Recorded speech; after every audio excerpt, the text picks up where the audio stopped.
ครพระครูวิสิทธิ์ศรีลาภรณ์เทศสอนให้พรเกื้อกูลเจ้าคณะตั้งบนป่าแดดหน่อเนื้อนาบุญเจริญพรญาติโยมคุณ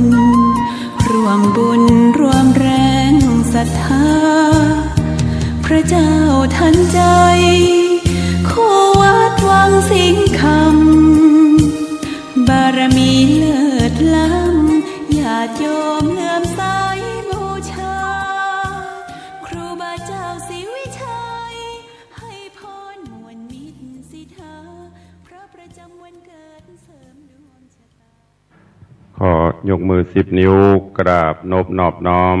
อย่างพระติรัตนะเกี่ยวเจ้าตั้ง3 ประการอันมีพระพุทธพระธรรมพระสงฆ์อันเป็นสรณะที่เปิ่งตีเคารพนับถืออันสูงสุดในชีวิต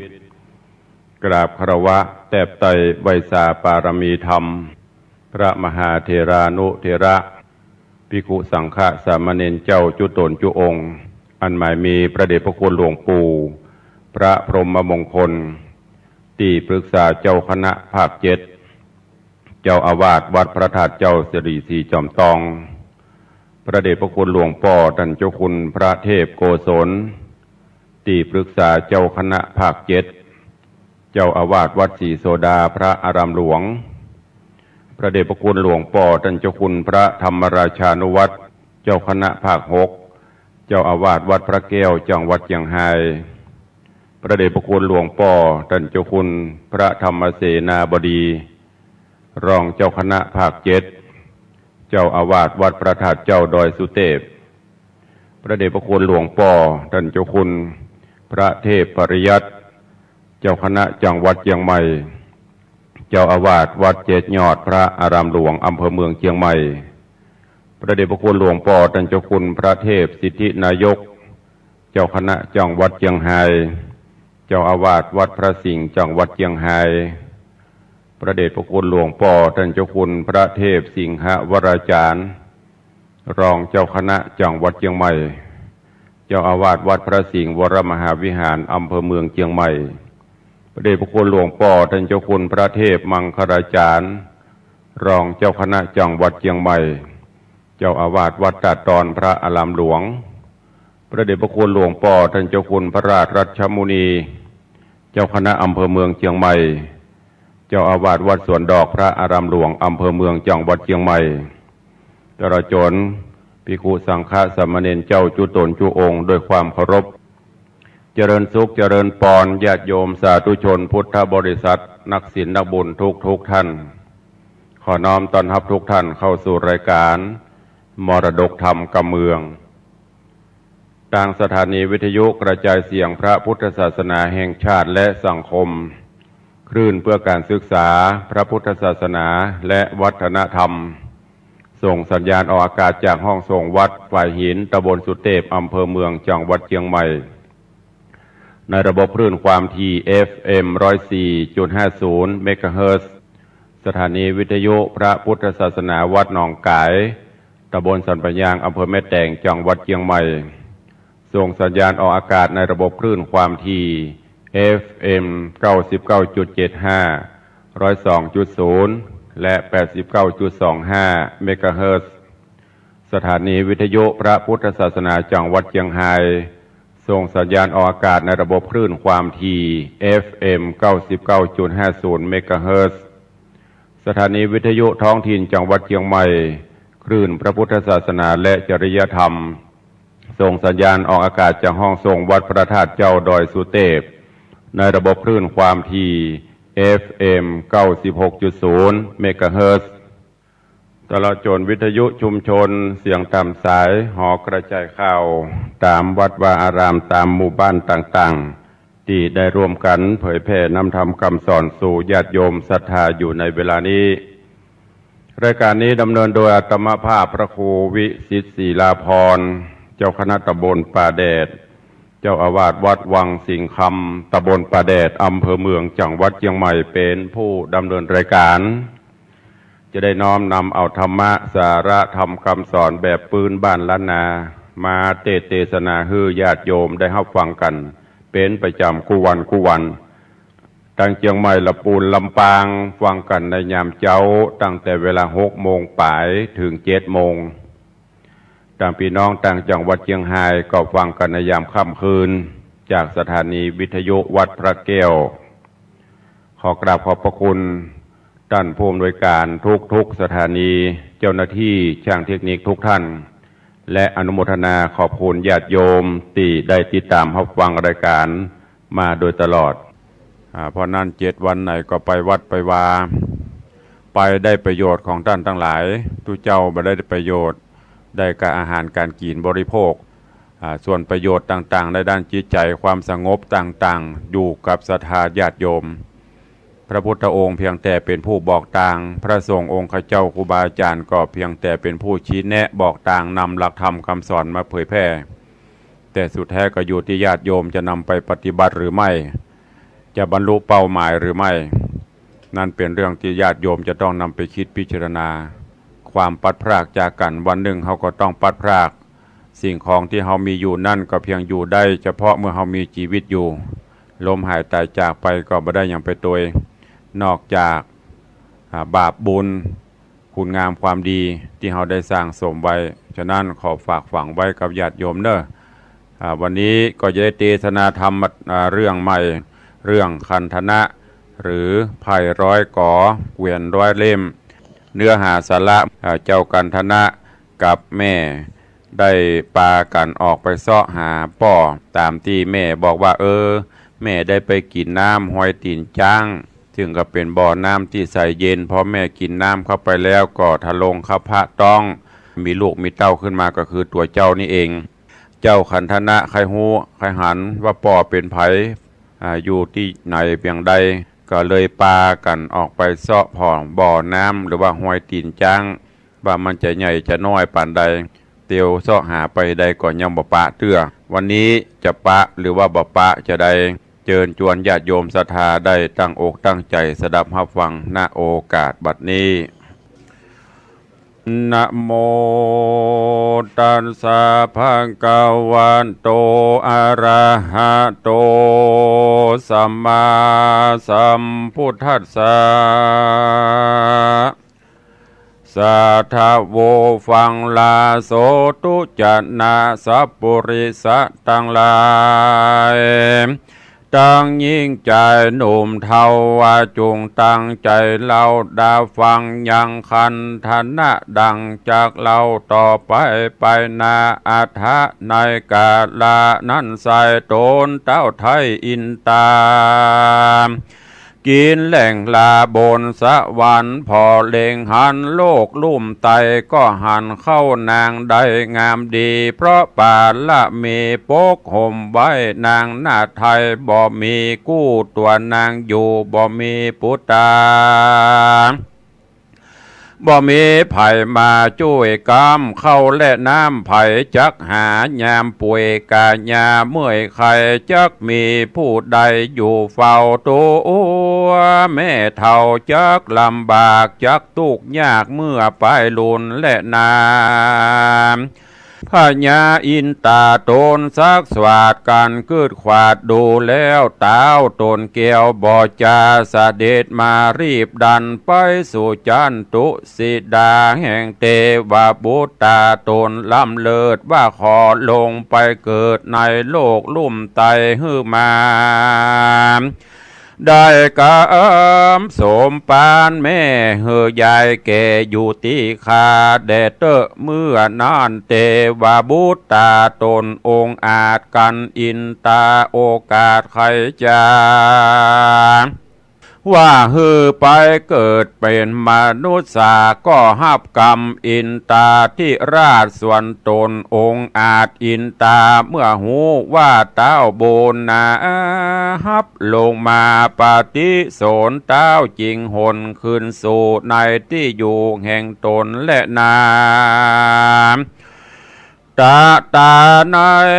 กาละนันโตนเจียงจันอินตาจิงเสด็จมาสู่ห้องจากเตต้องเมืองบนเนลามิตตนแล้วสร้างฮือเป็นจ้างเผือกแก้วกันดีแล้วสู่นาเอาปาตาเยี่ยมเขาฮือนาแม่เท่าเสียหา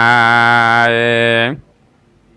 เข้าลมหลายเสียงเสียงซ้ำแล้วก็ย่ำหอยตีนไว้เป็นน้ำมาใส่บ่อนันหือนางหันและหูไว้ตนเต่าไทยอินตาก็เสด็จมาสู่ที่เก่าเมืองฟ้าเล่าไปบนก็เมวานนาและนาปูนาติวาเสกันวันลุนและรุ่งสายฟ้าพุ่งขึ้นมาอ่านป้อนนาต่างหลายก็คงควายไปนากันหันไปเป็นสันใดไปแจ้งเป็นยายแสงแปลงมานางย่างเจียนจะล่ำใดว่าจักออกไปพอนาที่นามาปลูกไว้นางนาไทยยินสังกามาหันเข้านาปนปีข้าม่อนนี้บอกเกียรติภัยเหตุสันดาแต่สร้างของบ่อล่างมีมานางโศการำไห้สาขับไว้วอนวานแล้วตัวหอยจ้างสารเหยียบย่ำสุดหอยซ้ำหายไปนางก็ได้หันบ่อน้ำอันใสล้ำหอยตีนจ้างดูเลิกกวางราบเพียงดีนางก็มีใจใคร่กินเพื่อเฮือยินชื่นใจ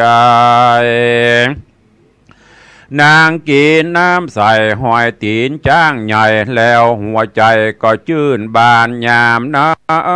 นอาสาจันก็เกิดมาต้นเข้าหน้าแม่ไม้ก็กราบกายงามดังเก่าใจแม่เท่ายินดี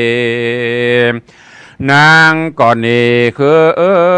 นาสู่นายที่อยู่แห่งตนบ่มีกังบนโศกเศร้าใจแม่เท่าจมบานก็มีแหละนาตาตาในกาละนั่นนาเตวบุตตาต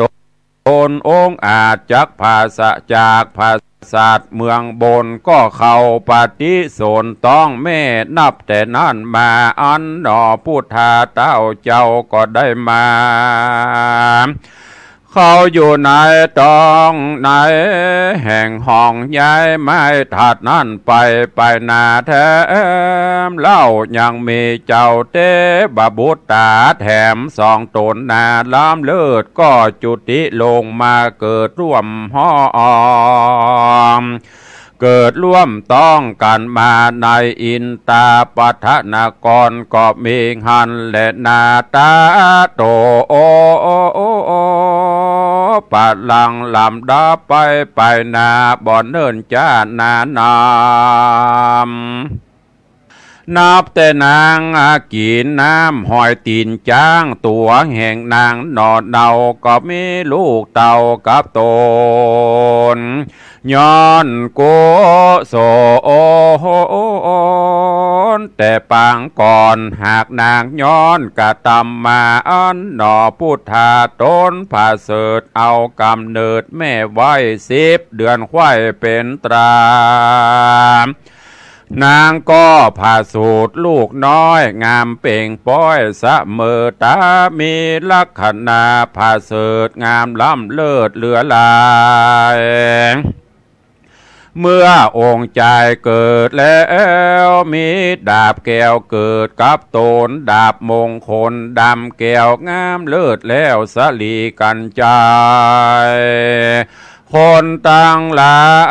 ยหมายชื่อว่ากันธนกุมารว่าอันหากถือดาบนั้นนิมิตหมายคนยิงใจหนุ่มเทา ต่างก็เข้ามาหาฮักหนอพุทธาเหมือนลูกเต่าต่างก็อาบน้ำเล่าขัดสีเสื้อผ้าเมยื่นเห่อเข้าคาบมือดาปานเจ้าจอมจานหนอไทยก็ขึ้นใหญ่เร็วไวแม่เอาใจใส่ปัดปัวก้อยระวังตัวพอเฝ้าบอกเฮอเจ้าผ่านตังอาหารคาบเขาตั้งมือเจ้าแรงงายตนองค์ใจขึ้นใหญ่กันอายุได้7 ปีก็เจียนจ่าดีอิงอ้อยเป็นที่ไฟหอยกลุ่มใจแม่บอกเฮอไปในพระคาอ่างแม่เจ้าหักบุญสร้างนำนะกู้เวลาคำเจ้าบ่โศกเศร้ามองขี่ก็มีหันและนาตาโตโอปัฏฐาญะธาแต่นั่นไปบ่ปอนานเจ้ากุมันนอลาก็สั่งกาใจข้าคอยว่ากูใจน้อยเกิดมาในโลกานี้ใส่ป้อยมาได้หันแม่มาตาส่วนป้อปิตาปิ่นเกลาบอกเคยหันเล่าป้อกูหรือว่าป้อกูตายไปหรือป้อกูไปไหนบ่มีใจปิกมาละกูเป็นกรรมพระเวบนฮือกูอยู่กับตนแม่ไทยเจ้าจริงได้ถามต่อว่าเจ้าหนอแม่มาตาเฮยสังบอกเคยหันป้อปิตาหรือป้อข้าหนอไทยเข้าป่าไม่ตายไปหรือป้อใส่ใจดับกว่าหรือป้อข้าถูกข้าตายเขาตั้งหลายมีป้อ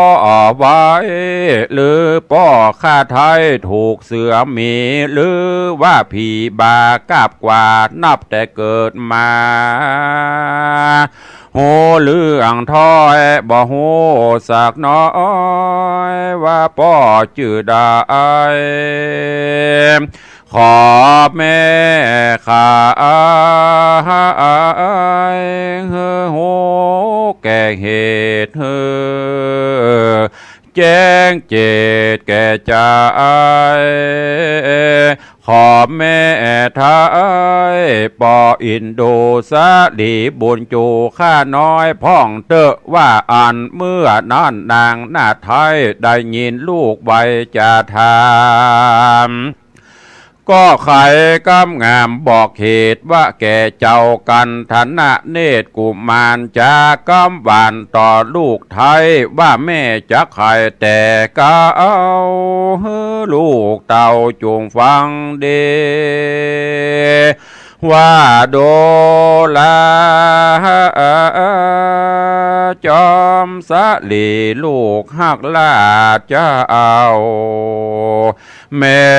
จะขายเล่าเหตุประหลาดเกิดมีนางไขการดีเป็นถอยตาตั้งกินตั้งแต่กินน้ำหอยตีนจ้างโจรได้สร้างเกิดมีเป็นดังนี้ลูกแก้วลูกฟังแล้วจูงจำเมื่อได้ฟังกรรมของแม่ก็บ่หูแน่แก่ใจว่าภายในเป็นป้อเจ้ายินโศกเศร้าโศกาใจป้อข้าไทยจักอยู่ไหนจริงขอไปกับแม่มาตาม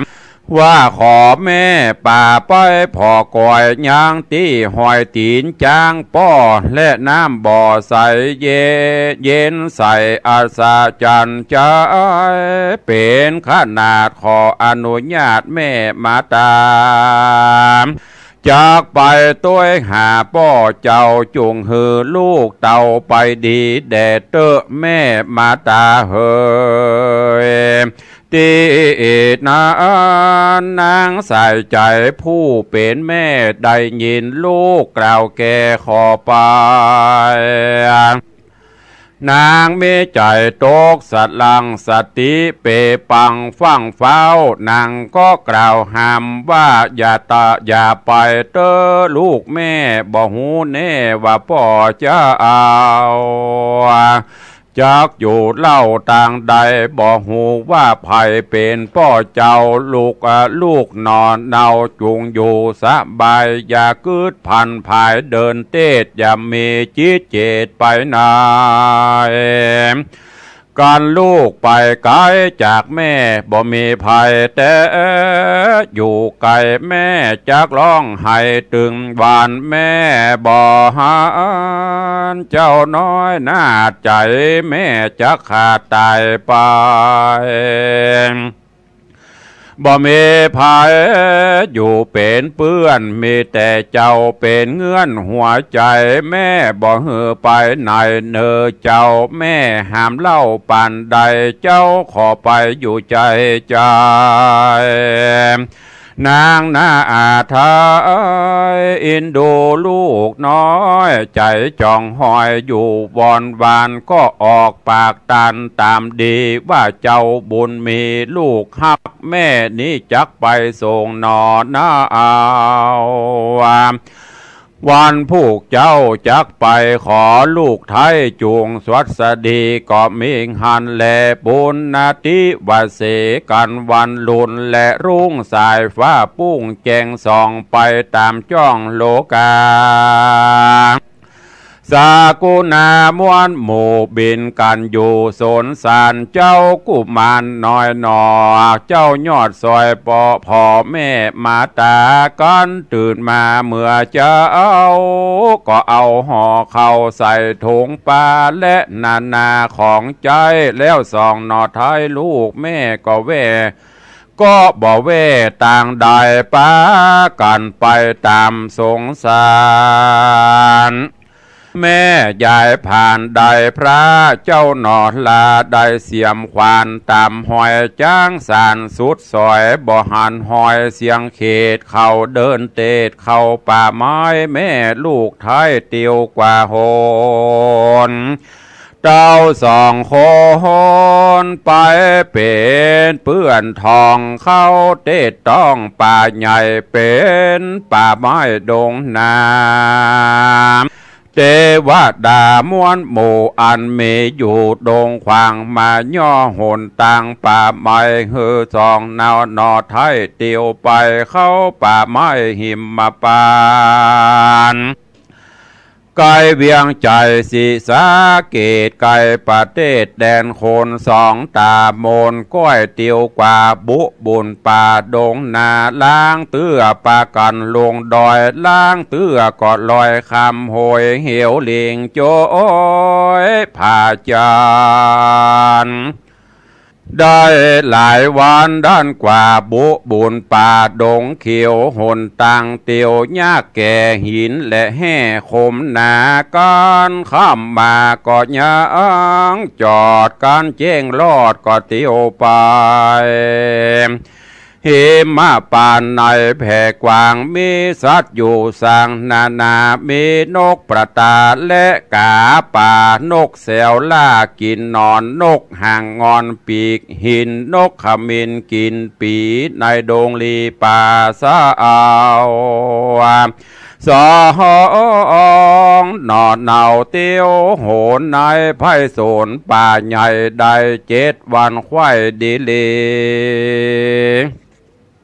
ก็เมหันและนาตาโตมหาสัตโตเจ้าหนอดลากันทะกุมารนอโปธิญาณที่ไวก็เข้าป่าไม้โด่งดำไปตามกรรมแต่งไว้อันสองหนอไทยก็ตำมาในโด่งนาป่าไม้มีสัตว์สอดไส้ไปมา สัตว์ลายล่าเตียวโหนสอดเจ้าสองคนเตียวกว่าบุบนป่าดงตันในหิมะวันมีบอกก้างและเบี้ยวบางเสือสิงงัวกระทิงว่าควายป่าและจ้างล่าเสือเมจัดป่าเมมากกวางบ่ออาจอ่างกะนามาตาอันว่าแม่โพธิสัตว์เจ้าปลาลูกเต่าลาดงตาได้หลายวันมาควายแล้วก็ไปหันใส่เครือไม้เป็นเครือมันใหญ่หนาหนำหากจักว่าวัดใดเต้าลำตาลใหญ่เกยหันนางจอมจันเล้งพอกึดใจต่อขุดกินพอดูดินจักขุดง่ายดูบอกใกล้หาเขียมก็เอาเสียมขุดกุนก้อยบุญหินผาเจ้าบุญนาหนอหน่อยอยู่ไกลยอดซอยมาตาเปื้อจักว่าใครใดเผือกมันไว้เผากินหนอนนาเลีนหนุ่มนาวพ่อแม่เจ้าคูดบ่อพรดูอิดอ่อนเหลือใจนางหน้าไทยแม่เจ้าหายใจเข้าเดียววันก็ย่างพักจอดไว้เจ้าหนอไทยกันธนาราชหันแม่บาทไทยอ่อนน้ำหนาก็เอาเสียมา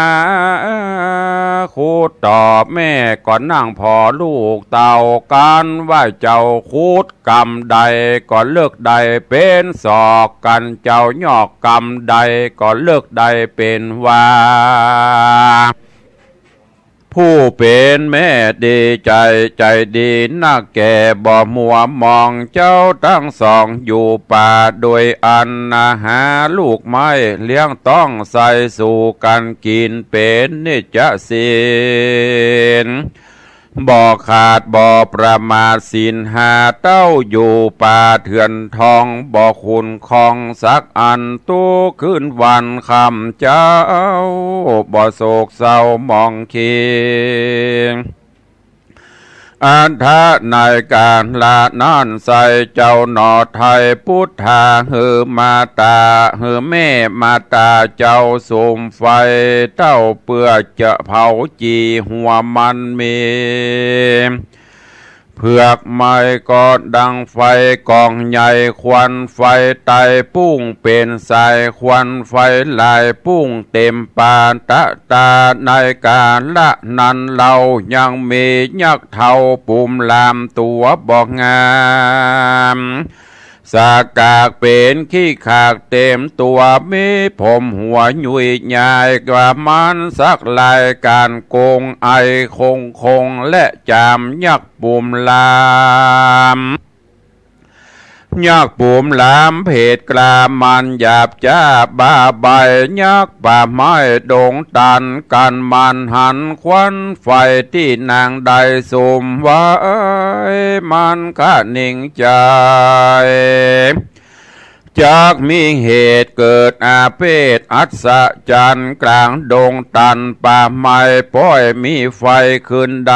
จากมีผ่าหาย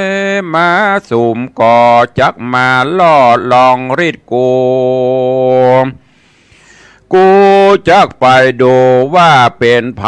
มันมีใจโคตรเกียดใจส้มเสียดพึงพังตัวดำปังมาว่ากันกูยับมันใดจากเรียวไว้บ่จ้ามือกาบกว่าใส่ปากบ่เลือซากอันใดสัดดงไพรป่ากวางคือเรศจ้างเสือมีบ่หือมันนี้เล่นใดสัตตาใส่กึดแล้วเข้าหาแม่เกี้ยวนอไทยมันเรียวไว จากลากแล้วอาปากด่าไว้น้ำไหลตกย้อยนางยอดซอยก็เรียกหาว่าลูกจูงมาหน่อใบเฮไว้ยักจังไรเพศเท่าจักกินแม่เจ้าแล้วนาดนางมีน้ำตาตกอาแผ่สลาบลืมคิงเลยดวงติ่งบอดใดเจ้าหน่อไทยกันธนะกุมมานยินกำขานแม่ไทยก็เรียวไวบ่จ้าเล่นมาหาแม่เจ้าก็หายักเท่าใจบาปเด็กขนาบแม่ไว้เจ้าจริงใดกำคอยักผมงอเต้นออกแปงหน้าหลอกเหงื่อตาหนอพุทธาองค์อาจเอามือฟาดถูกนายักบาปกราเปียไม้แล้วฟาดใส่มาหาหนอพุทธาลบใดจักดาบไว้ดาฟานยักดองตาเรียวขนาดเอาไม้ฟาดลงมาถูกแสงประภาแห่งดาบลวดแผ่สลาบลงไปยักตาใสหาดเห่าก็ล้มเต้าสมสารมีอาการฮ้อนใหม่เมื่อมันเกือบได้ถึงตายยักผีพายลูกใดโยกมือใส่กลางหัวแล้วน้อมขอขมาหนอพุทธาองค์อาจก็อนุญาตวางปานยักดงตันบาปเศร้าก็เนรมิตเขาและน้ำมีพร่ำพร้อมเหลือลายมาถ้าวายแก่เจ้าแล้วยักเท่าดงรีก็เอาของดีมาถ้าวายอันสืบใหม่มีมาถึงตัวข้าจากมอบหือของนั่นคือน้ำตนกันเตงลูกนี้ดีสหายบ่ซะเอากันว่าหดคนเท่าตั้งหลายจะกลายเป็นหนุ่มหือหนังจุ่มบานสายและจักได้มีแห่งมากลายยักผีพายป่าเศร้าก็มอบหือเจ้ามายังได้บอกหือหูถึงที่อยู่คุมคามที่มันจำอยู่เฝ้าบอกเฮอเจ้าขุดไปยังคำใส่คุมนั่นจะก็มีหันและนา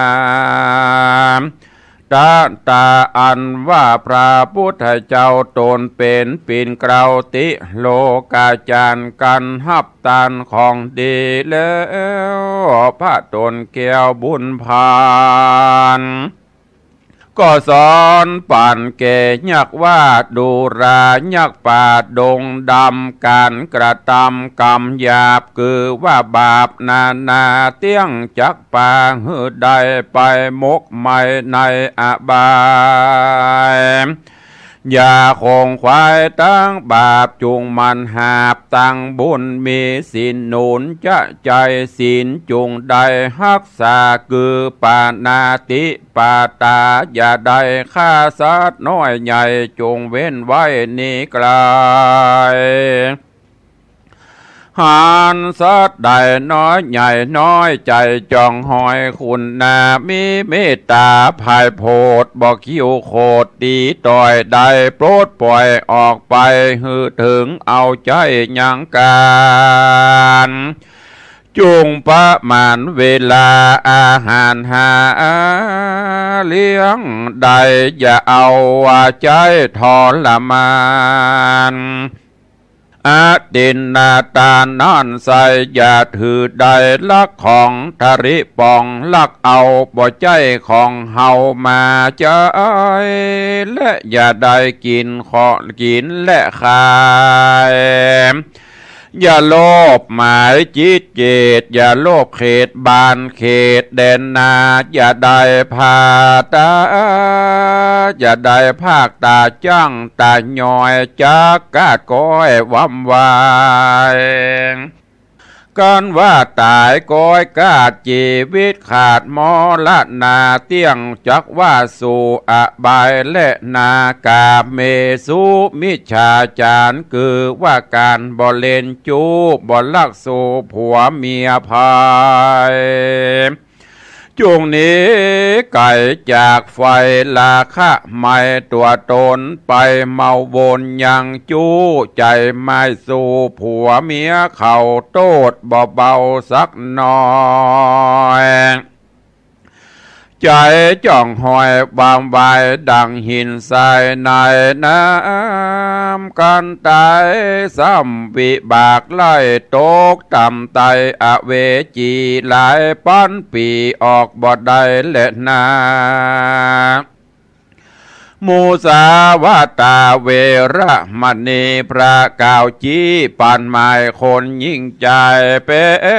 นน้ำหมู่ไปเอวอูจุลายเหือด้านตกให้เสียขอ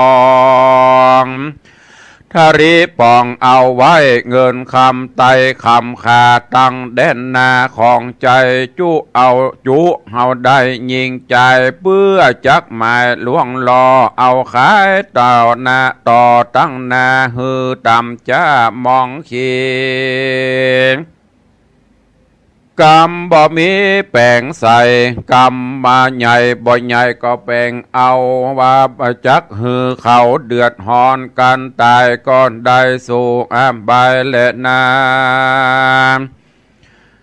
สุราเมรยะมัชฌะปมาทัฏฐานาพระพุทธาบอกไว้กันผู้ใดกินเหล้าด่าสมณะเจ้าที่ไว้ด่าพ่อแม่ไทยปิตามันดาเตี้ยงจักใดขี่มองเสียเขาของตัวเก่าจักเป็นนาเก่านำไปทุกยากไรเป็นไม้เป็นที่อายเพื่อนบ้านเขาเล่าตันขี้ยาการมอดละนาลาพรากดาบจีจากเมืองโคนจักเอาตนลงสู่ในที่อยู่อบายขอยักเพศพระเพศเท่าจูงได้เขาหักษาศีล8-5นี้นาเป็นเก้าใหญ่นำไปเตี้ยงจักใดเจยบานศีลและตานภาวนานี้ใส่ก็จักใดก็จักได้ปาสู่สวรรค์จุงปากันหือตานยกอาหารเข้าน้ำเข้าตานแก่เจ้าสมณเพศอันเป็นเขตนาหาบุญจุงตาโนโหนฮือคนกำพระพ่อแม่ป้าเอาอาคนตำจ้าอนาถาส่วนภาวนานั่นใส่กระตำไปค่ำเจ้าเตียงจักใดเข้าสู่นิพพานสุขสำราญจัดนี้จัดนาบ่ยาจะเลนาแล้วหนอพุทธาหนุ่มเนาก็หือยักเท่าดงนาฮับศีล5ประการส่วนยักผ่านนั่นใส่ก็น้อมไว้เจ้ากุมารกล่าวกรรมปฏิญาณบ่จะฮับเอาศีล5เส้นไว้บ่หลีกใดสักอันแล้วยักดงตันปูท่าเอาก่อนลาเจ้าพุทธาหนีอำลาคืนสู่ยังที่อยู่ของมันคือดงตันป่าใหญ่ก็มีหันและนาสัทธาอันว่าหนอมุนีที่ไว้เจ้าก็ได้ขุดเอาคำพร้อมกับน้ำตนกันตีกันว่าดีพร้อมแล้วเต้าตนแก้วบุญมีก็ป้าแม่หนีคืนสู่ยังที่อยู่แห่งเจ้าคือศีสาเกตเก่าเวียงใจหนตังกายเป็นดังกาย2หนอไทยก็มา สู้นายที่อยู่เหือนตนพระตัสสะปนตนองค์อาจเจ้าน้อยนาฏพุทธาก็เอาคำขาซ่อนไว้ก้อยเอาใจตามหน่อยมากสองเจ้าหักเดตานตังเข้าสารเข้าเปลือกตาเข้าของเลือกตานตามใจตานเต้าใดมีเต้าเก่ายิ่งตานเล่าก็ยิ่งมีมาโดยเตจะนาบุญลูกแม่สมปานแก่แต่อ่อนลางอาติต่างล่วงแล้วชาติก่อนเกี่ยวสองสลีกระทำดีไว้มากคือว่าหากใดดีสร้างกุฏิเป็นตานสร้างวิหารย่อยืนบนบุญอันอื่นผ่านมาคือสร้างศาลาพัฒนาวัดวาอารามและตาน้ำบ่อแปลงขัวต่อตังเตียวบุญอันเลวเตื่อมกำจริงปะคำยักบอกและนากาโตปะลังลำดับนั่นไปบ่อจ้าเจ้านอลาถลงยานได้ย่อตันบ่อขาดตังเธอดังเถิงเต้าราชพญาจึงเรียกเสนาคนเท่าว่าสู่จุงเข้ามาหาแล้วก็มีวาจาต้านเล่าจุงไปจุงใดเข้าไปพอบานสองน้อยหน่อยายท่าเอามีดังขาละเอาเลยจ้าฝ่ายเสนาหนอคนก็รีบเข้าไปหาบ้านสองขาแม่ลูกไทยเขาก็ได้หันเข้าของอันมีเป็นกองเป็นก่ออัดเป็นก่ออัศจรรย์หนอแต่ใส่ของอันใดก็นักโสดหลายหมายแล้วรีบพันภายคืนสู่ยังที่อยู่เวียงใจแล้วป่าเข้าไปหาดาวราชน้อมอภิวาทวันตาแล้วก็จะบอกเหตุที่สังเกตหันมาพญาได้หูได้ฟังจุประการก็มีหันและนาตังสุตวาราชากันพญาโยดยาวตนภาพดาวปัลลากันเสนามากล่าวตันตนตันเท้าใครหัวก็อัศจรรย์บอกเหตุตนเต้าเตศใครปุชชาจริงเสนาคนเก้าบอกแก่เจ้ามาหากันมีวาจาสั่งแล้วเสนาเกี่ยวบ่จะรีบไว้นาไปหาหนอพุทธากันท่านนาเจ้าว่าอาจญาเจ้าว่าเข้ารีบจะไปไวสาเต้าธีราชเจ้าน้อยนาฏพุทธังกุลพระนมทูลเรื่องถอยข้าหมออ่อนน้อยจากไปหาเต้าปัญญาตามคำสั่งบอดด้านรังจักไปเละนาหนอพุทธาหนุ่มเนาก่อนลาแม่เจ้าบุญมีบาบาทนี้พญาเจ้าลูกเต่าเข้าทุนสาเหตุใดหาบ่หูใดขอ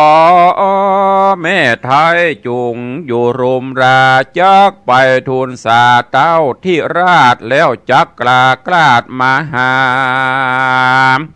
ขอแม่อย่าตกใจข้าลูกไทยจักไปดีอย่าเคืองขี้โศกเศร้าพญาเจ้าบ่ลังข้าตายเพราะโทษลายหาบ่ได้ขอแม่ไทยจุงอยู่เตอะนามาตาอันว่าแม่แห่งโพธิสัตว์เจ้าได้ยินลูกเต่าเจียนจา ก็มีหัตถาสายสันหัวอกปั่นเป็นเปียวเจ้าตนเดียวไปสู่ยังบ่หูเหตุใดเต้าจอมไตที่ราชเฮอเจ้าน้อยนาดไปหานางมีน้ำตาตกย้อยลิล่ำถอยนาว่ากรรมใดมาตอบท้องได้ต้องตันตาโตดก็หาบทใดเจ้าหนอไทยจักไปกลัวมีภัยเต่งตนเจ้าตามนลูกแม่เหตุใดแน่บ่หูแจ้งด้านเต้าแสงมาหาจุงไปเตอะนาลูกเต่าเพราะเต้าเจ้าสั่งไปขอลูกไทยไปดีโจกจุงมีแก่เจ้าอย่าปันเกศเท่าจะลาปันได้มาหาแม่สมป้านแก่มีมาได้เป็นพญาภาพดาวสุกเตียงเต้าตีคาเดเตอว่าเมื่อนานกันทนะกุมารย่อมือสารไว้สายังมาตาแม่แก้วจากแล้วไปไกลเฝ้าพระบาทไทยศรีสะเกษกันถึงเขตเวียงใจก็เข้าไปในพระศาสตร์แล้วอภิวาทวันตาว่าข้าแด่มหาราชเจ้าตนเป็นเก้าประชาได้ฮือข้ามาเฝ้าตนต้านเต้าพญาพระสงฆ์ได้จาขอกล่าวแก้ฮือข้าหูแน่แด่เตเนอเมื่อนานโตนเต้าไทยพญาหันหนอพุทธาหนุ่มเนามีรูปเหล่างามนำนาจริงมีว่าจะถามว่าดูราใจรามหนุ่มเนางามบ่เศร้าโสภาตีกูพญาฮือมาหาข่าวลือจะกันหลายว่าต้านหมายมีแห่งนำนาลือกันว่ามีเข้าของมีเงินทองมากเต้าหรือว่าเจ้าหือทานของเจียงคานวันละหลายกองอันเข้าของมีเต้าเก่าเจ้าหนุ่มเนาจุงไขมาฮือเฮาหูเดเตอนิธิตังขีญาสังวรรณนาวิเศษจากห้องเหตุกันธนะภัยร้อยก่อเกวียนร้อยเล่มก่อบังโคมสมเรศเดญาติโยมศรัทธาท่านสาธุชนทั้งหลายพระธรรมเทศนาที่อาตมภาพ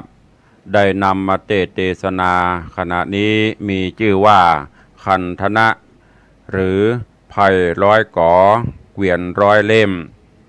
อันเป็นสารธรรมจาดกคำสอนขององค์พระผู้มีพระภาคเจ้าที่ครูบาอาจารย์นักปราชญ์ได้แต่งจะลึกไว้นำมาก่อนใกล้เทศนาคือญาติโยมท่านทั้งหลายได้รับฟังเนื้อหาธรรมหรือว่าเนื้อเรื่องธรรมนี้ก็เกี่ยวกับภิกขุสงฆ์อรหันตเจ้าทั้งหลายได้ถามพระพุทธเจ้าเกี่ยวกับสรีระร่างของพระองค์ว่าเมื่อพระพุทธองค์สิ้นพระชนไปหรือว่าดับสังขารละสังขารไปแล้วจะได้กับสังขารของพระองค์พระพุทธเจ้าก็บอกต่างเรื่องเกี่ยวกับการในด้านการจัดการเกี่ยวกับสรีระร่างของพระองค์เพิ่นก็บอกว่าจะมีกษัตริย์ต่างๆมาผสมจุ่มนุมกันตลอดจนจะมีลูกศิษย์ลูกหาถ้าตามภาษาพื้นบ้านเฮาก็มีลูกศิษย์ลูกหาถ้าตามภาษานั่นก็คืออรหันตาขีณาสพเจ้าทั้งหลายที่เป็นลูกศิษย์ลูกหาของพระองค์ก็จะมาจัดการในด้านพระศีรระร่างของพระองค์เสร็จแล้วก็จะแบ่งพระธาตุเจดีย์เอาไปไว้ตามที่ต่างๆเมื่อเป็นอย่างนี้พระพุทธองค์ก็ตุมหิภาวะอยู่บ่ปากจากนั้นพระเถระเจ้าทั้งหลายก็ค่อยหู้เกี่ยวกับเรื่อง พระธาตุหรือว่าสรีระร่างของพระองค์ก็เลยได้กล่าวขึ้นว่าในอดีตการเมื่อนานมานั้นยังมีเมืองหนึ่งเป็นเมืองที่ใหญ่กว้างมีพญาเจ้าจ้างอยู่เสพสร้างนครนั้นแต่ว่าพญานั้นบ่มีเมียคือเป็นพญาอยู่โดดเดี่ยวปกครองไผ่ฟ้าโดยความร่มเย็นเป็นสุขมาโดยตลอดที่ใต้เมืองนั้นก็มีที่อยู่หรือว่ามีบ้านอยู่หลังหนึ่งบ้านหลังนี้เป็นบ้านน้อยเป็นตูบน้อยแล้วก็มีแม่ยิงเป็นแม่ไม้ผัวตายละแต่อาศัยอยู่แปลงตูบน้อยใจตองใจคามุงอยู่นางเป็นคนที่ยากไร้อนาถาผัวก็บ่มีผัวตายละไว้เมินน่ะแต่ว่านางนั่นก็เป็นคนขยันหมั่นเพียรที่สำคัญถึงแม้นว่านางจะทุกข์ยากปานใดแต่โดยจิตใจของนางสูงส่งเต็มเปี่ยมไปด้วยคุณธรรมน้อมนำเอาศีลเอาธรรมของพระพุทธเจ้ามาประพฤติปฏิบัติ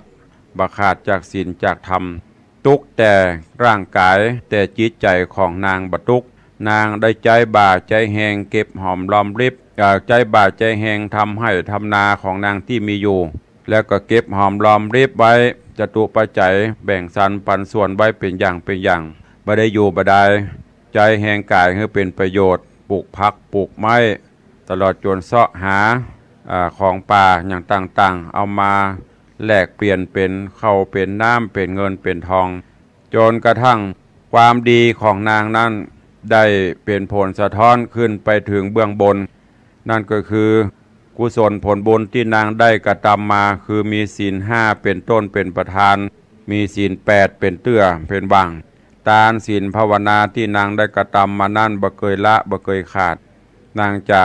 เหน็ดเหนื่อยปานใดแต่จิตใจของนางก็เต็มไปด้วยศีลด้วยธรรมคุณงามความดีเหล่านี้ได้ฮ้อนไปถึงเบื้องบนคือองค์อินอมรินทร์เจ้าฟ้าก็ได้ส่องหู้เล็งหันกึดความกึดถึงนางก็อินดูขุนนาไข่จ้วยคือนางได้อยู่สุขสบายพ่องก็เลยไปพอว่าเทพบุตรเทวดาตนวิเศษตนใดที่จะหมดอายุไขจะได้ไปอุบัติบนโลกมนุษย์ก็ได้ไปพบไปปะอยู่เทพบุตรหรือว่าโพธิสัตว์ที่จะเสี่ยงอายุไขบนสวงสวรรค์จะต้องลงมาอุบัติในโลกก็เลยขอทุนเจิญให้ลงมาช่วยในโลกมนุษย์โดยมาเกิดเป็นลงมาเกิดเป็นลูกของแม่นางยาแม่ไม้นี้เพื่อจะได้ช่วยงานกันพระอินทร์ก็ลงจากสวงสวรรค์ชั้นฟ้ากายเป็ดเป็นจ้างสารตัวใหญ่ลงมาเหยียบย่ำในเข้ากล้าในนาของนางแม่ไม้ของคนอื่นแวดหั่นไปเยี่ยมก็ของอย่าเท่าแม่ไม้เยี่ยมไปสุดท้ายก็เยี่ยมเลิกหน่อยเป็นบ่อน้ำคือเป็นน้ำบ่อแล้วก็ปิกขึ้นไปสู่สวงสวรรค์ลุงเจ้ามาเจ้านาเจ้าให้ที่อยู่ละแวกใกล้เคียงต่างก็ทำภารกิจแล้วออกบ้านออกจองไปพอให้พอนาไปหันให้นาของแม่ย่าแม่ไม้นี้ถูกจ้างมาเยี่ยมเข้ากล้าแล้วมดตกใจก็ไปบอกให้แม่ย่ามาดูแม่ย่ามาพอมากอยก็บ่ได้น้อยอกมองใจยังเป็นไปตามบุญตามกรรมของมันเตอะแล้วก็เตียวพอว่ากอยล้อจ้างมันมาทางใดมันไปทางใดแม่ย่าก็เตียวสอดไซเซาะพอกอยล้อเข้ามาเสียหายนักหมอกใดพ่องไปจนสุดนาตัวเก่าไปปะใส่บ่อน้ำหอยตีนจ้างพอไปหันบ่อน้ำหอยตีนจ้างแม่นางก็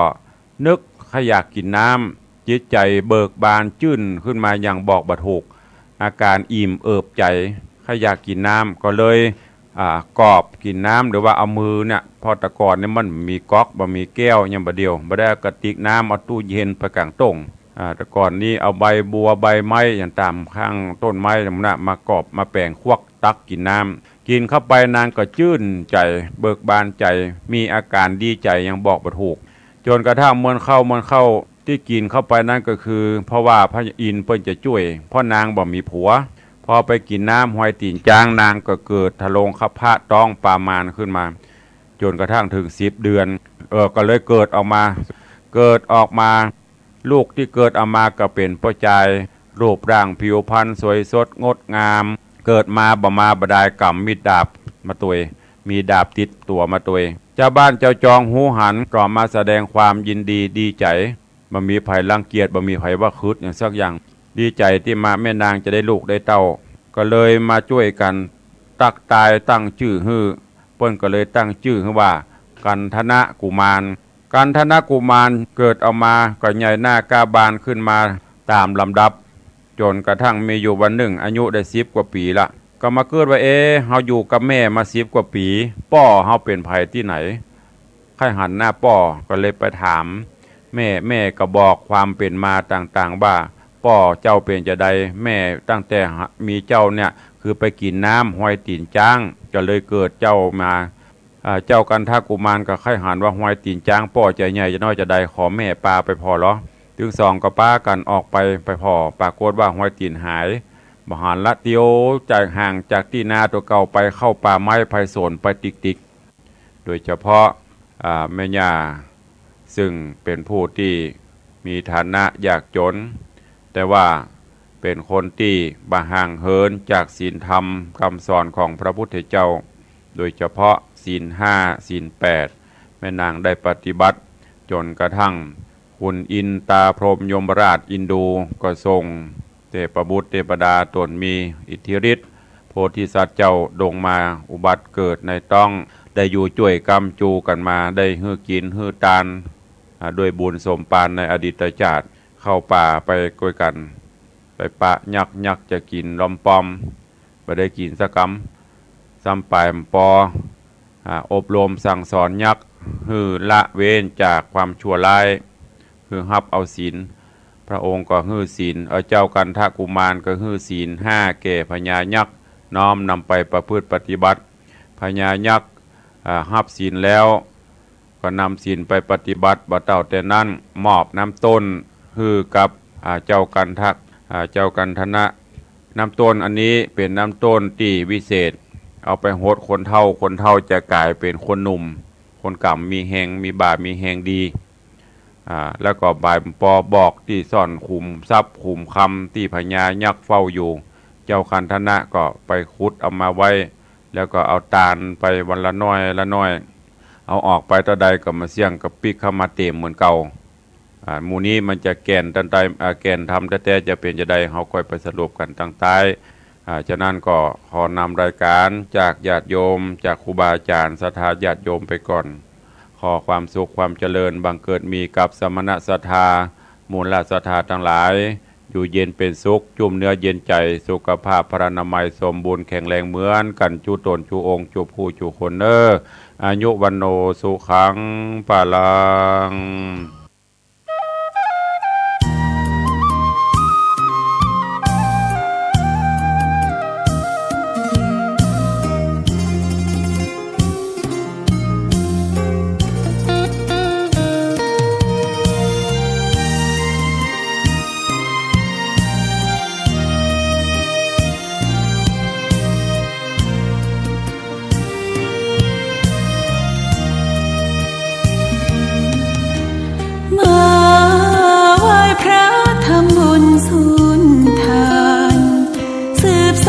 ตำนานโบราณกาลนานมีวัดวังสิงห์คำอำเภอเมืองเชียงใหม่แห่งนี้และนาญาติโยมน้องพี่สามัคคีรวมทานร่วมทุนวัดวังสิงห์คำรู้กันทั่วคอนพระครูวิสิตศรีลาภรณ์เทศสอนให้พรเกื้อกูลเจ้าคณะตั้งบนป่าแดดหน่อเนื้อนาบุญเจริญพรญาติโยมคุณร่วมบุญร่วมแรงศรัทธาพระเจ้าทันใจคู่วัดวังสิงห์คำบารมีเลิศล้ำญาติโยมเลื่อมใส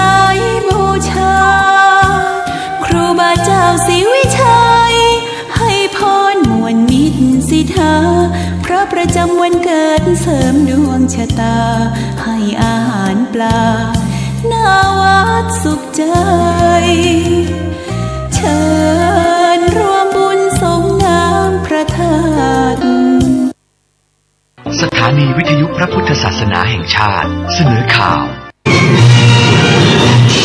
ที่นี่สถานีวิทยุกระจายเสียงแห่งประเทศไทยต่อไปเสนอข่าวซึ่งมีหัวข้อข่าวดังนี้นายกรัฐมนตรีขอให้ทุกฝ่ายรักษาบรรยากาศบ้านเมืองเพื่อเดินหน้าสู่การเลือกตั้งรัฐบาลวางแนวทางการบริหารเศรษฐกิจในปี 2561 ไว้ 4 ด้านเพื่อเพิ่มความเข้มแข็งให้แก่ภาคธุรกิจและประชาชนสหรัฐจะเปิดสถานทูตในนครเยรูซาเล็มเดือนพฤษภาคมนี้เพื่อฉลองการก่อตั้งประเทศอิสราเอลครบรอบ 70 ปีเจสสิก้า คอร์ด้านักกอล์ฟหญิงจากสหรัฐอเมริกาทำผลงานรวม 2 วัน 16 อันเดอร์พาร์เป็นผู้นำของกอล์ฟ LPGA ทัวร์รายการ Honda LPGA Thailand 2018 ต่อไปติดตามและฟังรายละเอียดของข่าวค่ะนายกรัฐมนตรีขอให้ทุกฝ่ายรักษาบรรยากาศบ้านเมืองเพื่อเดินหน้าสู่การเลือกตั้งพลเอกประยุทธ์จันทร์โอชานายกรัฐมนตรีกล่าวในรายการศาสตร์พระราชาสู่การพัฒนาอย่างยั่งยืนถึงเส้นทางการเลือกตั้งของไทยว่าขณะนี้อยู่ระหว่างการออกร่างพระราชบัญญัติประกอบรัฐธรรมนูญ 4 ฉบับที่เกี่ยวข้องกับการเลือกตั้งได้แก่ร่างพระราชบัญญัติประกอบรัฐธรรมนูญว่าด้วยคณะกรรมการการเลือกตั้งว่าด้วยพรรคการเมืองการเลือกตั้งสมาชิกสภาผู้แทนราษฎรและการได้มาซึ่งสมาชิกวุฒิสภาซึ่งใน2 ฉบับสุดท้ายอยู่ระหว่างการพิจารณาของกรรมาธิการร่วม3 ฝ่ายในประเด็นที่มีความเห็นไม่ตรงกันเพื่อให้เป็นไปตามเจตนารมณ์ของรัฐธรรมนูญและหลังจากกฎหมายว่าด้วยการเลือกตั้งสสมีผลบังคับใช้แล้วภายใน90 วันหลังประกาศในราชกิจจานุเบกษาจะส่งผลให้เกิดการเลือกตั้งภายใน150 วันตามกระบวนการแต่ทั้งนี้ขึ้นอยู่กับความพร้อมของทุกฝ่ายที่เกี่ยวข้องซึ่งรัฐบาลและคสช.ไม่ก้าวล่วงอำนาจเพื่อนำไปสู่การคว่ำร่างกฎหมายและขอให้ทุกฝ่ายช่วยกันรักษาบรรยากาศบ้านเมืองเดินหน้าไปสู่การปฏิรูปประเทศตามยุทธศาสตร์ชาติรัฐบาลและคสช.ไม่เคยมีความคิดแล้วก็ไม่ไปก้าวล่วงอำนาจใดๆที่จะทำให้เกิดการคว่ำร่างกฎหมายต่างๆเพราะรัฐบาลก็ไม่อยากให้กำหนดเวลาคลาดเคลื่อนตามที่มีใครหลายคนพยายามจะบิดเบือนให้ข้อมูลผิดๆต่อสังคมดังนั้นประชาชนนักการเมืองทุกๆฝ่ายก็ต้องช่วยกันรักษาบรรยากาศความมีเสถียรภาพของประเทศต้องไม่ขัดแย้งไม่แบ่งฝ่ายกันอีกต่อไปแล้วก็ต้องสัญญากันว่าหลังการเลือกตั้งเราจะได้มีฝ่ายรัฐบาลและฝ่ายค้านที่จะต้องร่วมมือกันทำในสิ่งที่ประเทศชาติและประชาชนทั้งประเทศต้องการนะครับไม่ว่าจะเป็นประชาชนที่เป็นฐานเสียงของฝ่ายใดก็ตามรวมทั้งร่วมกันหรือช่วยกันในการปฏิรูปประเทศตามยุทธศาสตร์ชาติต่อไปนายกรัฐมนตรียังกล่าวถึงการให้ความรู้ความเข้าใจในเรื่องประชาธิปไตยว่าที่ผ่านมาพรรคการเมืองมีหน้าที่ส่งเสริมความรู้ความเข้าใจในเรื่องดังกล่าวจึงไม่ควรถูกแทรกแซงหรือครอบงำพร้อมสนับสนุนให้สอนเยาวชนด้วยหลักวิชาการตามพื้นฐานหลักคิดที่ถูกต้องไม่ให้เกิดความผิดพลาดเหมือนในอดีตเช่นการเลือกตั้งต้องพิจารณาด้วยเหตุผลและนโยบายของพรรคมากกว่าความชอบหรือคุ้นเคยโดยต้องเป็นนักการเมืองที่มีคุณภาพไม่มีประวัติเรื่องการทุจริตรองนายกรัฐมนตรีมั่นใจกระบวนการสรรหากกต.ใหม่จะไม่กระทบรถแมพการเลือกตั้งที่รัฐบาลได้วางไว้นายวิษณุเครืองามรองนายกรัฐมนตรีกล่าวถึงการสรรหาคณะกรรมการการเลือกตั้งหรือกกต.ที่สภานิติบัญญัติแห่งชาติหรือสนช.มีมติไม่เห็นชอบรายชื่อกกต. 7 คนว่าแม้ว่าจะต้องขยายเวลาการสรรหาออกไปจะไม่กระทบรถแมพเลือกตั้งที่รัฐบาลได้วางไว้อีกทั้งกกต.ชุดปัจจุบันยังสามารถทำงานได้และหลังจากนี้จะต้องสรรหาให้ได้ภายใน90 วันซึ่งยังทันก่อนเดือนมิถุนายนนี้แต่หากถึงเวลากกต.ใหม่ยังไม่ได้รับการโปรดเกล้าโปรดกระหม่อมกกต.ชุดเก่ายังคงปฏิบัติหน้าที่ได้พร้อมยืนยันว่ารัฐบาลและคสช.ไม่ได้อยู่เบื้องหลังการลงมติไม่เห็นชอบเพราะสภานิติบัญญัติแห่งชาติมีกระบวนการพิจารณาที่ไม่สามารถแทรกแซงได้ง่ายถ้ามีอะไรเกิดขึ้นกกต.ชุดปัจจุบันก็ยังทำหน้าที่ไปได้อยู่และอาจจะไม่สร้างความมั่นใจอะไรเท่าไหร่นักให้แก่ตัวกกต.เองและแก่ผู้ที่เกี่ยวข้องแต่ก็สามารถทำในส่วนเท่าที่ทำได้การที่จะต้องขยายออกไปจากเมื่อวานนี้ก็ประมาณ90 วันนายวิษณุเครืองามยังได้กล่าวถึงการปรับแผนประชาสัมพันธ์งานภาครัฐไปสู่ประชาชนในการประชุมชี้แจงและติดตามผลการดำเนินงานตามแนวทางการสร้างความรับรู้ความเข้าใจแก่ประชาชนประจำปี 2561 ว่าปีที่ผ่านมารัฐบาลเน้นการประชาสัมพันธ์ผลงานและเผยแพร่ข้อมูลข่าวสารให้ทันต่อสถานการณ์โดยเน้นความรวดเร็วเป็นหลักแต่ในปีนี้ส่วนราชการต่างๆจะต้องปรับแผนการประชาสัมพันธ์เชิงรุกที่ยังคงความรวดเร็วโดยเพิ่มประสิทธิภาพการรับรู้ข้อมูลข่าวสารของประชาชนด้วยการใช้ภาษาในการสื่อสารอย่างง่ายลดความเป็นทางการรวมถึงเพิ่มช่องทางการกระจายข้อมูลข่าวสารจากเดิมใช้วิธีการแถลงข่าวและส่งข่าวแจก จากนี้ไปต้องเข้าถึงช่องทางการรับรู้ข้อมูลข่าวสารที่เปลี่ยนไปเช่นโซเชียลมีเดียพร้อมกำชับให้ส่วนราชการชี้แจงข้อเท็จจริงแก่สังคมในประเด็นต่างๆที่อยู่ในกระแสด้วยการบูรณาการข้อมูลจัดระบบการชี้แจงตามนโยบายของรัฐบาลเช่นยุทธศาสตร์ชาติ6ด้านเพื่อให้ประชาชนเข้าใจทิศทางการดำเนินงานของภาครัฐในภาพรวมโดยครบถ้วนนายกรัฐมนตรีระบุดัชนีชี้วัดภาพลักษณ์คอร์รัปชันของประเทศไทยที่ดีขึ้นสะท้อนให้เห็นถึงความมุ่งมั่นในการแก้ปัญหาพร้อมขอให้ประชาชนอย่านิ่งเฉยต่อการทุจริตพลเอกประยุทธ์จันทร์โอชานายกรัฐมนตรีกล่าวผ่านรายการศาสตร์พระราชาสู่การพัฒนาอย่างยั่งยืนถึงรายงานผลวิเคราะห์ดัชนีชี้วัดภาพลักษณ์คอร์รัปชันหรือ CPI ประจำปี 2560 ของประเทศไทยได้คะแนนดีขึ้นโดยได้37คะแนนอยู่ในลำดับที่96จากประเทศที่เข้าร่วมประเมินทั้งหมด180ประเทศซึ่งถือว่าไทยอยู่ในช่วงกลางโดยก่อนหน้านี้ประเทศไทยได้35คะแนนอยู่ในลำดับที่101จาก176ประเทศที่เข้าร่วมประเมินทั้งนี้การประเมินของ CPI ได้รับความเชื่อถือจากประชาคมโลกซึ่งสะท้อนให้เห็นถึงข้อเท็จจริงในประเด็นสำคัญคือ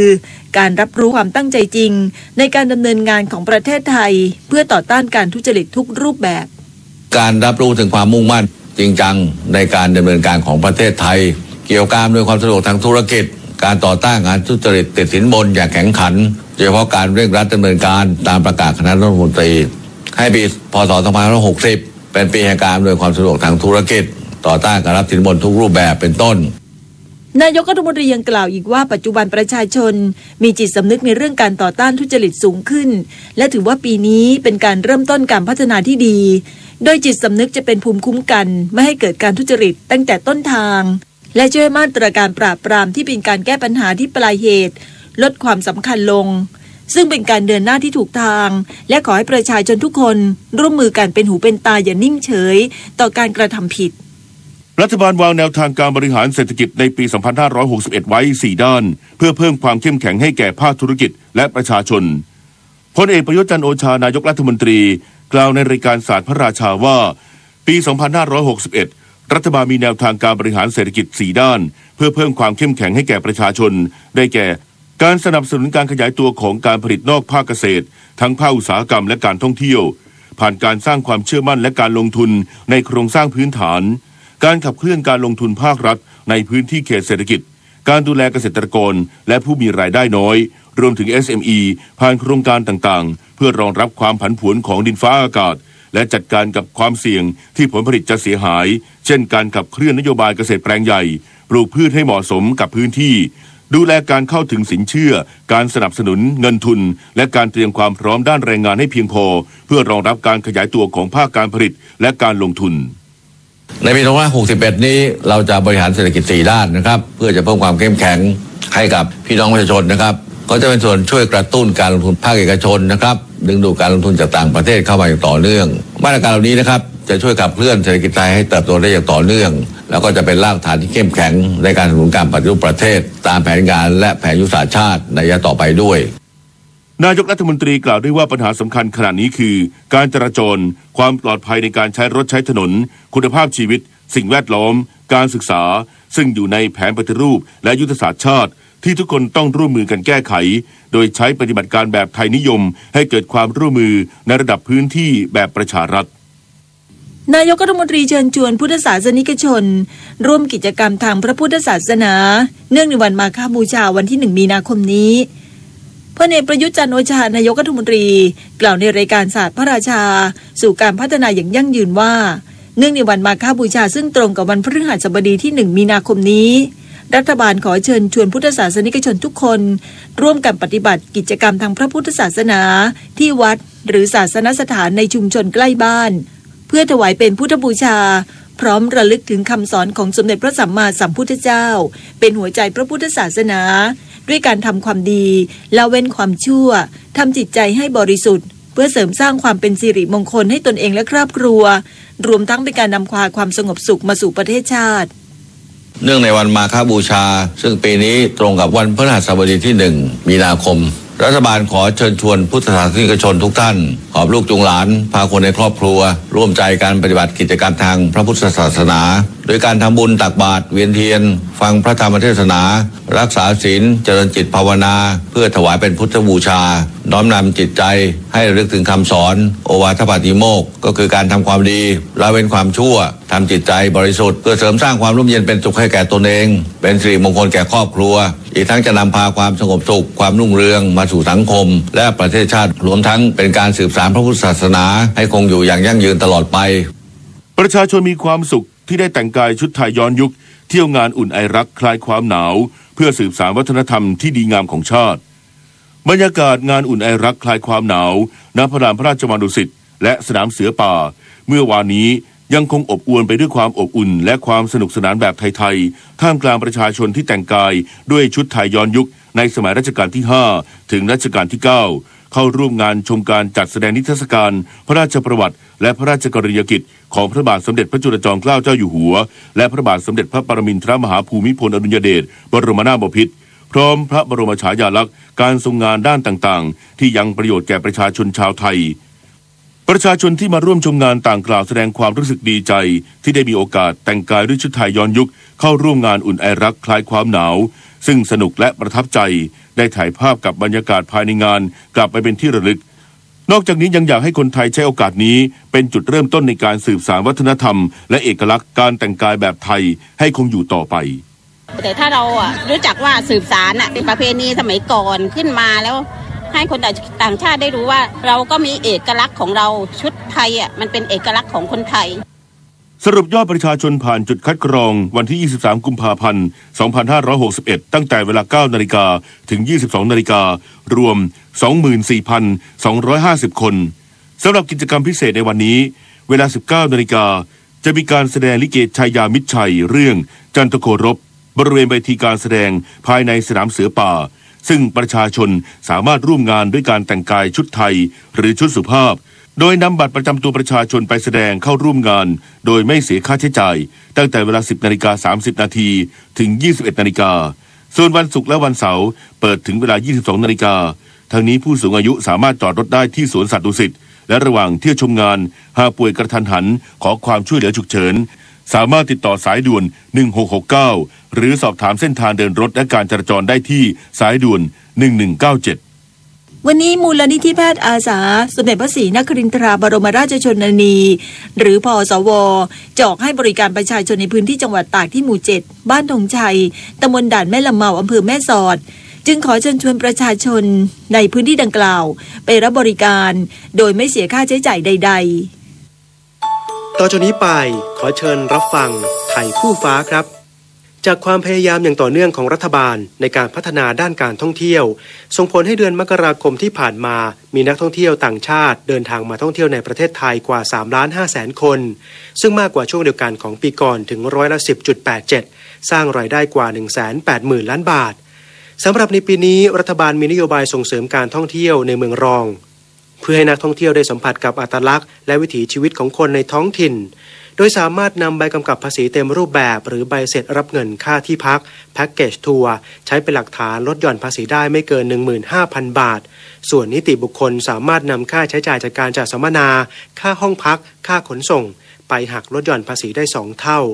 ซึ่งนอกจากจะช่วยกระตุ้นการท่องเที่ยวแล้วยังช่วยกระจายรายได้ให้แก่ชุมชนได้อีกด้วยครับร่วมเดินหน้าประเทศไทยกับสำนักโฆษกสำนักเลขาธิการนายกรัฐมนตรีสมเด็จพระเจ้าอยู่หัว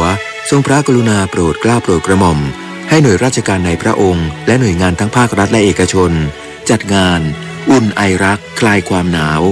ชมการแสดงนิทรรศการพระราชประวัติและพระราชกรณียกิจของล้นเกล้าล้นกระหม่อมรัชกาลที่5และรัชกาลที่9เรียนรู้ประวัติศาสตร์ชาติไทยสัมผัสความอบอุ่นแนบแน่นของสถาบันพระมหากษัตริย์ที่ทรงมีต่อประชาชนและประเทศชาติเลือกซื้อสินค้าหลากหลายสอยต้นกัลประพฤกษ์และกิจกรรมอื่นๆอีกมากมายรายได้การจัดงานโดยไม่หักค่าใช้จ่ายทรงนำไปใช้ในการพระราชกุศลบำบัดทุกข์บำรุงสุขภายใต้โครงการตามพระราชดำริจิตอาสาเราทำความดีด้วยหัวใจร่วมแต่งกายชุดย้อนยุคและพบกันในงานอุ่นไอรักคลายความหนาว 8 กุมภาพันธ์ถึง 11 มีนาคม 2561 เวลา 10:30 นาทีถึง 21 นาฬิกาณพระลานพระราชวังดุสิตและสนามเสือป่าโดยไม่เสียค่าบัตรผ่านประตู 7:15 นาทีต่อไปเสนอข่าวต่างประเทศเจ้าหน้าที่สหรัฐกล่าววันนี้ว่าสหรัฐจะย้ายสถานทูตไปยังนครเยรูซาเล็มในเดือนพฤษภาคมนี้เพื่อให้ตรงกับวันฉลองครบรอบ 70 ปีการก่อตั้งประเทศอิสราเอลความเคลื่อนไหวดังกล่าวของสหรัฐทำให้ปาเลสไตน์ไม่พอใจและอาจเป็นการทำลายการแก้ปัญหาความขัดแย้งในตะวันออกกลางที่ยืดเยื้อมานานหลายสิบปีปาเลสไตน์ยังเรียกวันที่ 14 พฤษภาคมที่อิสราเอลประกาศเอกราชเมื่อปี 2491 ว่าเป็นวันแห่งหายนะด้วย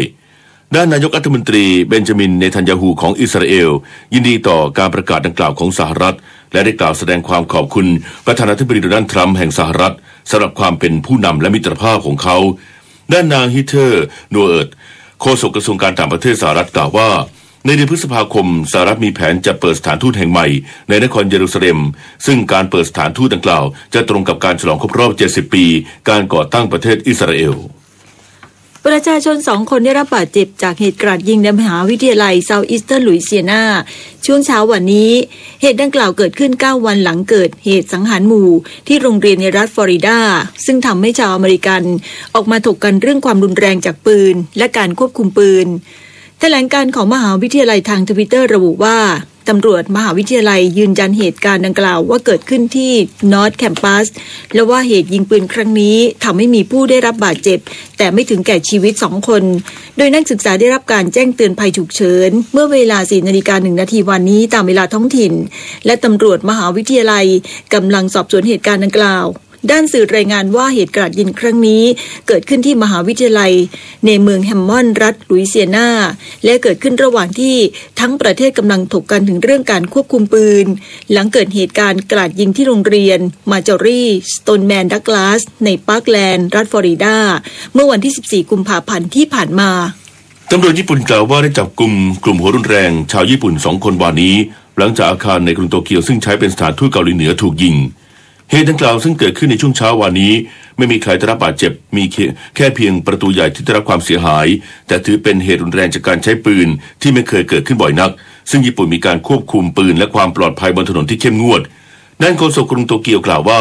นายซาโตชิคาซุระดะวัย 56 ปีและนายโยชิโนริคาวามุระวัย 46 ปีถูกจับกุมหลังถูกกล่าวหาว่ายิงปืนเข้าใส่อาคารดังกล่าวหลายครั้งเมื่อเวลา 1:50 นาทีวันนี้ตามเวลาประเทศไทยพวกเขาถูกจับกุมในที่เกิดเหตุและว่าไม่มีผู้ได้รับบาดเจ็บในเหตุการณ์ครั้งนี้ด้านสื่อท้องถิ่นรายงานว่า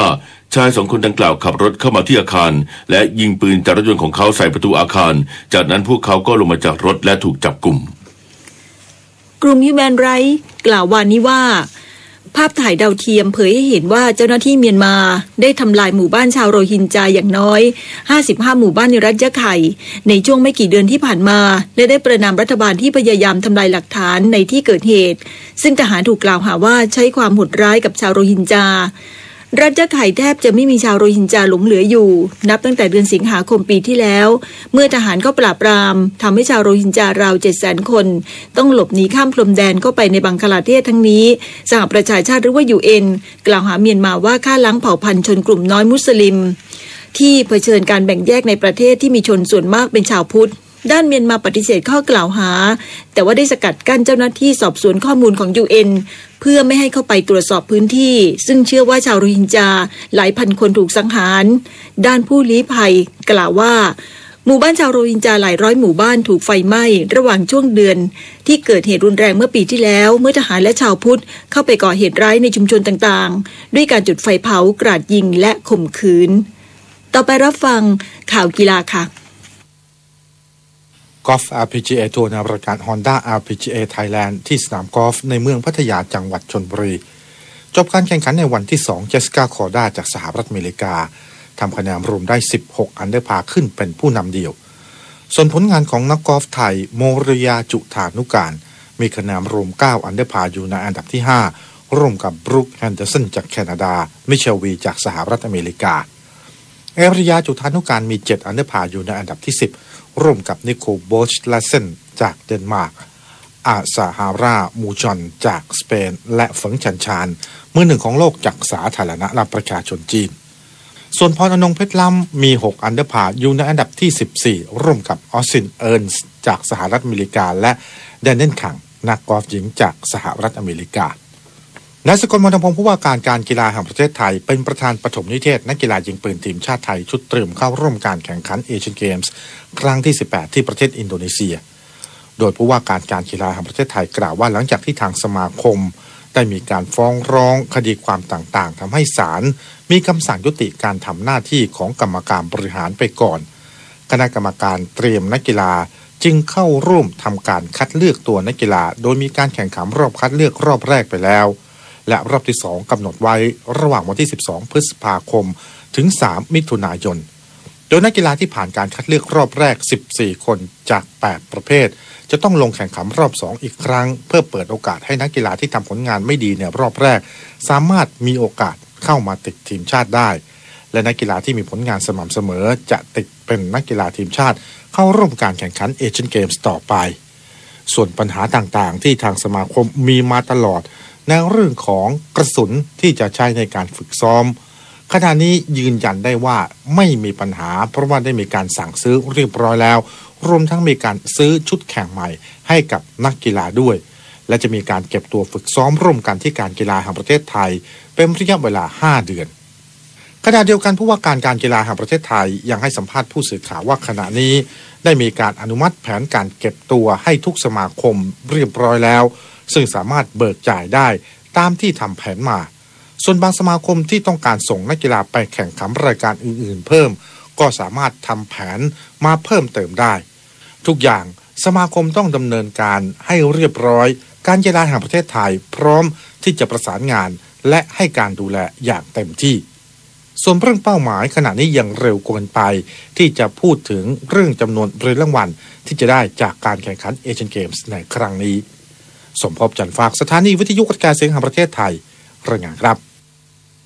ต่อไปเป็นพยากรณ์อากาศค่ะประกาศกรมอุตุนิยมวิทยาเรื่องอากาศแปรปรวนบริเวณประเทศไทยตอนบนซึ่งจะมีผลกระทบในวันที่24กุมภาพันธ์นี้บริเวณประเทศไทยตอนบนยังคงมีสภาพอากาศแปรปรวนต่อเนื่องไปอีก 1-2 วันโดยมีพายุฝนฟ้าคะนองกับมีลมกระโชกแรงและมีฝนตกหนักบางแห่งอาจมีลูกเห็บตกบางพื้นที่ในภาคเหนือภาคกลางภาคตะวันออกและภาคใต้ส่วนภาคตะวันออกเฉียงเหนือจะมีฝนน้อยลงโดยจะมีผลกระทบดังนี้ในวันที่24กุมภาพันธ์ภาคเหนือจังหวัดกำแพงเพชรและตากภาคกลางจังหวัดกาญจนบุรีอุทัยธานีและนครสวรรค์จึงขอให้ประชาชนหลีกเลี่ยงกันอยู่ในที่โล่งแจ้งใต้ต้นไม้ใหญ่และป้ายโฆษณาที่ไม่แข็งแรงในขณะที่เกิดพายุฝนฟ้าคะนองและลมกระโชกแรงช่วงวันและเวลาดังกล่าวสำหรับเกษตรกรควรระวังความเสียหายที่จะเกิดต่อผลผลิตทางการเกษตรไว้ด้วย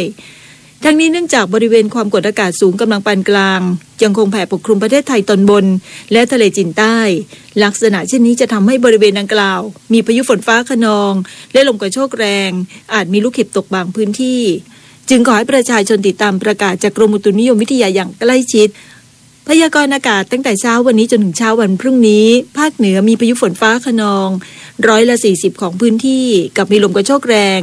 อาจมีลูกเห็บตกบางพื้นที่ส่วนมากบริเวณจังหวัดกำแพงเพชรและตากภาคตะวันออกเฉียงเหนือมีฝนฟ้าคะนอง30%ของพื้นที่ส่วนมากบริเวณจังหวัดชัยภูมิและเลยภาคกลางมีเมฆเป็นส่วนมากกับมีฝนฟ้าคะนอง40%ของพื้นที่และมีฝนตกหนักบางแห่งโดยมีลมกระโชกแรงอาจมีลูกเห็บตกบางพื้นที่ส่วนมากบริเวณจังหวัดนครสวรรค์อุทัยธานีและกาญจนบุรีภาคตะวันออกมีเมฆมากโดยมีฝนฟ้าคะนอง30%ของพื้นที่ส่วนมากบริเวณจังหวัดฉะเชิงเทราชลบุรีระยองจันทบุรีและตราดลมตะวันออกความเร็ว 15-30 กิโลเมตรต่อชั่วโมงทะเลมีคลื่นสูงประมาณ1เมตรภาคใต้ฝั่งตะวันออกมีเมฆเป็นส่วนมากโดยมีฝนฟ้าคะนอง60%ของพื้นที่กับมีฝนตกหนักส่วนมากบริเวณจังหวัดนครศรีธรรมราชพัทลุงสงขลาปัตตานียะลาและนราธิวาสลมตะวันออกความเร็ว 15-35 กิโลเมตรต่อชั่วโมงทะเลมีคลื่นสูง 1-2 เมตรภาคใต้ฝั่งตะวันตกมีเมฆเป็นส่วนมากกับมีฝนฟ้าคะนอง40%ของพื้นที่ส่วนมากบริเวณจังหวัดภูเก็ตกระบี่ตรังและสตูลลมตะวันออกความเร็ว 15-30 กิโลเมตรต่อชั่วโมงทะเลมีคลื่นสูงประมาณ1 เมตรกรุงเทพมหานครและปริมณฑล มีเมฆเป็นส่วนมากโดยมีฝนฟ้าคะนอง30%ของพื้นที่สภาวะระดับน้ำในแม่น้ำเจ้าพระยาที่หน้ากองบัญชาการกองทัพเรือคำนวณโดยกรมอุทกศาสตร์กองทัพเรือวันนี้น้ำขึ้นเต็มที่เวลา 10:11 นาทีสูงกว่าระดับทะเลปานกลาง1 เมตร 21 เซนติเมตรน้ำลงเต็มที่เวลา 4:23 นาทีสูงกว่าระดับทะเลปานกลาง22 เซนติเมตรและเวลา 18:54 นาทีต่ำกว่าระดับทะเลปานกลาง48 เซนติเมตรวันนี้ที่ประภาคารกาญจนาภิเษกแหลมพรหมเทพจังหวัดภูเก็ตดวงอาทิตย์ตกเวลา 18:38 นาทีกรุงเทพมหานครดวงอาทิตย์ตกเวลา 18:25 นาทีและช่วงนี้เชิญรับฟัง1 นาทีกับกปท.ครับการขับขี่รถบนท้องถนนนั้นมีโอกาสต้องเผชิญกับเหตุการณ์ที่ไม่คาดคิดตลอดเวลานะคะแต่หากผู้ขับขี่นั้นตั้งสติให้แน่แก้ไขปัญหาให้ถูกทางอุบัติเหตุร้ายแรงก็จะไม่เกิดขึ้นค่ะอย่างเช่นหากกระจกรถแตกก็ควรจะชะลอความเร็วของรถจอดเข้าข้างทางทันทีแต่หากมีความจำเป็นต้องขับรถต่อก็ควรต้องทุบกระจกรถเก่าออกให้หมดแล้วก็โกยเศษแก้วออกมาให้มากที่สุดไขกระจกข้างขึ้นจนมิดเพื่อป้องกันอาการรถสายขณะที่ขับขี่นะคะกรณีที่พบสุนัขวิ่งตัดหน้าผู้ขับขี่ต้องรีบชะลอความเร็วของรถแต่อย่าไปเบรกรถกระทันหันไม่เช่นนั้นรถอาจจะเสียหลักพลิกคว่ำและกรณีเป็นสัตว์ใหญ่ก็ไม่ควรบีบแตรไล่นะคะเพราะจะยิ่งทำให้สัตว์นั้นตกใจแล้วก็วิ่งเข้าหารถทำให้เกิดอันตรายได้แต่ควรจะค่อยๆขับผ่านไปด้วยความระมัดระวังกรณียางระเบิดต้องจับพวงมาลัยให้มั่นคงพยายามบังคับรถเข้าข้างทางโดยใช้เกียร์ต่ำเพื่อชะลอความเร็วแต่อย่าเบรกกระทันหันค่ะเพราะรถนั้นอาจจะพลิกคว่ำได้นะคะด้วยความปรารถนาดีจากกรมประชาสัมพันธ์และกองทุนเพื่อความปลอดภัยในการใช้รถใช้ถนนกรมการขนส่งทางบกค่ะพาณิชย์ใกล้ชิดประชาชนโครงการแฟรนไชส์สร้างอาชีพเพื่อผู้มีรายได้น้อยเป็นการต่อยอดจากโครงการบัตรสวัสดิการแห่งรัฐโดยกรมพัฒนาธุรกิจการค้ากระทรวงพาณิชย์จะคัดเลือกแฟรนไชส์ที่ผ่านการพัฒนาจากกรมและมีคุณภาพเข้าร่วมโครงการโดยมีธนาคารออมสินเป็นผู้ให้สินเชื่อและมีบริษัทประกันสินเชื่ออุตสาหกรรมขนาดย่อมหรือบสย.ค้ำประกันสินเชื่อให้ผู้มีรายได้น้อยที่จะลงทุนในระบบแฟรนไชส์นอกจากนี้ยังมีการจัดกิจกรรมสร้างการรับรู้เกี่ยวกับการลงทุนในธุรกิจระบบแฟรนไชส์พร้อมทั้งจับคู่ธุรกิจ Business Matching ระหว่างธุรกิจแฟรนไชส์ที่ผ่านการคัดเลือกกับผู้มีรายได้น้อยทั้งนี้คาดว่าจะมีผู้มีรายได้น้อยที่ต้องการสร้างอาชีพและสร้างรายได้ประมาณ 20,000 รายโดยผู้เข้าร่วมโครงการจะสามารถเข้าถึงการประกอบธุรกิจในระบบแฟรนไชส์พร้อมทั้งสามารถเข้าถึงแหล่งเงินทุนพิเศษเพื่อยกระดับการสร้างอาชีพและรายได้ให้แก่ผู้มีรายได้น้อยอย่างยั่งยืนสอบถามข้อมูลเพิ่มเติมได้ที่สายด่วนกรมพัฒนาธุรกิจการค้า1570หรือ www.dbd.go.thรู้รักภาษาไทยโดยความร่วมมือของสำนักงานราชบัณฑิตยสภาและกรมประชาสัมพันธ์วันนี้เสนอคำว่าไฟฟอนไฟฟอนมาจาก2 คำคือไฟกับฟอนไฟคือเปลวที่ให้ความร้อนแสงสว่างสามารถไหม้สิ่งต่างๆได้เป็นหนึ่งในธาตุทั้ง4โดยปริยายหมายถึงความเดือดร้อนเช่นตอนนี้สถานการณ์บ้านเมืองกำลังร้อนเป็นไฟส่วนคำว่าฟอนในที่นี้หมายถึงที่ไหม้เป็นขี้เถ้าเมื่อใช้ว่าไฟฟอนหมายถึงไฟที่สุมอยู่ภายในมีความร้อนระอุอยู่กวีนำมาใช้เปรียบถึงความทุกข์ที่ร้อนรุ่มอยู่ในอกดังปรากฏในคำประพันธ์กาบเหตุชมเครื่องข่าวหวาน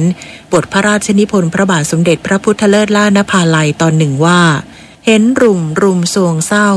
รุ่มเร้าคือไฟฟอนเจ็บไกลใจอาวรร้อนรุ่มกลุ่มกลางสวงมีความหมายว่าเมื่อเห็นอาหารที่ชื่อรุ่มทำให้ร้อนรุ่มอยู่ในอกด้วยความคิดถึงคนรักที่ทำอาหารชนิดนี้ผู้มีคำถามการใช้ภาษาไทยสอบถามได้ที่ www.royin.go.th สำหรับช่วงที่2ติดตามรับฟังคำปราศัยของนายพิษณุเครืองามรองนายกรัฐมนตรีเนื่องในวันศิลปินแห่งชาติและความคืบหน้าการปฏิรูปประเทศด้านกระบวนการยุติธรรมค่ะผู้หนักแน่นในสัจจะพูดอย่างไร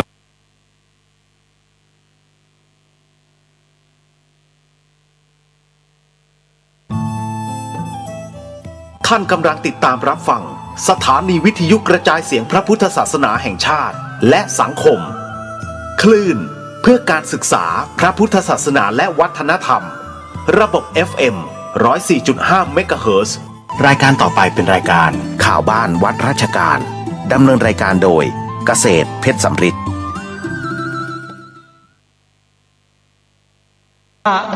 โทโสโมโหโมหะกำหนดไว้นะสติคอยคุ้ม กำหนดใจและกายมิใช่เดาสุ่มสติคอยคุมรู้ตัวทั่วพร้อม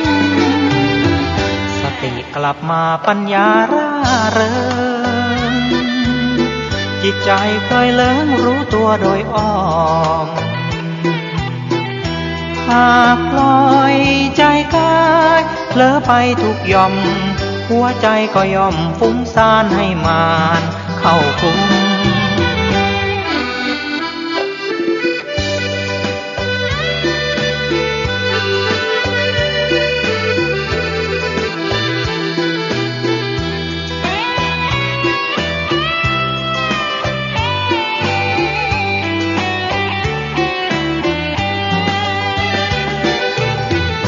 โทสะโทโสโมโหโมหังกำหนดไว้นะสติคอยคุ้มกำหนดใจและกายมิใช่เดาสุ่มสติคอยคุมรู้ตัวทั่วพร้อมสติกลับมาปัญญาร่าเริงจิตใจเคยเลิงรู้ตัวโดยอ้อมหากปล่อยใจกายเผลอไปทุกย่อมหัวใจก็ย่อมฟุ้งซ่านให้มานเข้าคุม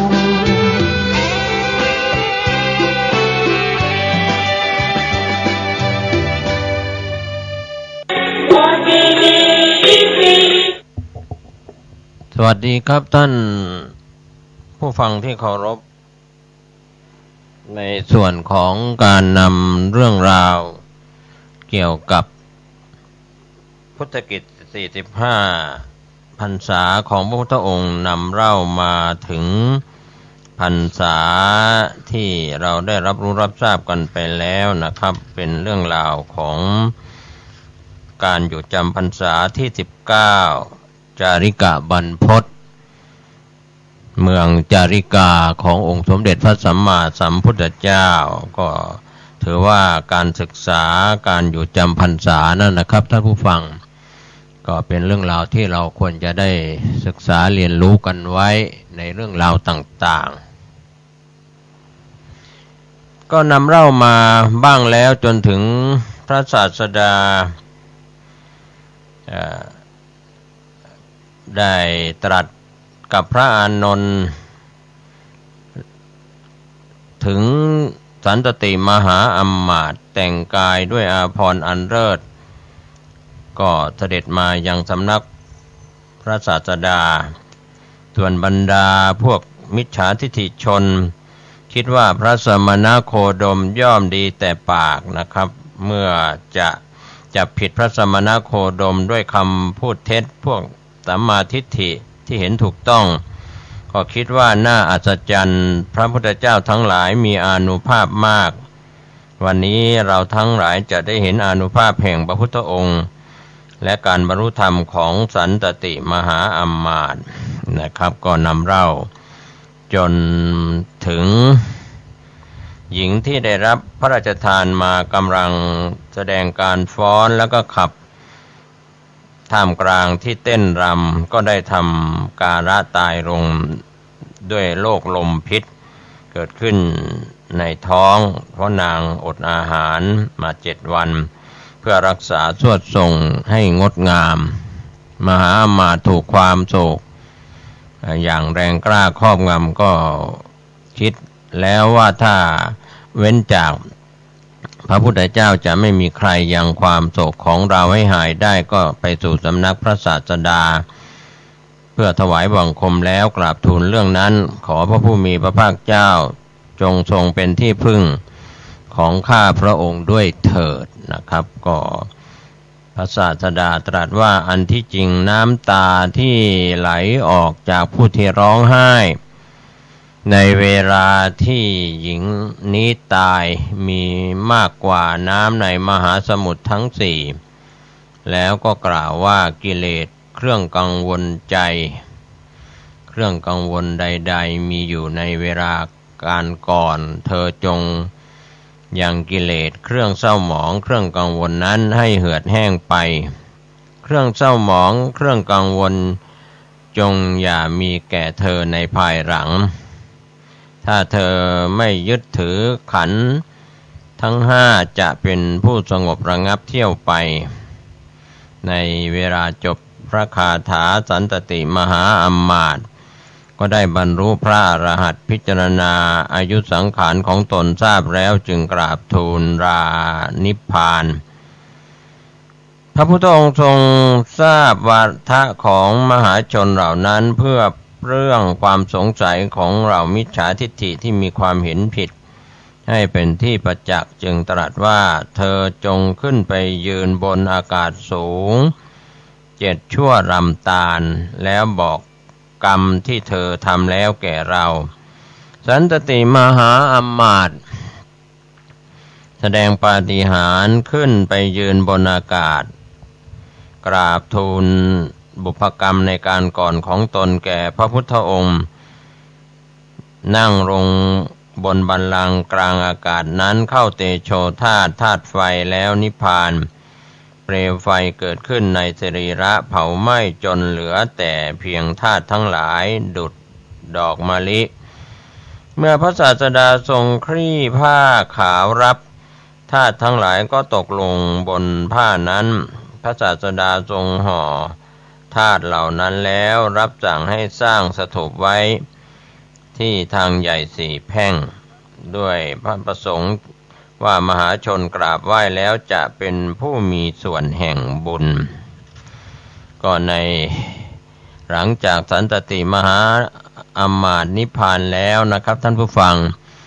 บรรดาภิกษุต่างถามกันว่าในเมื่อสันตติอัมมาตย์ยังไม่ได้บวชพวกเราควรจะเรียกเธอว่าเป็นสมณะหรือว่าเป็นพราหมณ์พระศาสดาทรงทราบความสงสัยของภิกษุเหล่านั้นก็ตรัสว่า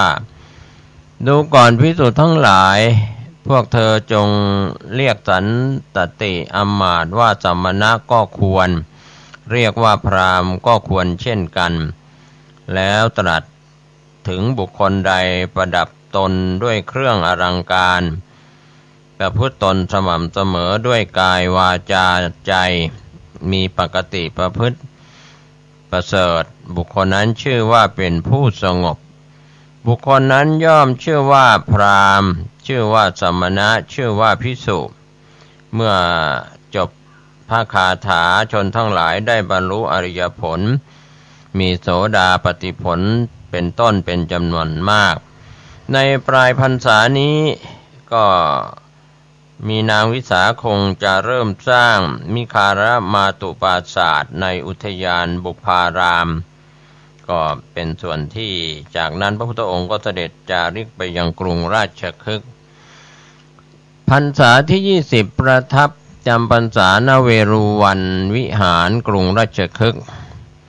ในพรรษานี้พระอานนท์ได้รับแต่งตั้งให้เป็นพุทธอุปถากประจำซึ่งก่อนหน้านี้แม้ว่าพระอานนท์จะทำหน้าที่อุปถาก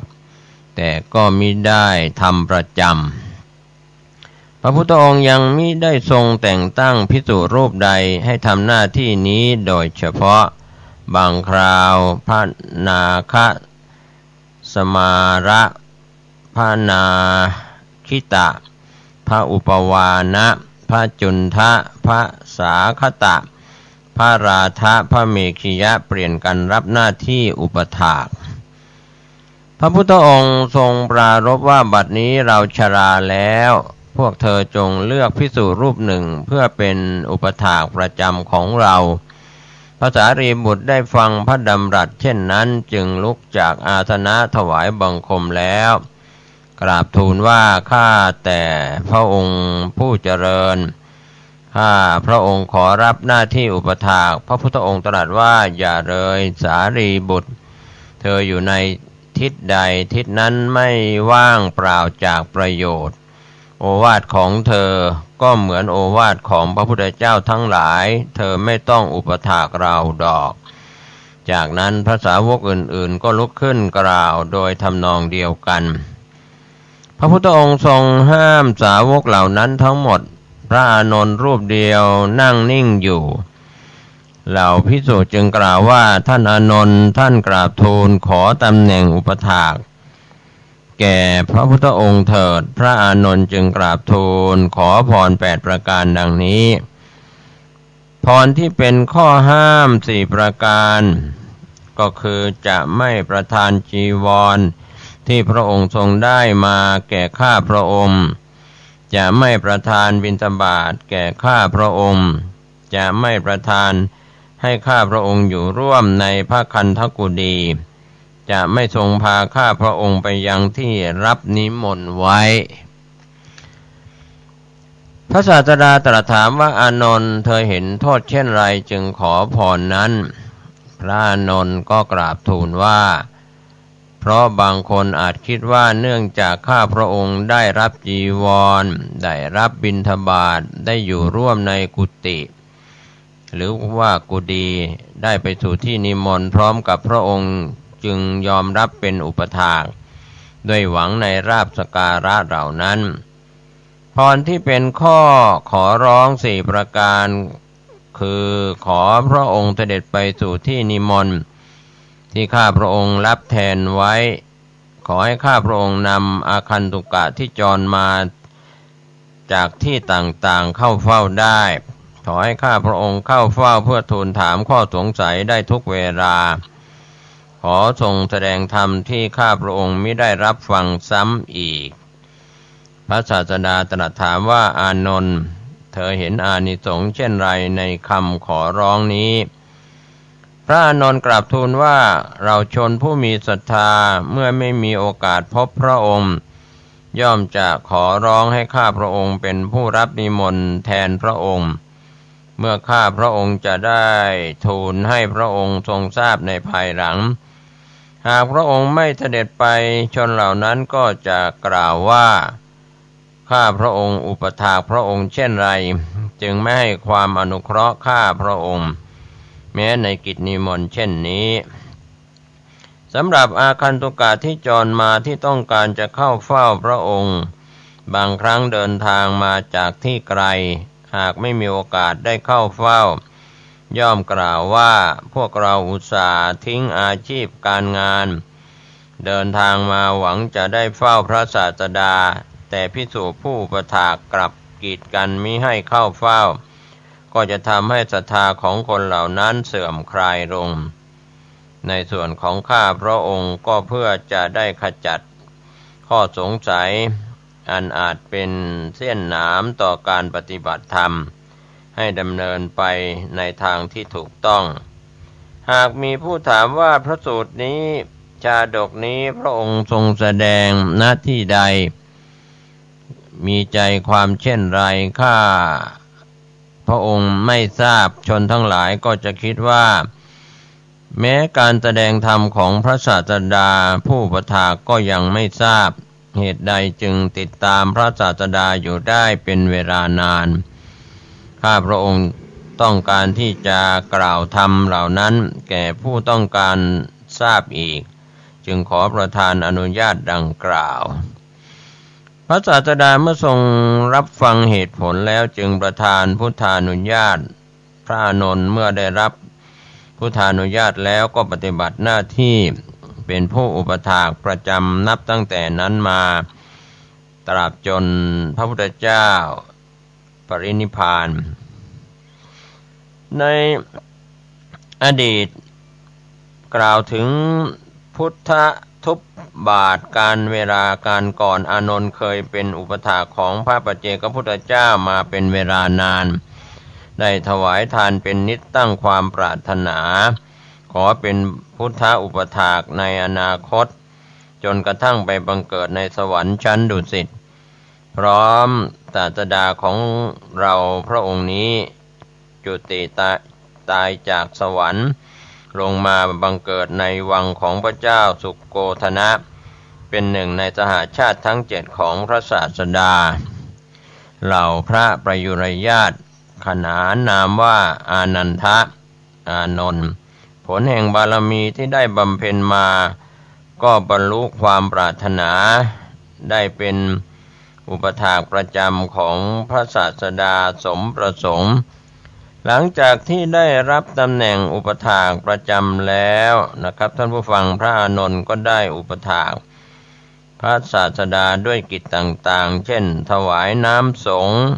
ไม้ชำระพระทนฟันนวดพระปิสดางหลัง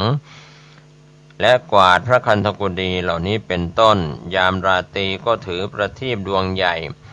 เดินตรวจตรารอบบริเวณพระคันธกุฎีตลอดยามทั้งสาม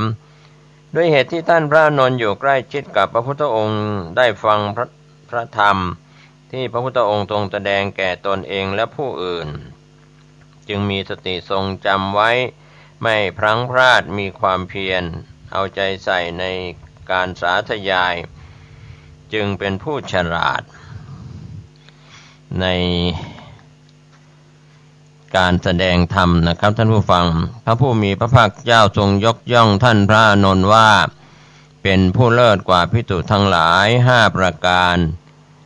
คือเป็นพหูสูตรมีสติมีคติมีความเพียรและเป็นพุทธอุปถากแล้วตรัสว่าดูก่อนอานนท์ภิกษุทั้งหลาย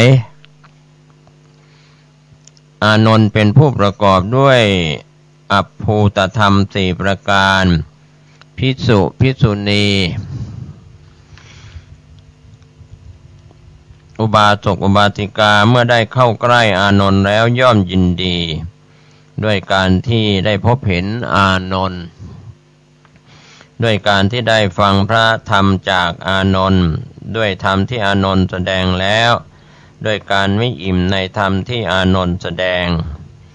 ภิกษุทั้งหลายอภูตธรรมน่าอัศจรรย์4ประการนี้มีพร้อมอยู่ในอานนท์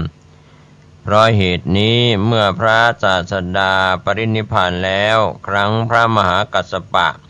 สังคายนาพระธรรมวินัยครั้งแรกเราสงฆ์จึงเลือกพระอานนท์ให้เป็นผู้วิสัชนาพระสุตตันตปิฎกและพระอภิธรรมปิฎกหลังจากออกพรรษาแล้วในพรรษาที่19พระพุทธองค์เสด็จกลับกรุงสาวัตถีนางวิสาขาก็เริ่มสร้างมิคารมาตุปราสาทในอุทยานบุพารามทรงเสด็จจาริกต่อแล้วจำพรรษาที่20ณเวรุวันวิหารรับสั่งให้พระโมคคัลลานะอยู่ช่วยดูแลการก่อสร้างหลังจากออกพรรษาที่20การก่อสร้างคงจะแล้วเสร็จสมบูรณ์พระพุทธองค์เสด็จกลับมายังกรุงสาวัตถีนางวิสาขานิมนต์พระพุทธองค์ประทับที่ปราสาท4 เดือนเพื่อทำการฉลองพระพุทธองค์ทรงประทับจำพรรษาที่21ที่กรุงสาวัตถีบุพารามเป็นอุทยานนอกกรุงสาวัตถีด้านทิศตะวันออกมีมาเป็นหลักฐานเพียงว่าบุพารามเป็นสถานที่ที่พระพุทธองค์ทรงใช้เป็นที่พักผ่อนพระอิริยาบถหลังจากเสวยภัตตาหารในเรือนของอนาถบิณฑิกเศรษฐีแล้วเป็นประจำครั้งหนึ่งพระพุทธองค์ตรัสให้สามเณรรูปหนึ่งชื่อสุมาณะไปตักน้ำจากสระอโนดาตมาใช้รักษาโรคของพระอนุรุทธะซึ่งอาพาธอยู่ต่อมาหลังจากนางวิสาขาลืมห่อเครื่องประดับมหาราดาปราสาทไว้ในพระเชตวันวิหารและทราบว่าพระอานนท์จับต้องห่อเครื่องประดับเนื่องจากพระอานนท์มีหน้าที่เก็บรักษาไว้จนกว่าผู้เป็นเจ้าของจะมารับคืนนางจึงไม่ยอมนำเครื่องประดับนั้นมาใช้อีกด้วยความเคารพนางได้ประกาศขายแต่ไม่มีผู้ใดสามารถจะซื้อได้นางจึงซื้อคืนเองด้วยเงิน9 โกฏแล้วก็นำเงินจำนวนนั้นไปซื้อที่ส่วนหนึ่งของอุทยานบุพารามเพื่อสร้างปราสาทสำหรับเป็นที่พักของสงฆ์ตามคำแนะนำของพระพุทธองค์มิคารมาตุปราสาทนั้นเป็นปราสาทที่นางวิสาขาสร้างถวายด้วยเงินอีกจำนวน9 โกฏขณะอยู่ในระหว่างก่อสร้างพระพุทธองค์ก็ตรัสให้พระโมคคัลลานะ และภิกษุอีก500รูปเป็นผู้ให้คำแนะนำลักษณะเป็นปราสาท2 ชั้นมีห้องพำนักชั้นละ500ห้องบนหลังคาปราสาทสร้างที่เก็บน้ำทำด้วยทองคำแท่งจุน้ำได้60 ถังเมื่อปราสาทแล้วเสร็จนางก็ทำการฉลองสิ้นเงินอีก9 โกฏครับก็เป็นเรื่องที่นางวิสาขาสร้างมิคารมาตุปราสาทก็กล่าวระยะเวลาในพรรษาที่5ที่พระพุทธองค์เสด็จไปพัทยานครแคว้นอังคะเพื่อโปรดตระกูลของนางให้ได้บรรลุโสดาบันและโปรดพัทธชิหลานชายเมนทกะเศรษฐีให้บรรลุอรหัตนั้นนางวิสาขาในสมัยนั้นมีอายุเพียง7 ขวบ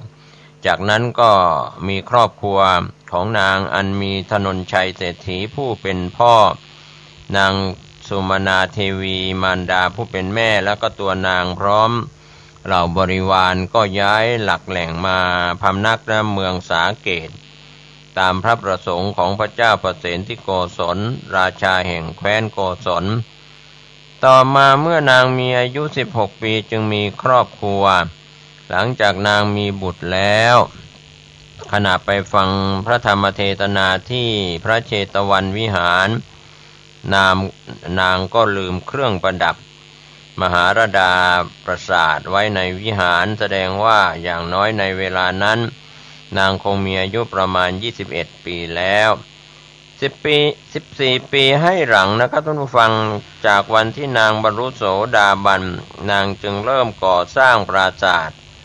ก็คาดว่าอยู่ระหว่างพรรษาที่19 ถึง 20นะครับส่วนพุทธกิจสถานที่ประทับจำพรรษาที่21 ถึง 45นั่นนะครับท่านผู้ฟังถ้าเราศึกษากันพรรษาที่1 ถึง 20พระพุทธองค์มิได้ประทับอยู่ณสถานที่แห่งใดแห่งหนึ่งเป็นประจำโดยทรงทราบว่าผู้ใดมีอุปนิสัยที่จะบรรลุมรรคผลแม้จะอยู่ในที่แสนไกลธุรกันดารหรือต้องประสบกับอุปสรรคเพียงไรพระองค์ก็จะเสด็จไปเพื่ออนุเคราะห์เกื้อกูลแก่บรรดาชนเหล่านั้นให้พ้นจากทุกภัยทั้งปวงพระพุทธกิจของพระพุทธองค์ไม่เลือกบุคคลไม่เลือกเวลาไม่เลือกโอกาสและไม่เลือกสถานที่ดังนั้นระหว่างพรรษาที่21 ถึง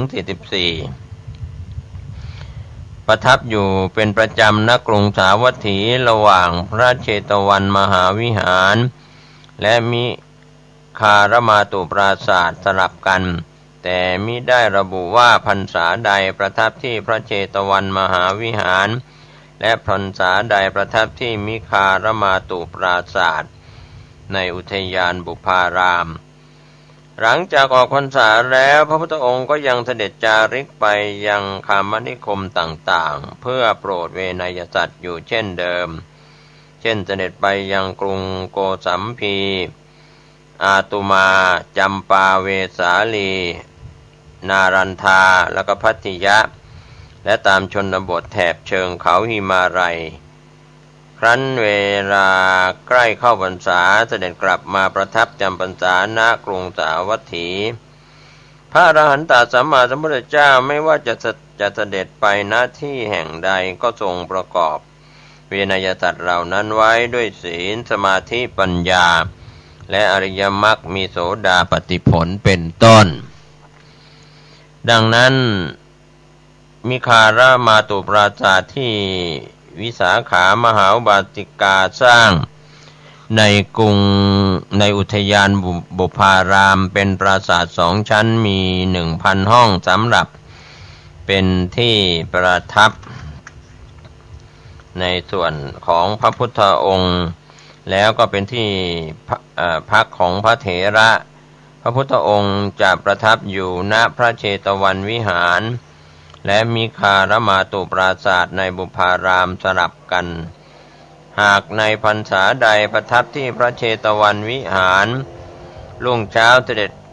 เข้าไปบิณฑบาตในกรุงสาวัตถีก็ทรงพักกลางวันที่มิคารมาตุปราสาทหากในพรรษาใดประทับที่มิคารมาตุปราสาทรุ่งเช้าก็เสด็จเข้าไปบิณฑบาตในกรุงสาวัตถีก็ทรงพักกลางวันที่พระเชตวันวิหารเหตุที่พระพุทธองค์ทรงประทับที่กรุงสาวัตถีแคว้นโกศลนานที่สุดในการบำเพ็ญพระพุทธกิจเพราะสาวัตถีเป็นเมืองสงบสุขเจริญมั่งคั่งภิกษาหารอุดมสมบูรณ์มีไพศาลที่เหมาะแก่การบำเพ็ญสมณธรรมทั้งยังมีพระราชาพระเจ้าประเสนที่โกศลซึ่งเลื่อมใสในพระพุทธศาสนาเคารพนอบน้อมในพระพุทธองค์อย่างไม่มีผู้ใดเสมอ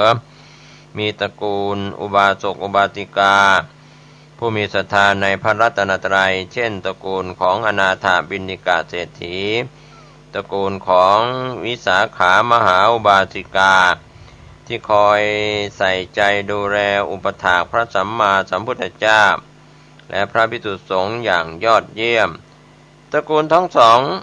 ย่อมไปสู่ที่อุปถากพระตถาคตเจ้าวันละ2 ครั้งเป็นประจำในเรือนของท่านทั้งสองนั้นเตรียมอาสนะไว้เพื่อภิกษุแต่ละ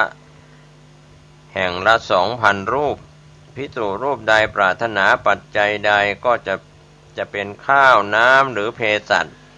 ปัจจัยนั้นจะสำเร็จแก่ภิกษุรูปนั้นสมปรารถนาทุกเวลาเป็นนิจนอกจากนั้นกิจของอุบาสกอุบาสิกาชาวกรุงสาวัตถีก็คือในตอนเช้าจะพากันไปถวายทานหลังภัตกิจก็จะเตรียมเครื่องสักการะบูชามีดอกไม้ของหอมพร้อมทั้งไทยธรรมมีผ้าเภสัชน้ำปานะเป็นต้นไปสู่พระเชตวันวิหาร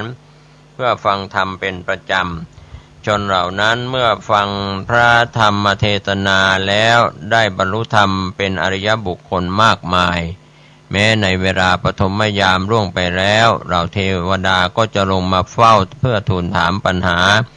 ตลอดจนการบัญญัติสิกขาบทก็จะทรงบัญญัติขณะที่ประทับอยู่ณกรุงสาวัตถีนี้นะครับก็เป็นเรื่องราววันนี้ผมเกษตรเพชรสำริดได้นำเรื่องราวการอยู่จำพรรษาของพระพุทธองค์ในพุทธกิจ45 พรรษาให้ท่านได้แบ่งปันได้คิดได้พิจารณาเป็นการเพิ่มพูนปัญญาบารมีของท่านขอให้ท่านสุขกายสุขใจในการศึกษาได้การฟังและได้บำเพ็ญทานรักษาศีลเจริญภาวนาบรรลุอริยมรรคอริยผลแม้ยังไม่ได้บรรลุอริยมรรคอริยผลก็ได้หลังจากตายแล้วก็ไปบังเกิดในสวรรค์6 ชั้นชั้นใดชั้นหนึ่งสุขกายสุขใจโดยทั่วหน้ากันสวัสดีครับท่านผู้ฟังที่เคารพในโอกาสวาระพิเศษการฟังธรรมตามการเวลาย่อมได้บุญได้กุศลแง่คิดหลักธรรมคำสอนวันนี้จากท่านเจ้าคุณประชานาถมุนีเจ้าวาดวัดดอนจันทร์ตำบลทันตารามอำเภอเมืองเชียงใหม่กล่าวพร่ำสอนดีๆดังนี้ขออนุโมทนาท่านทั้งหลายที่ฟังรายการสถานีวิทยุแห่งนี้วันนี้ก็ขอฝากให้ท่านทั้งหลายได้พิจารณาความจริงขั้นพื้นฐานที่มันเกิดขึ้นกับชีวิตมนุษย์ของเราความจริงขั้นพื้นฐานได้แก่คำว่าความสุขได้แก่คำว่าความทุกข์ความสุขความทุกข์มันเป็นความจริงขั้นพื้นฐานของมนุษย์สุขทุกข์มนุษย์เป็นผู้กำหนด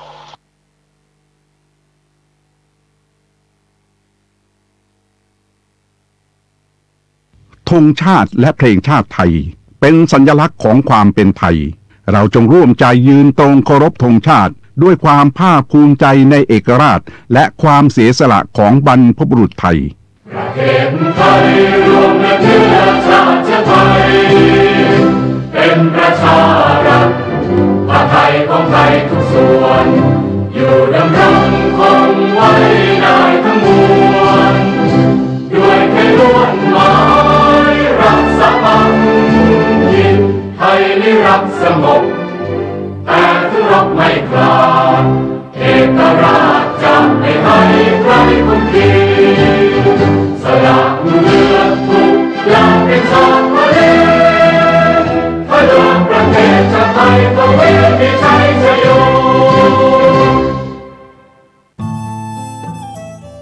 ท่านกำลังติดตามรับฟังสถานีวิทยุกระจายเสียงพระพุทธศาสนาแห่งชาติและสังคม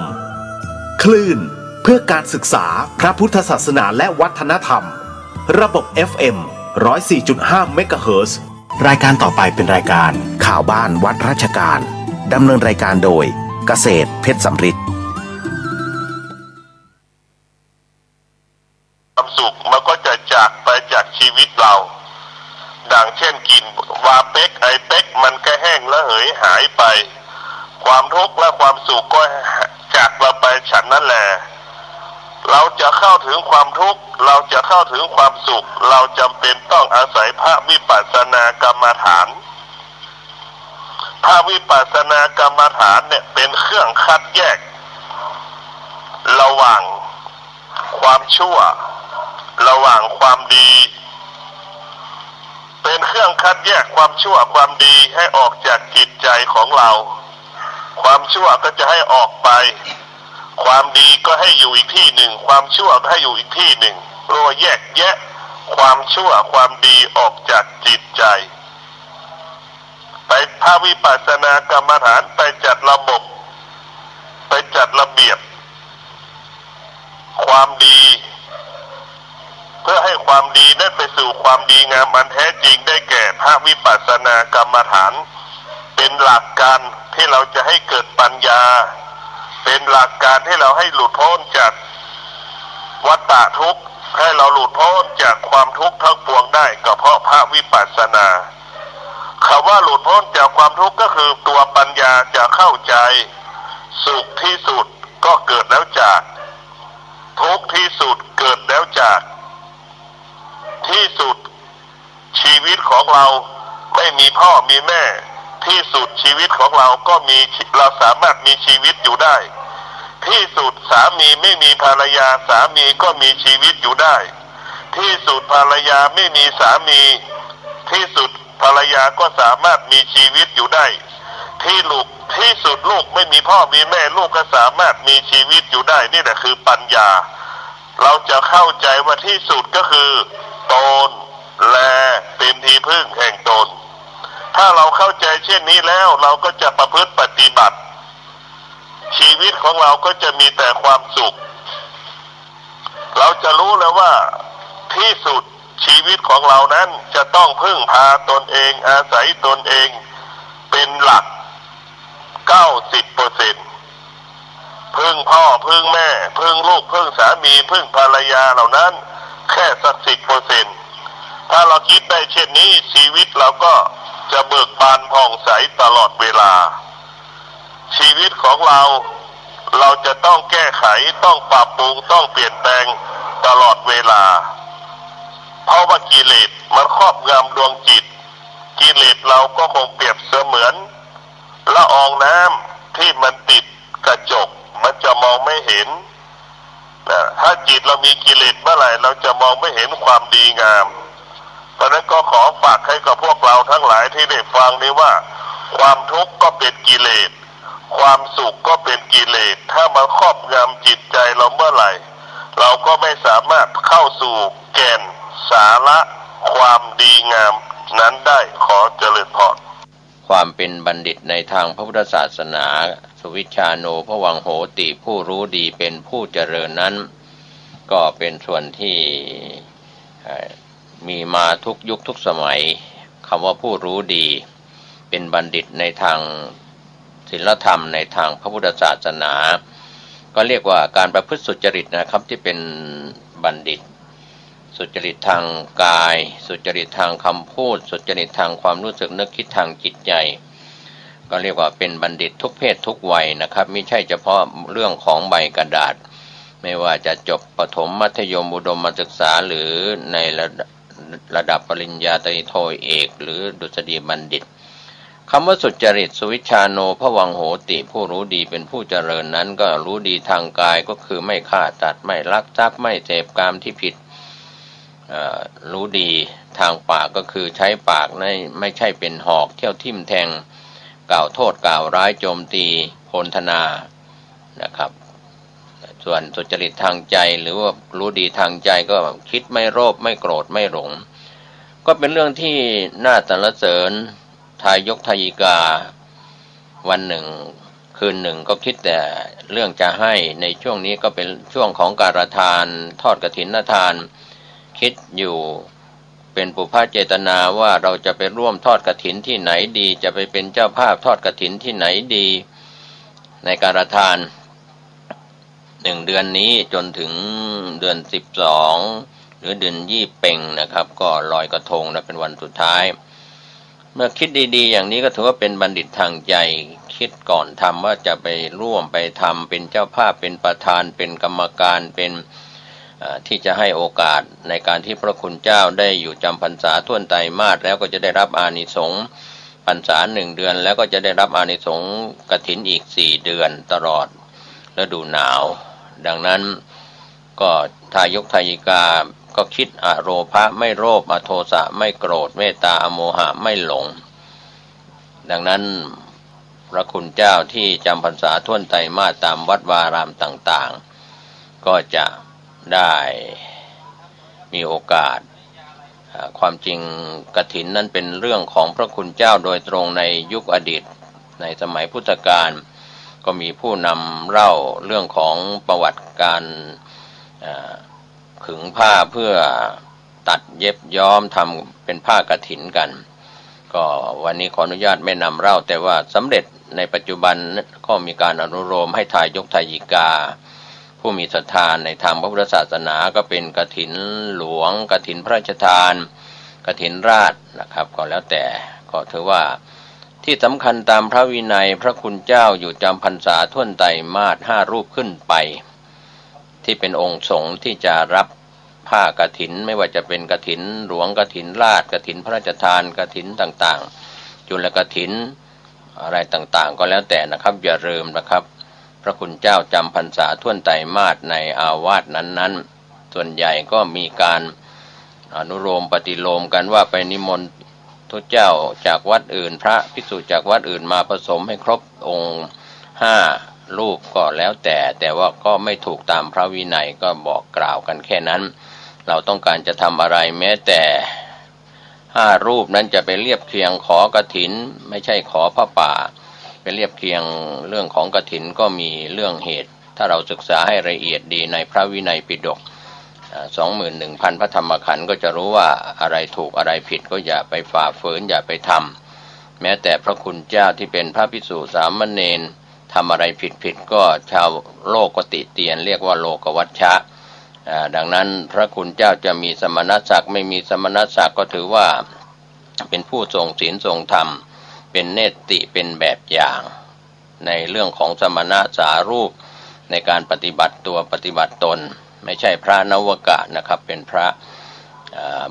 ผู้บวชใหม่ก็ไม่ใช่เป็นพระเถระเป็นพระมหาเถระแล้วนะครับนิสัยมุตตะไม่มีแล้วนิสัยแบบชาวบ้านไม่มีแต่ก็ทำให้เกิดเรื่องของข่าวสารที่ออกมาเป็นโลกวัชชะปกปิดไปทำไมสุทธิความบริสุทธิ์อสุทธิความไม่บริสุทธิ์เป็นปัจจตังรู้เฉพาะตัวเฉพาะตนท่านอยู่แล้วว่าท่านทำถูกทำผิดท่านจะเป็นบัณฑิตท่านก็รู้อยู่แล้วว่าท่านทำทางกายถูกต้องทางพูดจาถูกต้องคิดถูกต้องดีงามแล้วไม่ต้องไปให้ใครมาตัดสินพี่น้องสื่อมวลชนก็ทำหน้าที่เป็นอาชีพนะครับท่านผู้ฟังอย่าไปกล่าวโทษจะไปชมสื่อมวลชนก็ไม่ได้จะไปติสื่อมวลชนก็ไม่ได้เป็นอาชีพของสื่อมวลชนสื่อสารมวลชนทุกแขนงสาขาเขามีอาชีพเพื่อหารายได้ประกอบอาชีพเลี้ยงปากเลี้ยงท้องไม่ใช่พระคุณเจ้านะครับที่จะต้องเลี้ยงชีพด้วย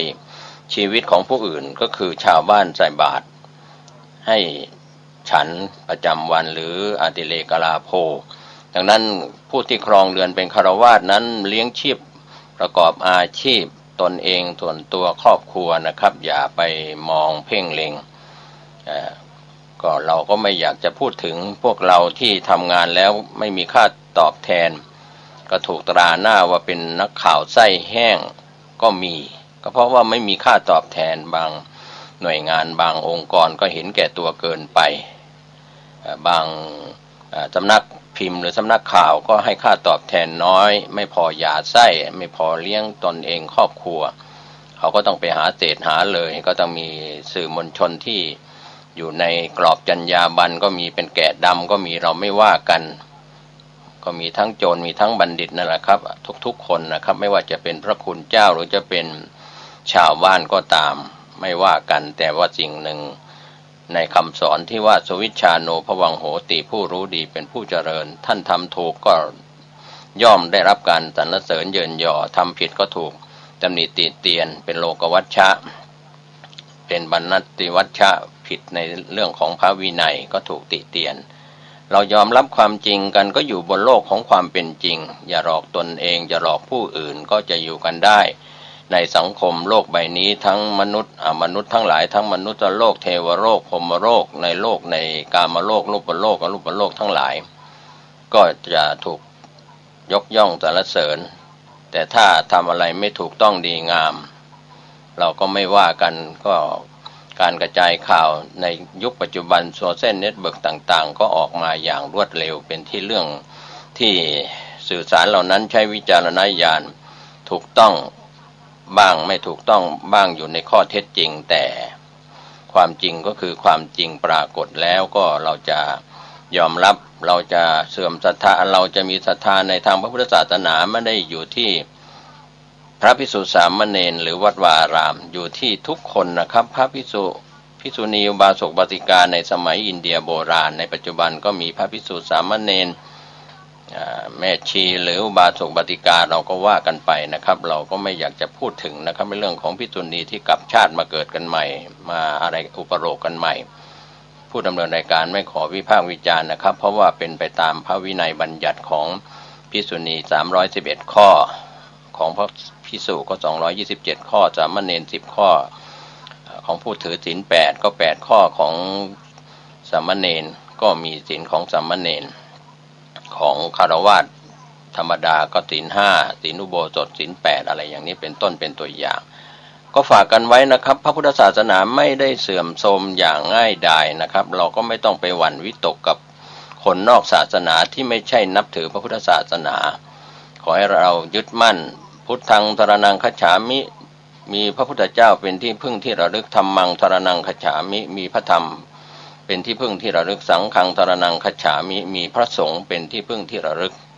ก็ไม่ว่ากันบางวัดบางแห่งไม่มีนะครับไม่มีการตั้งนะโมนอบน้อมแด่องค์สมเด็จพระสัมมาสัมพุทธเจ้ามีแต่โอมมีแต่อะไรเรื่องของวัดพุทธกับวัดพราหมณ์อยู่ด้วยกันโอมตลอดเรื่องของพราหมณ์เราก็ลองดูนะครับเพราะว่าวัดใดไม่ตั้งนะโมไม่นอบน้อมคุณพระศรีรัตนตรัยในสมัยพุทธกาลในสมัยอดีตที่เราได้ศึกษาในชาดกในพระสูตรคนที่นับถือพระพุทธศาสนาตกใจอารามออกมานะโมนอบน้อมถึงพระพุทธเจ้าคนที่อยู่ในครอบครัวเดียวกันที่เป็นพราหมณ์ก็ดีเป็นอะไรก็โกรธเพราะอะไรก็เขาเหล่านั้นเข้าถึงพระพุทธเจ้าเป็นที่พึ่งเข้าถึงพระธรรมพระสงฆ์เป็นที่พึ่งแล้วก็นอบน้อมในสิ่งเกร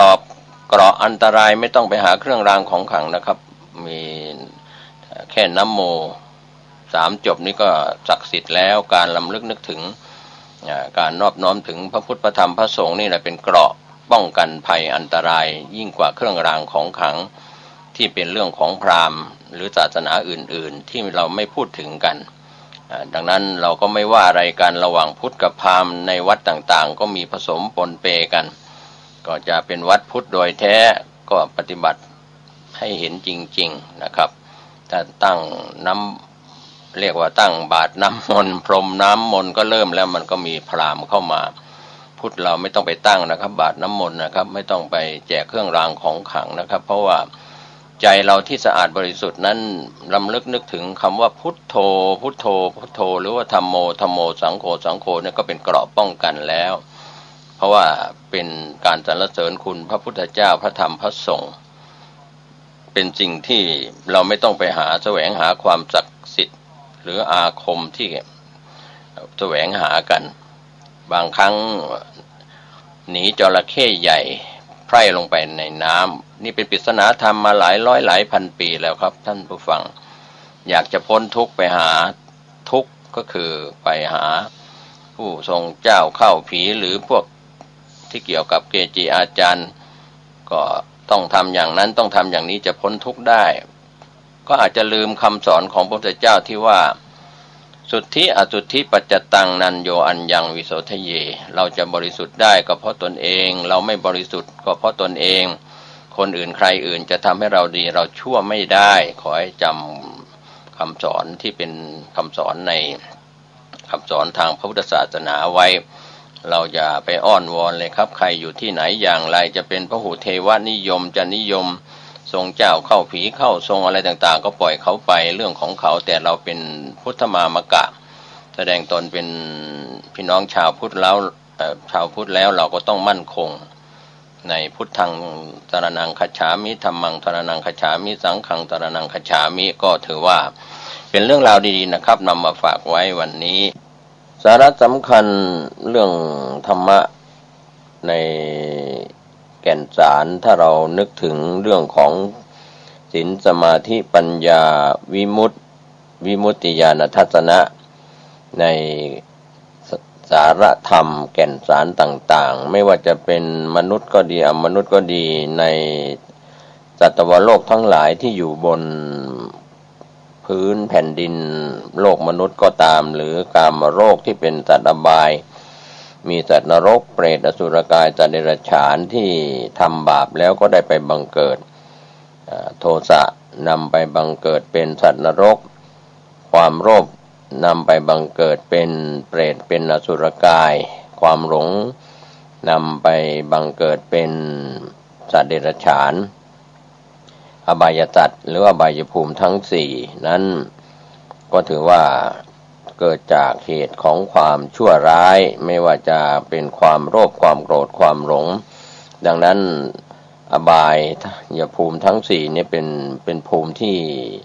ได้ไปบังเกิดแล้วก็ไม่สบายมีทุกข์มากกว่าความสุขแต่ความสุขนั้นก็มีอยู่แต่ว่าอาจจะมีส่วนน้อยดังนั้นที่ชื่อว่านิรโยหรือว่านรกนั้นถ้าเราไปศึกษาตามคัมภีร์ในภูมิจตุกะก็จะเห็นได้ว่าความทุกข์ความเดือดร้อนเขาหาความสุขไม่ได้คำว่านิระยะไม่มีความสุขเลยทรมานในแดนที่ได้ไปบังเกิดแล้วก็เราก็ไม่ต้องพูดถึงตัวเป็นมนุษย์ใจเป็นสัตว์นรกก็คือคนที่มีความทุกข์กายทุกข์ใจทรมานอดอยากแสนจะทุกข์แสนจะทรมานมากมายทีเดียวดังนั้นนรกในตัวของความเป็นมนุษย์คือตัวเป็นมนุษย์ใจเป็นสัตว์นรกนั้นก็คือคนที่มีอารมณ์โกรธง่ายฉุนเฉียวง่ายโมโหง่ายเรียกว่าโกรธง่ายก็เป็นเรื่องราวที่เป็นปัญหาของสังคมในตัวเป็นมนุษย์นะครับใจมีความเรียกว่าโมโหฉุนเฉียวไม่เอาเหตุไม่เอาผลไม่ฟังอีลาค่าอีลมใช้แต่อารมณ์ของตนเองเป็นใหญ่จะเป็นหญิงเป็นชายจะเป็นเด็กเป็นผู้ใหญ่จะเป็นพระคุณเจ้าหรือจะเป็นชาวบ้านก็ตามเป็นอะไรนั้นก็เป็นเรื่องของการสมมุติบัญญัติขึ้นมาว่าเป็นหญิงสมมุติกันขึ้นมาว่าเป็นชายสมมุติกันขึ้นมาว่าเป็นคนไทยสมมุติกันขึ้นมาว่าเป็นชาวต่างประเทศก็สมมุติกันขึ้นมาว่าเป็นครูบาอาจารย์สมมุติกันขึ้นมาว่าเป็นนายกรัฐมนตรีสมมุติกันขึ้นมาว่าเป็นรัฐมนตรีเป็นอธิบดีเป็นรองอธิบดีเป็นส่วนของหน่วยงานต่างๆก็เป็นเรื่องของการสมมุติกันขึ้นมาเรียกว่าสมมุติสัจจะความจริงโดยสมมุติแต่พวกเราท่านทั้งหลายก็เลยยึดติดกัน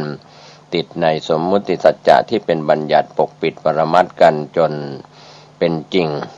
ก็วันที่ท่านเห็นความจริงที่เป็นสมมุติสัจจะ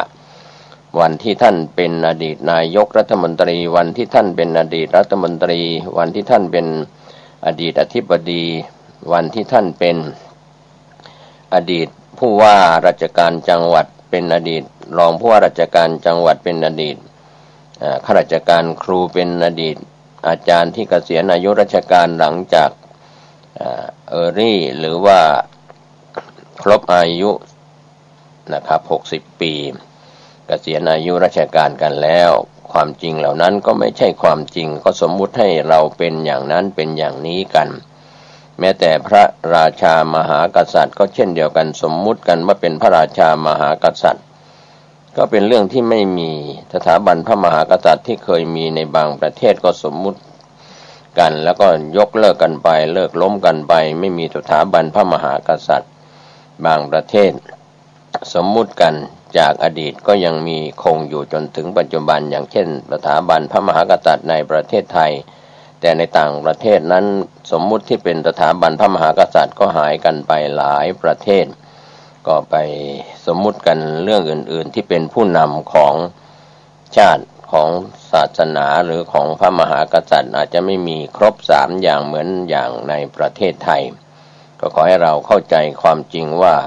ในประเทศไทยเรามีความจริงโดยสมมุติว่ามีสถาบันชาติสถาบันศาสนาสถาบันพระมหากษัตริย์เมื่อเป็นเช่นนี้แล้วเราก็ยอมรับความเป็นจริงและหมดเวลาที่เขาให้เราทำงานดังนั้นคนไทยที่ชอบพูดกันว่านักการเมืองไม่มีอะไรแน่นอนไม่มีศัตรูที่ถาวรแล้วก็ไม่มีมิตรที่ถาวรเรียกว่าไม่มีมิตรและศัตรูที่ถาวรสำหรับคนที่ทำงานการเมืองเพราะว่าต้องเอาใจหลายกลุ่มหลายฝ่ายก็หมุนไปเปลี่ยนไปก็เรียกว่าไม่มีอุดมการณ์อะไรที่เที่ยงแท้แน่นอนพวกมากรากไปนะครับแม้จะมีเราเรียกกันว่าประชาธิปไตยประชาชนเป็นใหญ่แต่ประชาชนที่เป็นใหญ่นั้นเข้าใจถูกต้องตามกรอบของกฎหมายก็มีตามทำนองครองธรรมก็มีไม่เข้าใจปฏิบัติตัวปฏิบัติตนที่ทำผิดกฎหมายก็มีปฏิบัติผิดต่อศีลธรรมก็มีอย่างนี้ก็เป็นเรื่องที่ความจริงโดยสมมุตินั้นไม่ได้เป็นไปโดยอัตโนมัติแตกต่างไปจากปรมัตถสภาวะนะครับท่านผู้ฟังความจริงโดยการประพฤติปฏิบัติเราได้เจริญในศีลเจริญในสมาธิเจริญในปัญญาที่เราเรียกว่าเจริญพระกรรมฐานการเจริญพระกรรมฐานจะเป็นสมถกรรมฐานหรือวิปัสสนากรรมฐานก็ตามก็จะทำให้เราได้มีปัญญาที่เรียกว่าวิปัสสนาปัญญาเป็นปัญญาที่เห็นแจ้งไม่ใช่วิปัสสนึกนะครับก็เป็นเข้าปัญญาที่เข้าไปกำหนดรู้ว่าอะไรคือรูปอะไรคือนามรูปนามที่เรากำหนดรู้นั้นมีสภาวธรรมเกิดขึ้นทนอยู่ไม่ได้เป็นทุกขังตั้งอยู่ไม่ได้เป็นอนิจจังบังคับบัญชาไม่ได้เป็นอนัตตาก็ไม่ใช่ตัวไม่ใช่ตนสภาวธรรมเหล่านี้ต้องเกิดขึ้นและรู้เห็นอย่างแท้จริงก็เรียกว่าสภาวะปรมัตถธรรมที่เราเข้าไปสัมผัสที่เป็นรูปปรมัตถ์เป็นนามปรมัตถ์ไม่ว่าจะเป็นจิตเจตสิกที่เป็นปรมัตถ์แล้วก็ที่เป็นสังคตธรรมจิตเจตสิกรูปที่เป็นสังคตธรรมปรุงแต่งได้และอสังคตธรรมที่ปรุงแต่งไม่ได้ก็คือการพ้นจากกิเลสตัณหาพ้นจากเครื่องเศร้าหมองที่เราเรียกว่านิพพานหรือมาจากรากศัพท์ว่านิวานะคือคำว่านิพพานก็คือดับพ้นจากความเศร้าหมองทั้งหลายเมื่อเข้าไปสู่มรรคญาณผลญาณการเจริญวิปัสสนากรรมฐานไปตามลำดับญาณผ่านไปตามสภาวธรรมตามความเป็นจริงก็เรียกว่าจากปุถุชนข้ามโคตรไปสู่อริยโคตรก็ถือว่าเป็นมรรคญาณครั้งแรกที่ชื่อว่าโสดาปัตติมรรคโสดาปัตติผลแล้วก็ปัจเจเวคขณะญาณรู้แล้วในญาณที่16ว่าได้ปิดประตูอบายภูมิที่เป็นเครื่องเศร้าหมองทั้งหลายอำนาจของความโลภความโกรธความหลงของผู้ที่ผ่านญาณครั้งแรกแม้ว่าจะบรรลุมรรคผลนิพพานเป็นพระโสดาบันเป็นพระสกิทาคามีเป็นพระอนาคามีก็จะหมดสิ้นกิเลสทั้งส่วนหยาบกลางละเอียดก็จะหมดสิ้นในอรหัตมรรคที่บังเกิดขึ้นการปฏิบัติธรรมเรียกว่ารู้ช่องทางที่ไปสู่ความหลุดพ้นแล้วการได้ดวงตาเห็นธรรมตามคำสอนในทางพระพุทธศาสนาเราก็รู้ได้เลยว่า คนที่มีอินทรีย์มีศรัทธาความเชื่อความเลื่อมใสในคุณพระพุทธพระธรรมพระสงฆ์อย่างแท้จริงวิริยะความเพียรตั้งสติแล้วก็สมาธินทรีย์ก็มีคณิกะสมาธิรู้ชั่วขณะที่เป็นสมถกรรมฐานก็ยกขึ้นสู่สภาวธรรมที่เป็นคณิกะสมาธิเท่านั้นที่จะเข้าสู่การปฏิบัติวิปัสสนาคนที่เคยได้ฌานก็ถอนออกจากสมาธิมากำหนดรู้รูปนามตามความเป็นจริงสมาธิก็เกิดขึ้นที่ตั้งมั่นนะครับก็ตั้งอยู่และดับไปเห็นความเกิดดับของสภาวะธรรมตามความเป็นจริงทั้งรูปทั้งนามเช่นนี้ก็จะหมดความสงสัยการที่เราเป็นปุถุชนยังสงสัยในคุณพระพุทธเจ้าพระธรรมคุณของพระสงฆ์คุณของบิดามารดาคุณของมนุษย์อมนุษย์เทวบุตรเทวดาเรื่องนรกสวรรค์ก็ยังไม่เชื่อนะครับเพราะถ้าผ่านญาณ16ก็ปิดประตูอบายภูมินั้นหมดความสงสัยอย่างแน่นอนจะไม่คลางแคลงใจในสิ่งเหล่านั้นบางคนก็ยังคลางแคลงใจเรื่องคุณพ่อมีจริงหรือคุณแม่มีจริงหรือการทำดีให้ผลเป็นความสุขความเจริญจริงหรือการทำกรรมชั่วจะได้ผลเป็นความทุกข์ความเดือดร้อนจริงหรือแล้วอย่างนี้คนที่ทำความชั่วทำไมอยู่รอยนวลมีอันจะกินเป็นเศรษฐีค้ายาเสพติดค้าสิ่งที่ค้าอาวุธสงครามค้าอะไรต่างๆความจริงรอการให้ผลเท่านั้นเหตุที่เป็นฝ่ายบาปรอการให้ผลที่จะเป็นความทุกข์ความเดือดร้อนทำผิดกฎหมายไม่ว่าขบวนการค้ายาเสพติดก็ดีขบวนการค้าอาวุธสงครามหรือขบวนการที่ทุจริตคอร์รัปชันทั้งในประเทศไทยหรือต่างประเทศก็ตามกระบวนการยุติธรรมเหมือนสุนัขไล่เนื้อตามไล่ล่ามีโจทย์มีคนฟ้องร้องกันขึ้นมาตามเจาะตามหาการทำความชั่วถึงไม่มีคนเจาะคนตามหาแต่กรรมก็ย่อมได้รับผลของกรรมที่ตนก่อไว้จะช้าจะเร็วชาตินี้ให้ผลที่เป็นบาปกรรมไม่ทันก็อาจจะติดตามไปในชาติหน้าพบหน้าก็แล้วแต่นะครับบางครั้งคนเรานั้นเลือกที่เกิดไม่ได้เกิดอยู่ในสถาบันพระมหากษัตริย์แต่ว่าก็ไม่มีความสุขมีบุญได้เกิดในสถาบันพระมหากษัตริย์หรือสถาบันพราหมณ์ในอินเดียสถาบันกษัตริย์พราหมณ์แพทย์คนทำงานสูตรคนรับใช้ในอินเดียโบราณก็ยังยึดมั่นถือมั่นจนถึงปัจจุบันในอินเดียเนปาลหรือในชาติที่เป็นแดนพุทธภูมิของพระโพธิสัตว์ที่ได้ตรัสรู้ไปมากแล้วในยุคอดีตจนถึงปัจจุบันอินเดียก็ยังมีหลากหลายศาสนามีทั้งฮินดูศาสนาพราหมณ์ศาสนาเชนศาสนาพุทธก็ยังมีหลงเหลืออยู่แต่อาจจะแสดงตัวแสดงตนมากไม่ได้เหมือนในยุคสมัยพุทธกาลก็เป็นไปตามการตามเวลาดังนั้นประเทศไทยเราเป็นเมืองพุทธศาสนามายาวนานโดยมีบุรพกษัตริย์เป็นผู้นำเป็นพุทธมามกะมาหลายยุคหลายสมัยจากยุคในอดีตที่เราเชื่อมั่นว่าประเทศไทยเป็นดินแดนของเมืองพุทธศาสนานั้นเราเห็นซากปรักหักพังโบราณสถานโบราณวัตถุที่เป็นวัดที่เป็นวัดร้างวัดห่างวัดที่เสื่อมโทรมไปแล้วก็มีการฟื้นฟูกันบ้างแล้วก็ล้มหายเรียกว่าหายไปจากทำเนียบวัดในประเทศไทยทุกยุคทุกสมัยไม่ว่าจะสมัยโยนกเชียงแสนสุโขทัยละโวรบุรีหรือยุคอู่ทองยุคศรีวิชัยยุคกรุงศรีอยุธยายุครัตนโกสินทร์จนถึงปัจจุบันนะครับก็ถือว่าเราเป็นคนไทยก็ควรจะภาคภูมิใจที่เรามีพระพุทธศาสนาเป็นศาสนาประจำชาติไทยในใจของทุกๆคนแม้ว่าเราพยายามจะเบี่ยงเบนให้พระพุทธศาสนาไม่ใช่ศาสนาหรือไม่เป็นพระศาสนาประจำชาติแต่ว่าคนไทยเราก็พยายามรักษาเหมือนเกลือที่รักษาความเค็มก็คือรักษาความเป็นพุทธศาสนาไว้อย่างมั่นคงมีพระภิกษุสามเณรมีอุบาสกอุบาสิกาที่ศึกษาเรียกว่าคันธธุระแล้วก็วิปัสสนาธุระทั้งสองนี้ยังมีอยู่ตราบใด ก็ยังเป็นความมั่นคงไม่คลอนแคลนก็ฝากไว้ให้ท่านได้คิดได้พิจารณากันแบ่งปันความคิดดีๆวันนี้ผมเกษตรเพชรสำริดผู้ดำเนินรายการแบ่งปันความคิดดีๆเรื่องของศีลสมาธิปัญญาวิมุตติวิมุตติญาณทัศนะเป็นแก่นเป็นสารเราเดินทางถูกทางถูกต้องแล้วก็ถือว่าโชคดีเกิดเป็นมนุษย์ในพบพระพุทธศาสนาทั้งที่เป็นคนไทยและชาวต่างชาติขอให้ท่านสุขกายสุขใจโดยทั่วหน้ากันสวัสดีครับสวัสดีครับท่านผู้ฟังที่เคารพการแบ่งปันความคิดดีๆวันนี้ผมเกษตรเพชรสำริดผู้ดำเนินรายการก็จะได้นำเรื่องราวพุทธกิจ45พรรษานำเล่ามาถึงพรรษาที่16การอยู่จำพรรษา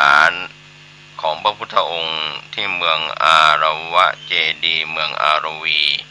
ก็ได้นำเสนอกันไปบ้างแล้วนะครับก็ในส่วนที่พระผู้มีพระภาคเจ้าได้แสดงธรรมตามลำดับก็ถึง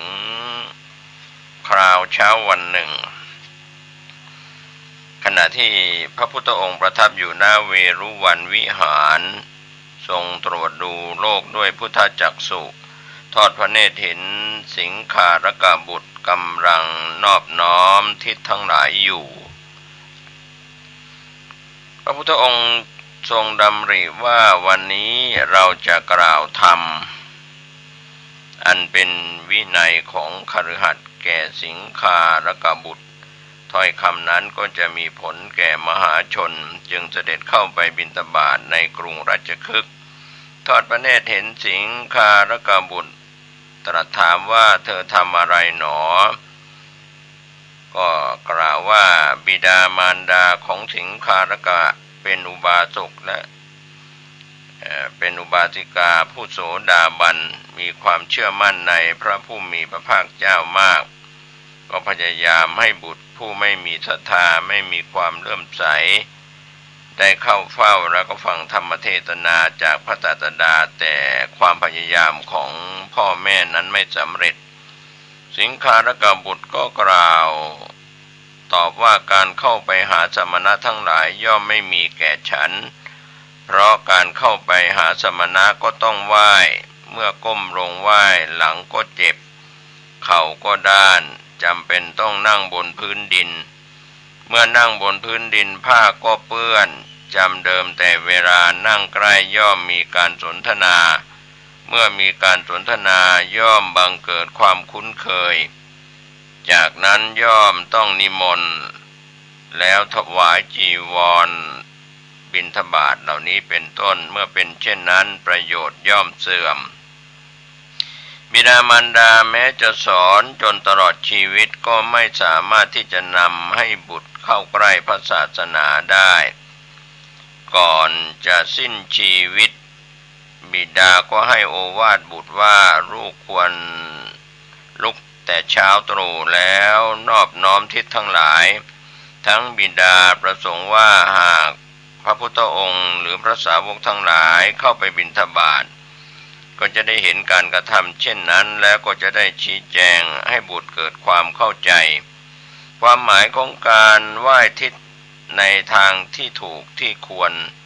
สิงคารกบุตรก็จะได้บังเกิดความศรัทธาเลื่อมใสในพระศาสนา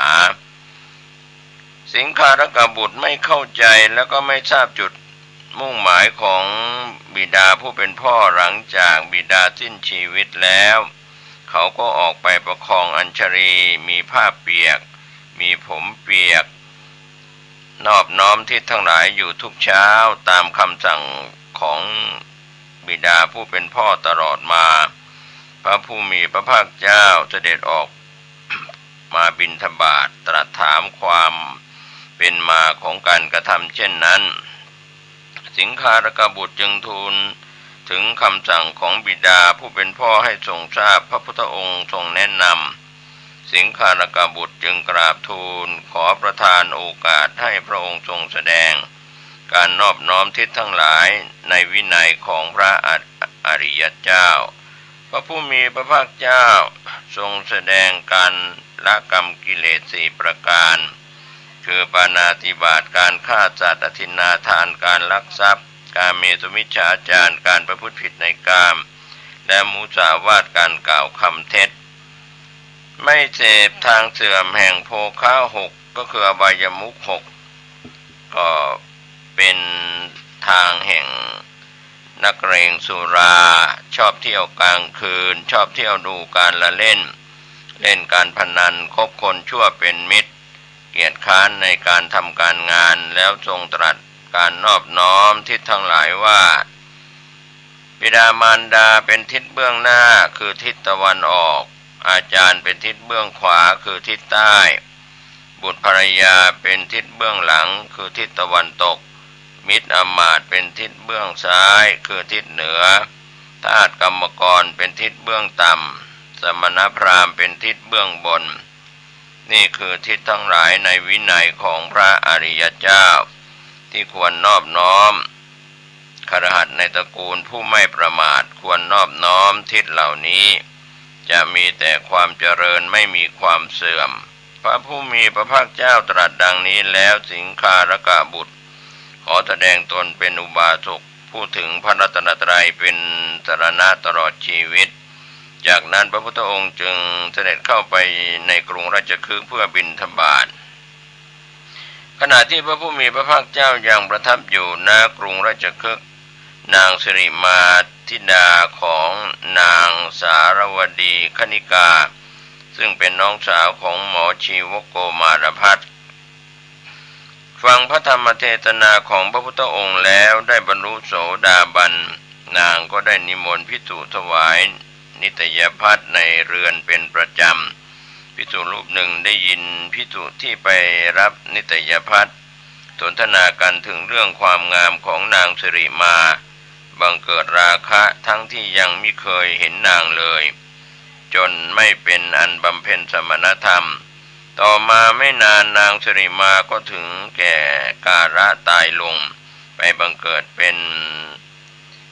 เทวีของท้าวสุยามะในยามาภพสวรรค์ชั้นที่3พระราชาส่งอมาตย์ไปทูลถามเรื่องนางสิริมากระทำกาละตายแล้วแก่พระศาสดาพระองค์ขอให้ระงับการชาปนกิจสรีระของนางไว้ก่อนด้วยประสงค์จะแสดงอสุภกรรมฐานที่ไม่งามแก่ภิกษุทั้งหลายในวันที่4เมื่อร่างของนางเริ่มขึ้นอืดพองเรียกว่าอืดด้วยพองด้วยพระราชาจึงประกาศให้เราชนไปดูร่างของนางสิริมาตั้งราคาว่าหากผู้ใดให้ทรัพย์500กหาปณะก็จงเอาร่างของนางไปไม่มีผู้ใดยอมรับแม้กระทั่งจะยกให้เปล่าพระศาสดาพาภิกษุไปดูสรีระของนางสิริมาแล้วก็ทรงโอวาทภิกษุเหล่านั้นด้วยกรรมฐานที่ทำให้หลุดพ้นโดยการแสดงไตรลักษณ์และก็ทรง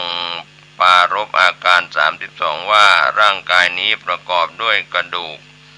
เส้นเอ็นฉาบไว้ด้วยหนังและเนื้อเป็นต้นเมื่อใดที่สิ้นชีพตายลงปราศจากไออุ่นและวิญญาณถูกทิ้งไว้ในป่าช้าดุจท่อนไม้ที่ไร้ประโยชน์ญาติทั้งหลายย่อมไม่ห่วงใยอันปุถุชนผู้เป็นพาลปราศจากจักษุคือปัญญาย่อมไม่เห็นสิ่งเหล่านี้ตามที่เป็นจริงพากันเศร้าโศกอะไรในท่อนไม้ที่ไร้ประโยชน์นั้นในเวลาจบเทศนามีผู้ตรัสรู้ธรรมมากมายสิริมาเทพกัญญาก็ได้บรรลุอนาคามิผลส่วนภิกษุรูปนั้นดำรงอยู่ในโสดาปัตติผลสมัยนั้นท่านพระมหากัสสปะอาพาธหนักป่วยหนักพำนักอยู่ที่ถ้ำปิภริครั้นในเวลาเย็นพระผู้มีพระภาคเจ้าออกจากที่พักกลางวันเสด็จไปเยี่ยมพระมหากัสสปะตรัสถามว่ากัสสปะเธอพอทนได้หรือพอยังอัตภาพให้เป็นไปได้หรือทุกขเวทนาส่างลงไม่กำเริบหรือพ พระมหากัสสปะกราบทูลว่าข้าพระองค์ทนไม่ได้ข้าพระองค์มีทุกขเวทนาอย่างแรงกล้ายังกำเริบไม่สั่งลงเลยพระเจ้าข้าพระพุทธองค์ตรัสว่ากัสสปะโพชฌงค์7ก็ได้แก่สติสัมโพชฌงค์ธรรมวิจยะสัมโพชฌงค์วิริยะสัมโพชฌงค์ปีติสัมโพชฌงค์ปัสสัทธิสัมโพชฌงค์สมาธิสัมโพชฌงค์อุเบกขาสัมโพชฌงค์อันเรากล่าวไว้ชอบแล้วทำให้มากแล้วย่อมเป็นไปเพื่อความรู้ยิ่งเพื่อตรัสรู้เพื่อนิพพานพระมหากัสสปะฟังแล้วทูลว่าข้าแต่พระองค์ผู้เจริญโพชฌงค์ดีแท้โพชฌงค์ดีแท้พระเจ้าข้าพระมหากัสสปะเพลิดเพลินภาสิทธิ์ของพระพุทธองค์ได้หายจากอาพาธนั้นแล้วด้วยการเจริญโพชฌงค์7เมื่อพระมหากัสสปะหายจากอาพาธแล้วก็ได้เข้าไปบิณฑบาตในกรุงราชคฤห์ท้าวสักกะพระอินทร์จึงมีพระดำรัสแก่นางอัปสร500ว่าพวกเธอจงไปถวายอาหารบิณฑบาตแก่พระมหากัสสปะเถระเพราะหากพระเถระรับบิณฑบาตมือของนางอัปสรแม้เพียงคนเดียวสิ่งนั้นจะเป็นประโยชน์เกื้อกูลแก่พวกนางตลอดกาลนานเหล่านางอัปสรจึงเตรียมบิณฑบาต500ที่ใส่ภาชนะทองไปยืนรออยู่ระหว่างทางที่พระเถระจะผ่านมาเมื่อพระเถระมาถึงจึงนิมนต์ว่าท่านเจ้าข้าขอท่านจงรับบิณฑบาตนี้เพื่อสงเคราะห์พวกดิฉันด้วยเถิดพระมหากัสสปะห้ามว่าพวกเธอได้ทำบุญไว้แล้วมีโภคะมากแล้วจงหลีกไปเถิดเราจะสงเคราะห์แก่คนเข็นใจ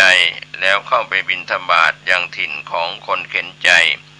อันเป็นหมู่บ้านของช่างหูกในระแวกนั้น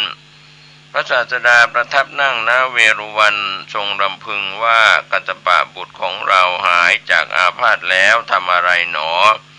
ทรงเห็นด้วยทิพจักษุว่าพระมหากัสสปะห้ามบิณฑบาตทิพย์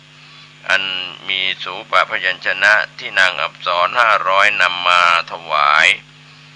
แล้วทำการสงเคราะห์แก่คนเข็นใจพระพุทธองค์ทรงสรรเสริญปฏิปทานในความเป็นผู้ปรารถนาน้อยของพระมหากัสสปะครับก็เป็นเรื่องราวที่เกิดขึ้นในพรรษาที่16ส่วนพรรษาที่17นั้นพระพุทธองค์ประทับพรรษาณเวรุวันวิหารกรุงราชคฤห์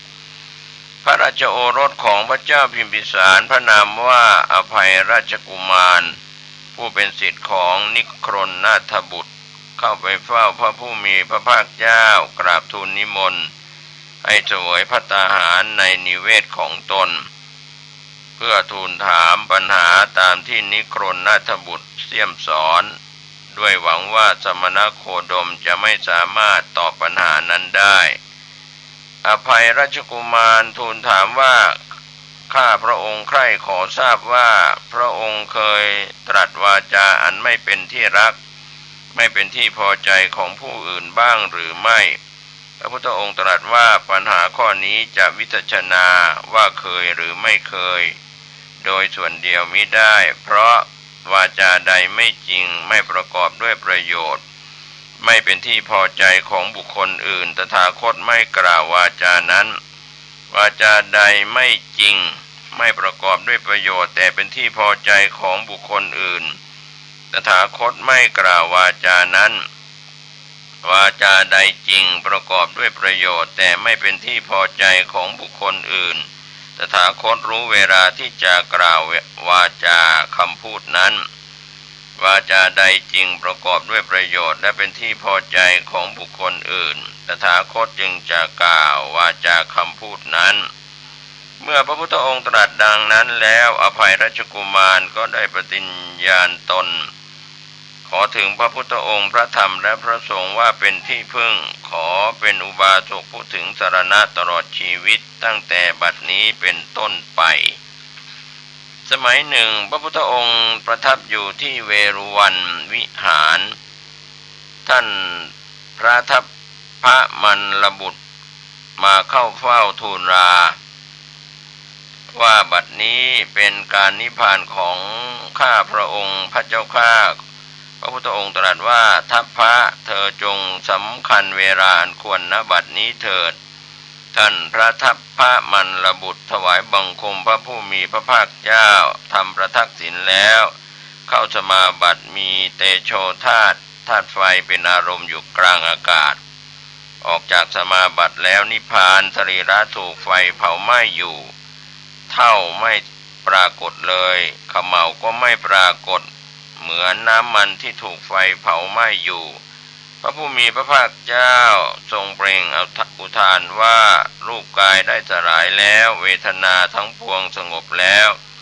สัญญาดับแล้วสังขารทั้งหลายสงบแล้ววิญญาณถึงความตั้งอยู่ไม่ได้แล้ว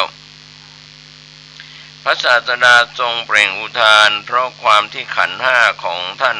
พระทัพมันลบุตรเถระดับสนิทหาปฏิสนธิเกิดอีกไม่มีเหมือนประทีปที่หมดเชื้อโสปากะถือกำเนิดและเติบโตในป่าช้าในกรุงราชคฤห์เมื่อโสปากะอายุได้4 เดือนบิดาก็สิ้นชีวิตเลี้ยงไว้จนอายุได้7 ขวบวันหนึ่งโกรธเพราะทะเลาะกับลูกของตนจึงนำไปยังป่าช้าผูกมือของโสปากะกับร่างของคนตายด้วยหวังให้สุนัขจิ้งจอกกัดกินแต่เพราะผลบุญของโสปากะ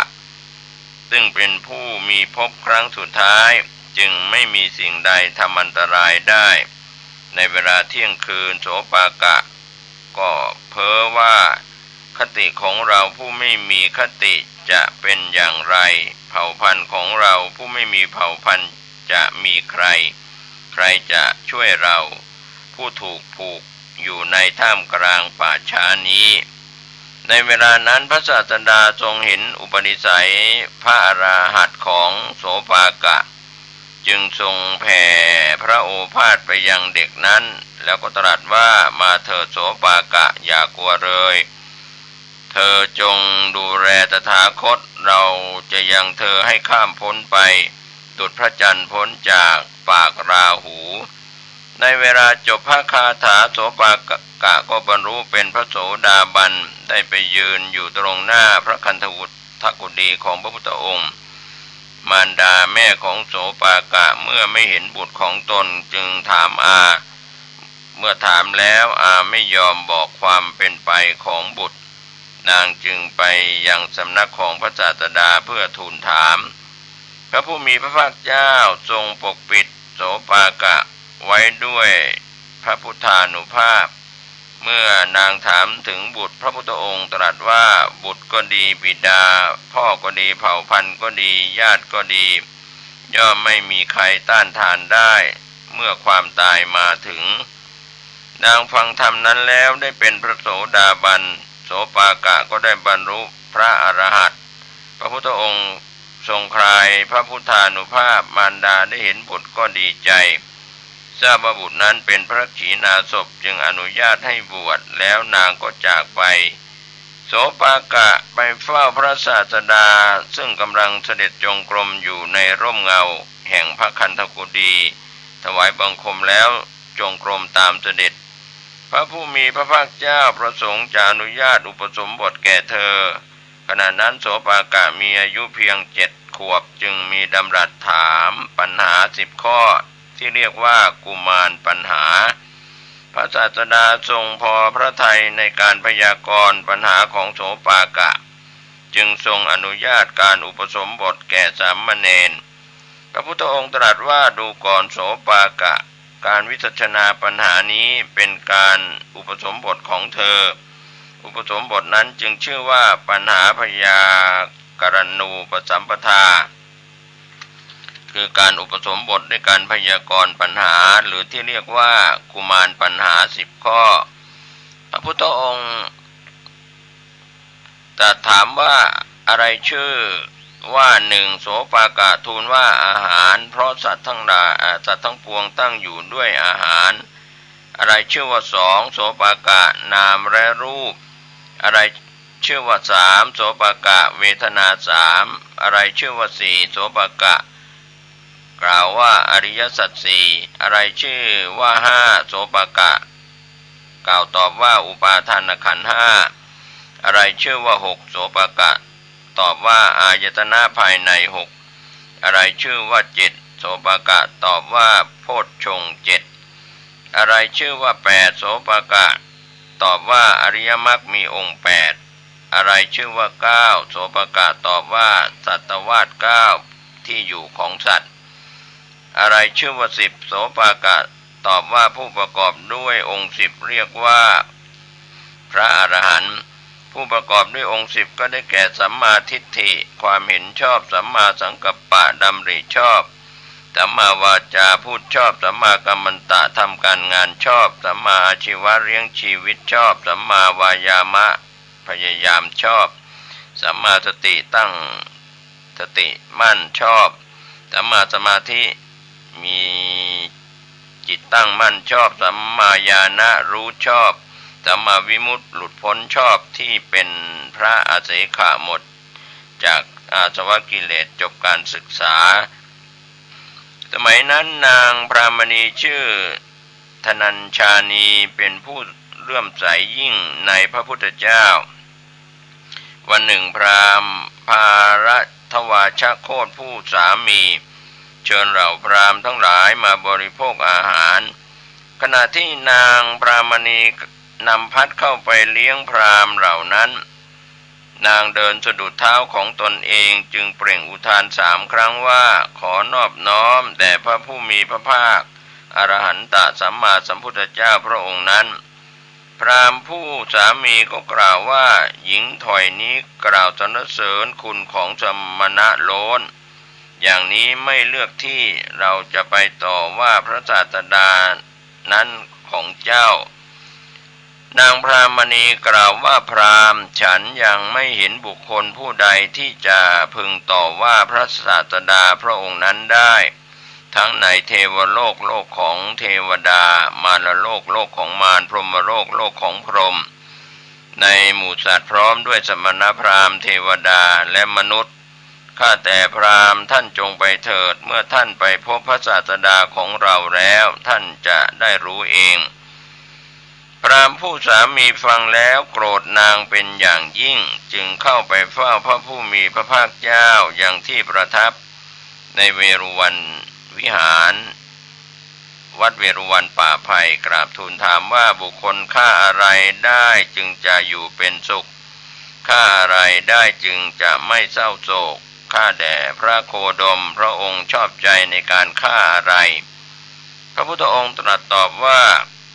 บุคคลฆ่าความโกรธจึงอยู่เป็นสุขฆ่าความโกรธได้จึงไม่เศร้าโศกดูก่อนพราหมณ์พระอริยเจ้าทั้งหลายย่อมสรรเสริญการฆ่าความโกรธอันมีรากเป็นพิษมียอดหวานเพราะฆ่าความโกรธนั้นได้แล้วย่อมไม่เศร้าโศกเมื่อได้ฟังพระพุทธองค์ตรัสดังนี้แล้วพราหมณ์ภารทวาชโคตก็ได้บรรลุโสดาปัตติผลกราบทูลขอบรรพชาอุปสมบทในสำนักของพระผู้มีพระภาคเจ้าพระอุปสมบทแล้วไม่นานหลีกไปอยู่ผู้เดียวไม่ประมาทมีความเพียรมีจิตตั้งมั่นคงอยู่ไม่นานเท่าไรนักพระภารทวาชะก็ได้เป็นพระอรหันต์รูปหนึ่งในบรรดาพระอรหันต์ทั้งหลายพระศาสดาเมื่อประทับอยู่ที่เวรุวันมหาวิหารทรงปรารภเรื่องนางเปรตผู้เคยเป็นมารดาของท่านพระสารีบุตรในอดีตชาติที่ได้เสวยทุกข์อันเหมาะสมแก่วจีทุจริตด้วยคำพูดที่เป็นทุจริตของตนปัจจุบันมีความประสงค์จะมายังสำนักของท่านพระสารีบุตรเทวดาผู้สถิตอยู่ที่ประตูวิหารห้ามเข้านางอ้อนวอนเพื่อขอเยี่ยมพระเถระครั้นเข้าไปแล้วจึงได้ยืนอยู่ในที่สุดจงกรมของพระเถระแสดงตนให้พระเถระเห็นแล้วกล่าวว่าเมื่อก่อนดิฉันเป็นมารดาของท่านในชาติอื่นๆดิฉันเข้าถึงเปรตวิสัยเพียบพร้อมไปด้วยความหิวกระหายเมื่อถูกความหิวครอบงำ ย่อมกินน้ำลายน้ำมูกเสมหะแล้วก็มันเหลวของซากศพที่เขาเผาแล้วที่เชิงตะกอนกินโลหิตเลือดของพวกผู้หญิงที่คลอดบุตรแล้วก็เลือดของพวกบุรุษที่ถูกตัดมือเท้าแล้วก็ศีรษะกินเนื้อเอ็นกินหนองและเลือดของปศุสัตว์และมนุษย์ทั้งหลายไม่มีที่อยู่อาศัยนอนบนเตียงของคนตายที่เขาทิ้งไว้ในป่าช้า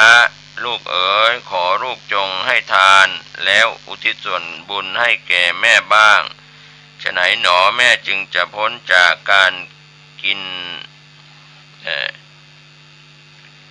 เลือดกินหนองท่านพระสารีบุตรได้ยินดังนั้นเกิดธรรมสังเวชในวันต่อมาจึงชวนท่านพระโมคคัลลานะเถระและภิกษุอีก2 รูปเข้าไปบิณฑบาตในกรุงราชคฤห์พระโมคคัลลานะเถระได้ทูลเรื่องนั้น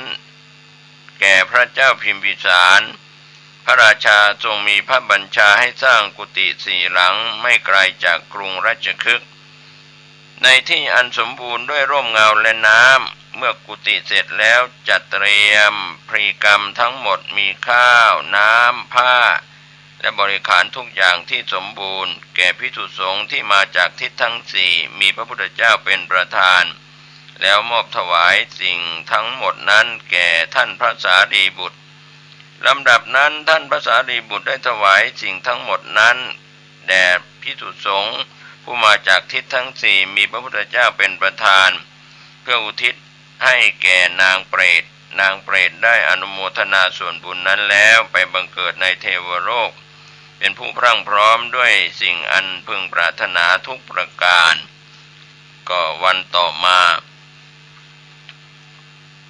นางก็ได้เข้าไปหาท่านโมคคัลลานะมีร่างกายอันบริสุทธิ์สะอาดนุ่งห่มผ้าอันมีค่ายิ่งกว่า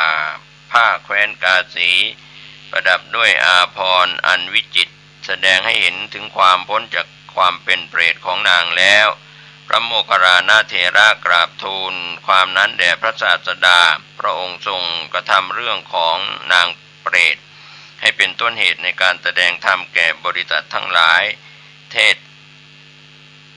การเทศหรือว่าเทศนานั้นมีประโยชน์แก่มหาชนเป็นจำนวนมากนะครับก็เป็นเรื่องราวที่พระสารีบุตรได้อุทิศส่วนกุศลให้กับเปรตซึ่งเป็นอดีตแม่ของตนในอดีตชาตินะครับก็เป็นเรื่องราวที่การอยู่จำพรรษาของพระพุทธองค์ยังไม่จบลงวันนี้ผมเกษตรเพชรสำริดวิทยากรแบ่งปันความคิดเรื่องของพุทธกิจ45 พรรษาก็เป็นส่วนที่นำเล่ามาถึงพรรษานี้นะครับก็ถือว่าเป็นเรื่องราวที่เป็นพรรษาที่17พระพุทธองค์ประทับอยู่หน้าเวรุวันวิหารกรุงราชคฤห์ก็ติดตามศึกษาได้ในคราวหน้าขอทุกคนทุกท่านประสบสุขและโชคดีพ้นจากความทุกข์กายทุกข์ใจในอบายภูมิทั้ง4โดยทั่วหน้ากันสวัสดีครับสวัสดีครับท่านผู้ฟังที่เคารพการแบ่งปันความคิดดีๆนำเล่าพุทธกิจ45 พรรษาขององค์สมเด็จพระสัมมาสัมพุทธเจ้าซึ่งอยู่จำพรรษาในพรรษาต่างๆมาถึงพรรษาที่17พระพุทธองค์ประทับจำพรรษาณเวรุวันวิหารสวนไผ่กรุงราชคฤห์ก็นำเล่าไปบ้างแล้วนะครับหลังจากออกพรรษาสมัยนั้นพระผู้มีพระภาคเจ้ายังประทับอยู่ที่พระเวรุวันวิหารครั้งนั้นพระเจ้าพิมพิสารเสด็จไปสู่แม่น้ำตะโปธาบ่อน้ำร้อนด้วยมีพระประสงค์จะสงสนานพระวรกายขณะนั้นพระภิกษุกำลังส่งน้ำอยู่ในแม่น้ำตะโปธาพระราชาจึงประทับรออยู่ในที่ควรแห่งหนึ่งด้วยตั้งพระทัยว่าจะสงสนานต่อเมื่อพระคุณเจ้าส่งน้ำเสร็จภิกษุเหล่านั้นแม้จะเห็นพระราชาเสด็จมาก็ยังคงส่งน้ำต่อไปทำให้พระราชาต้องรออยู่เป็นเวลานานกว่าจะได้สงสนานพระวรกายตามพระประสงค์วันรุ่งขึ้นพระราชาเสด็จเข้าไปเฝ้าพระผู้มีพระภาคเจ้าแต่เช้าตรู่พระพุทธองค์ตรัสถามถึงสาเหตุที่มาเฝ้าตั้งแต่เช้า พระราชาได้กราบทูลความเรื่องภิกษุสงฆ์น้ำต่อพระศาสดาพระพุทธองค์ทรงชี้แจงให้พระราชาเห็นแจ้งสมาทานอาหารร่าเริงด้วยธรรมีกถาแล้วพระราชาอภิวาทประทับประทักษิณแล้วเสด็จกลับพระผู้มีพระภาคเจ้ารับสั่งให้ประชุมสงฆ์เนื่องด้วยเหตุนั้นทรงติเตียนแล้วบัญญัติสิกขาบทว่าภิกษุใดอาบน้ำแล้วยังไม่ถึงกึ่งเดือนคือ15 วันอาบน้ำอีกต้องอาบัติปาจิตตียกเว้นภิกษุอาพาธที่เจ็บป่วยภิกษุผู้ทำนวกรรมก่อสร้างซึ่งเดินแล้วก็ภิกษุซึ่งเดินทางไกลหรือในคราวที่อากาศร้อนทรงอนุญาตให้อาบน้ำได้วักกลินั้นเป็นบุตรของตระกูลพราหมณ์ในกรุงสาวัตถีเรียนจบไตรเพศเห็นพระพุทธองค์เสด็จเข้าไปบิณฑบาตในกรุงสาวัตถีชื่นชมในพระรูปโฉมอันประกอบด้วยมหาบุรุษลักษณะของพระศาสดาจึงทูลขอบรรพชาอุปสมบทด้วยคิดว่าเราจะเห็นพระพุทธองค์อยู่เนืองนิดพระวักกลิชอบที่จะยืนอยู่ในที่ตนสามารถเห็นพระศาสดาดูอยู่ด้วยความไม่อิ่มในการได้มองเห็นพระรูปกายของพระพุทธเจ้าเฝ้าติดตามเพ่งพินิจพระลักษณะของพระพุทธองค์ตลอดเวลาเว้นเวลาฉันภัตตาหารและเวลาที่ทำกิจในสรีระของตนจนไม่เป็นอันบำเพ็ญสมณธรรมพระผู้มีพระภาคเจ้าแม้จะทรงทราบแต่ก็มิได้ตรัสอะไรเพราะทรงรอความแก่กล้าแห่งญาณของเธอต่อมาวันหนึ่งพระศาสดาทราบว่าญาณของพระวักกลิแก่กล้าแล้วจึงตรัสว่าวักกลิประโยชน์อะไรด้วยการที่เธอเห็นกายอันเปื่อยเน่านี้ผู้ใดแลเห็นธรรมผู้นั้นชื่อว่าย่อมเห็นเราผู้ใดแลเห็นเราผู้นั้นชื่อว่าย่อมเห็นธรรมแม้กระนั้นพระวักกลิก็ยังไม่ละการชมพระรูปโฉมพระศาสดาจึงเสด็จไปสู่กรุงราชคฤห์ทรงขับไล่ด้วยพระดำรัสว่าวักกลิเธอจงหลีกไปพระวักกลิเสียใจไปจำพรรษาอยู่ณการศิราข้างภูเขาอิสิคิลิครั้นออกพรรษาจึงเข้ามาเฝ้าพระพุทธองค์ที่เวรุวันวิหารในขณะที่เดินทางมาถึงกรุงราชคฤห์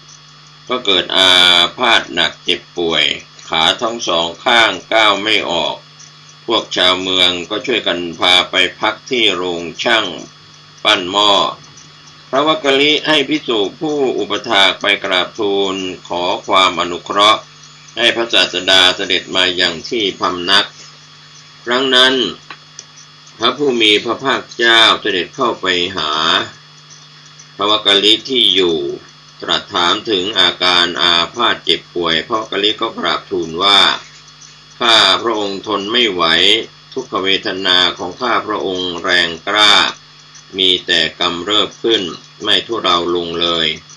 ข้าพระองค์ไม่สามารถจะเข้าไปเฝ้าพระองค์ถึงที่ประทับได้พระศาสดาก็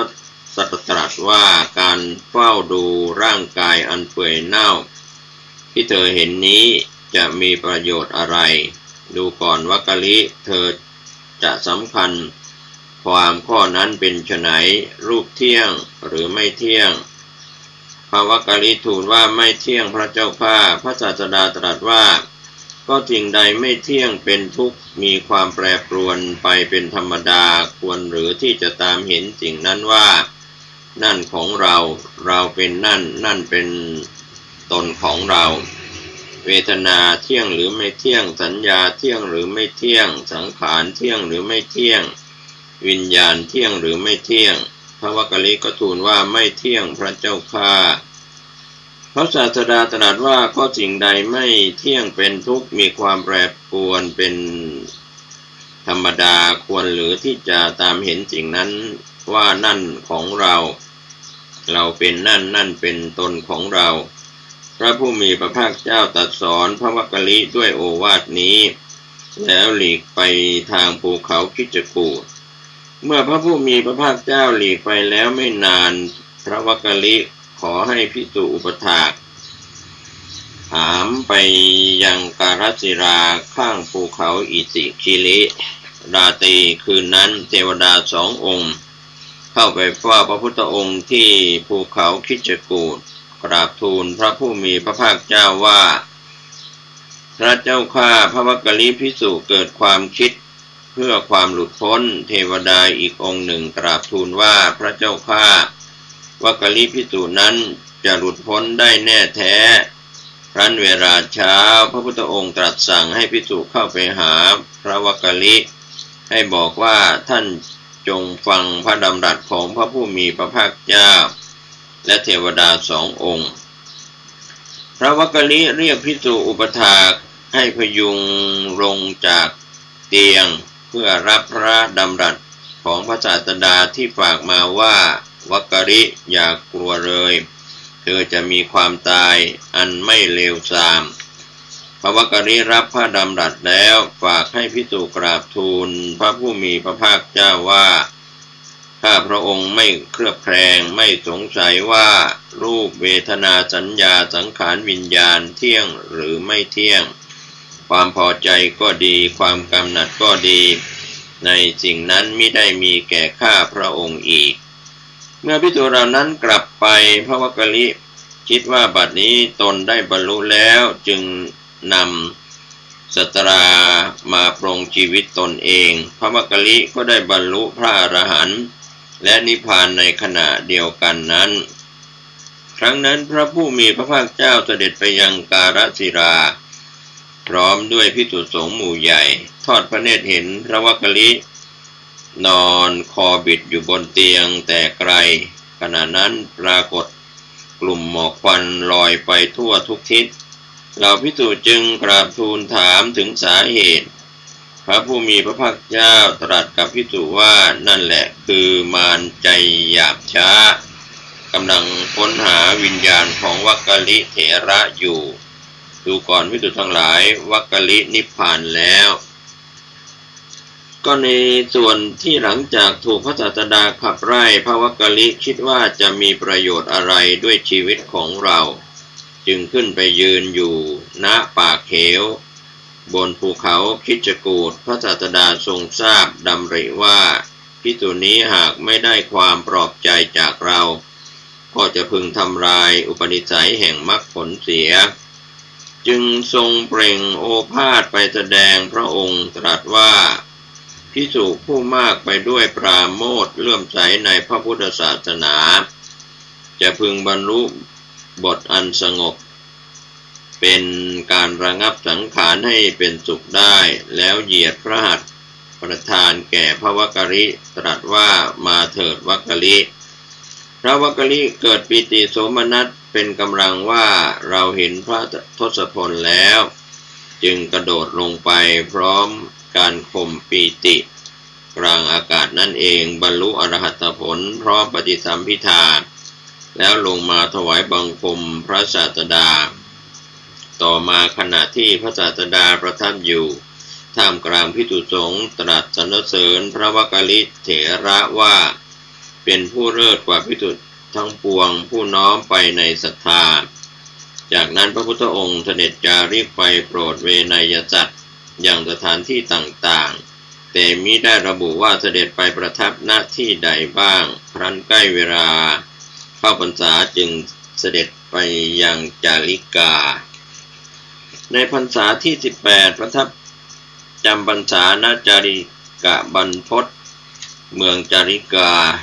ในระหว่างประทับจำพรรษาที่18นี้ไม่มีหลักฐานใดกล่าวถึงเลยว่าพระพุทธองค์ทรงแสดงธรรมโปรดผู้ใดบ้างจึงนำเอาเรื่องในวิมานวัตถุซึ่งเป็นเรื่องเกี่ยวกับบุคคลในครั้งพุทธกาลที่สร้างสมบุญด้วยศรัทธาทำการะตายแล้วได้ไปบังเกิดในเทวโลกเพื่อให้เป็นที่ประจักษ์ชัดในผลแห่งกุศลกรรมสมัยนั้นพระมหาโมคคัลลานะดำริว่าบรรดามนุษย์ทั้งหลาย มีความพร้อมในไทยธรรมพร้อมด้วยทักขิณัยยะบุคคลและพร้อมด้วยจิตที่เลื่อมใสพากันบำเพ็ญกุศลได้ไปบังเกิดในเทวโลกเสวยทิพยสมบัติอันวิจิตรโอฬารควรที่จะจาริกไปในเทวโลกเพื่อนำข่าวอันเป็นผลแห่งกุศลที่ชนทั้งหลายสร้างสมไว้แล้วมากราบทูลพระศาสดาเพื่อจะทรงชี้ให้มนุษย์ทั้งหลายทราบถึงกุศลกรรมบุญที่กระทำแล้วว่าแม้มีประมาณน้อยก็ยังได้ไปบังเกิดในเทวโลกบนสวรรค์พระธรรมเทศนานั้นจะเป็นประโยชน์เกื้อกูลความสุขแก่ชนเป็นอันมากจึงไปกราบทูลความดำรินั้นแก่พระศาสดา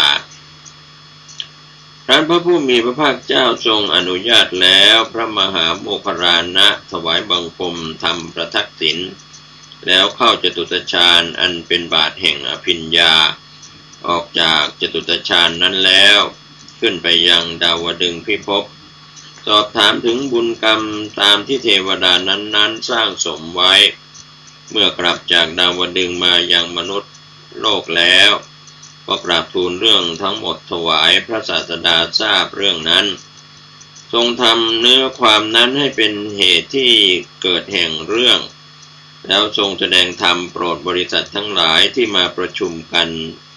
ก็มีเรื่องของกันจิกะทายิกาวิมานสมัยนั้นพระผู้มีพระภาคเจ้าประชวรเป็นโรคลมใน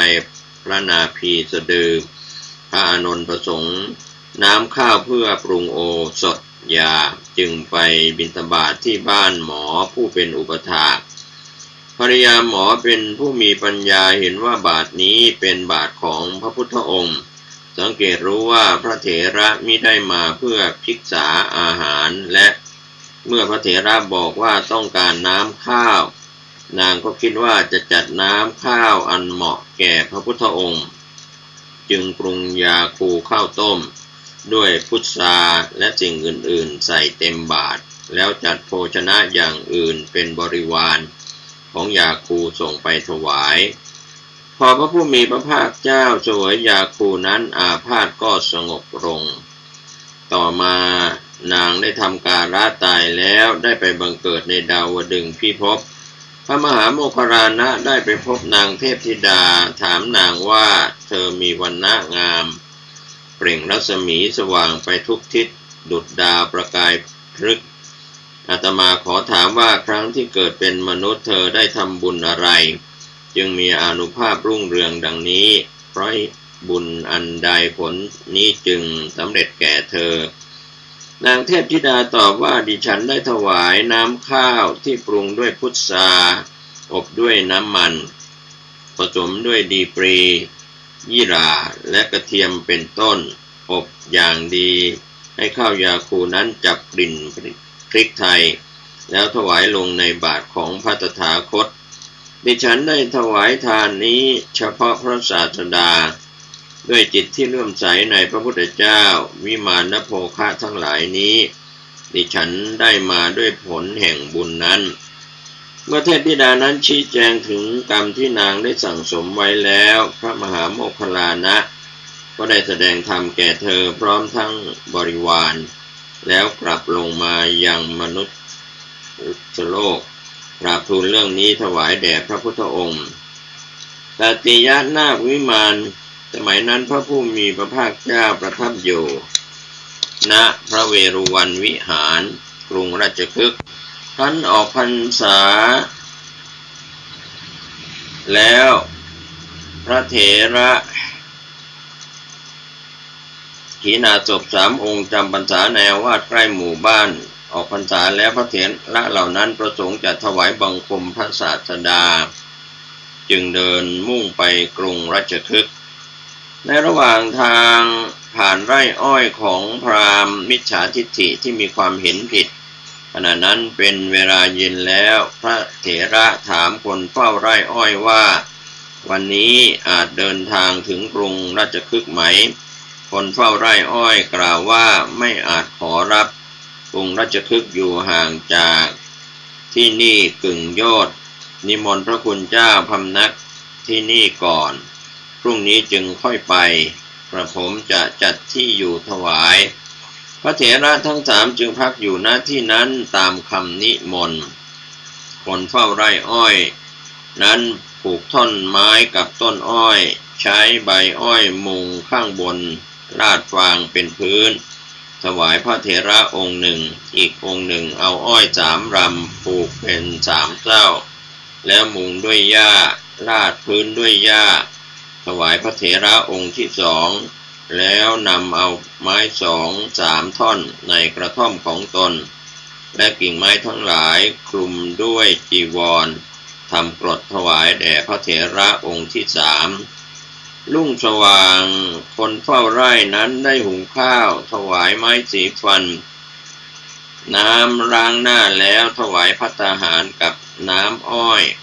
พระเถระเหล่านั้นฉันแล้วอนุโมทนาเมื่อพระเถระกำลังจะออกเดินทางเขาได้ถวายอ้อยองค์ละลำเดินไปส่งพระเถระพอสมควรแล้วก็กลับเจ้าของไร่อ้อยผู้เป็นมิจฉาทิฏฐิที่มีความเห็นผิดเดินสวนทางมาถามภิกษุว่าได้อ้อยมาแต่ไหนภิกษุตอบว่าคนเฝ้าไร่ถวายรามโกรธใช้ไม้ตีคนเฝ้าจนถึงแก่ความตายคนเฝ้าไร่นึกถึงบุญที่ตนกระทำไว้ในพระเถระทั้ง3 รูปได้ไปบังเกิดในสุธรรมาเทวสภามีช้างพลายทิพย์บังเกิดขึ้นด้วยบุญญานุภาพของตนบิดามารดาและญาติมิตรได้ข่าวการตายพากันทำชาปนกิจเผาตรงที่นั้นขณะนั้นเทพบุตรนั้นขี่ช้างทิพย์ลงมาจากเทวโลกแวดล้อมด้วยบริวารเป็นอันมากด้วยเทพฤทธิ์ปรากฏกายให้ที่ประชุมนั้นเห็นครั้งนั้นบรรดาญาติมิตรทั้งหลายได้ถามถึงบุญกรรมของเทพบุตรก็ตอบว่าข้าพเจ้าได้ถวายอาคารอ้อยอาคารหญ้าและอาคารผ้าสมบัตินี้ข้าพเจ้าได้มาด้วยบุญนั้นแล้วประกาศคุณของพระรัตนตรัยชื่นชมกับบิดามารดาแล้วกลับเทวโลกมนุษย์ทั้งหลายเมื่อฟังคำของเทพบุตรนั้นแล้วก็บังเกิดความเลื่อมใสเป็นอันมากในพระผู้มีพระภาคเจ้าและภิกษุสงฆ์ตระเตรียมไทยธรรมมากมายหลายเล่มเกวียนพากันไปยังพระเวรุวันวิหารถวายทานแก่ภิกษุสงฆ์อันมีพระพุทธเจ้าเป็นประมุขพระโมคคัลลานะเถระได้กราบทูลเรื่องนั้นแก่พระศาสดาพระศาสดาทรงแสดงธรรมโดยมีเรื่องนั้นเป็นเหตุให้มนุษย์ทั้งหลายตั้งอยู่ในสรณะและก็ศีลจนเหล่านั้นมีศรัทธาตั้งมั่นถวายบังคมพระผู้มีพระภาคเจ้ากลับไปบ้านแล้วช่วยกันสร้างวิมานตรงที่คนเฝ้าไร่อ้อยทำการะตายที่นั้นวิหารวิมานเมื่อพระผู้มีพระภาคเจ้าประทับอยู่ณพระเชตวันวิหารกรุงสาวัตถีมหาบาติกาวิสาขาสร้างมิคารมาตุปราสาทในอุทยานบุพารามเมื่อมิคารมาตุปราสาทเสร็จเรียบร้อยแล้วนางพร้อมด้วยหญิงสหาย500 คนขึ้นไปชมปราสาทนางกล่าวกับสหายว่าขอเธอทั้งหลายจงอนุโมทนาบุญฉันขอให้ส่วนบุญแก่พวกเธอขอพวกเธอจงมีส่วนแห่งบุญที่ฉันขวนขวายนี้ด้วยกันเถิดเพื่อนหญิงทั้งหมดมีจิตเลื่อมใสต่างอนุโมทนาว่าสาธุสาธุดีจริงต่อมาไม่นานเพื่อนหญิงคนหนึ่งทำการะตายไปได้ไปบังเกิดในดาวดึงส์พิภพมีวิมานใหญ่สวยงามล่องลอยอยู่ในอากาศแผ่รัศมีไปไกลด้วยบุญญานุภาพของนางครั้งนั้นพระอนุรุทธะเถระเที่ยวจาริกไปในดาวดึงส์พิภพเห็นเพื่อนหญิงของวิสาขาแล้วก็ถามว่าเธอทำกรรมอันใดจึงได้วิมานอันวิจิตรงดงามนี้นางก็ตอบว่าวิมานที่อัศจรรย์น่าทัศนานี้ดิฉันได้มาด้วยผลแห่งการอนุโมทนาอันบริสุทธิ์ ในกุศลของสหายชื่อวิสาขาเมื่อนางสร้างปราสาทเสร็จกำลังจะมอบถวายแด่สงฆ์อยู่นางก็ให้ส่วนบุญแก่ดิฉันแม้ดิฉันจะมิได้บริจาคไทยธรรมเลยแต่ดิฉันเลื่อมใสในกุศลของสหายเกิดศรัทธาในพระรัตนตรัยและเชื่อผลแห่งกรรมจึงอนุโมทนาด้วยจิตอันบริสุทธิ์พระอนุรุทธะกล่าวว่าเธอได้วิมานที่น่าอัศจรรย์น่าทัศนานี้ด้วยอนุโมทนาอันบริสุทธิ์นั่นเองขอเธอจงบอกคติของวิสาขาผู้ที่ได้ถวายทานนั้นว่าไปบังเกิดที่ใดนางเทพธิดาตอบว่าข้าแต่พระคุณเจ้าวิสาขามหาอุบาสิกาทำการะตายแล้วไปบังเกิดในสวรรค์ชั้นนิมมานนรดีเป็นประชาบดีของท้าวสุนิมมิตเทวราชเพราะความที่นางเป็นเจ้าของทานและมีศรัทธาอันไพบูรณ์พระอนุรุทธะกลับจากเทวโลกแล้วก็กราบทูลความนั้นถวายแด่พระศาสดาเลวติวิมานครั้งเมื่อพระผู้มีพระภาคเจ้าประทับอยู่ณอิสิปตนามฤคทายวันนันทิยะอุบาสกเป็นผู้ถึงพร้อมด้วยศรัทธาเป็นทายกเป็นฐานะบดีเป็นผู้นำสงฆ์บิดามารดาของนันทิยะมีความประสงค์จะนำหญิงสาวชื่อเรวดีมาสู่เรือนนันทิยะไม่ต้องการนางเพราะนางมีปกติไม่ให้ทานครั้งนั้นนันทิยะกล่าวกับนางว่าถ้าเธอจะบำรุงภิกษุสงฆ์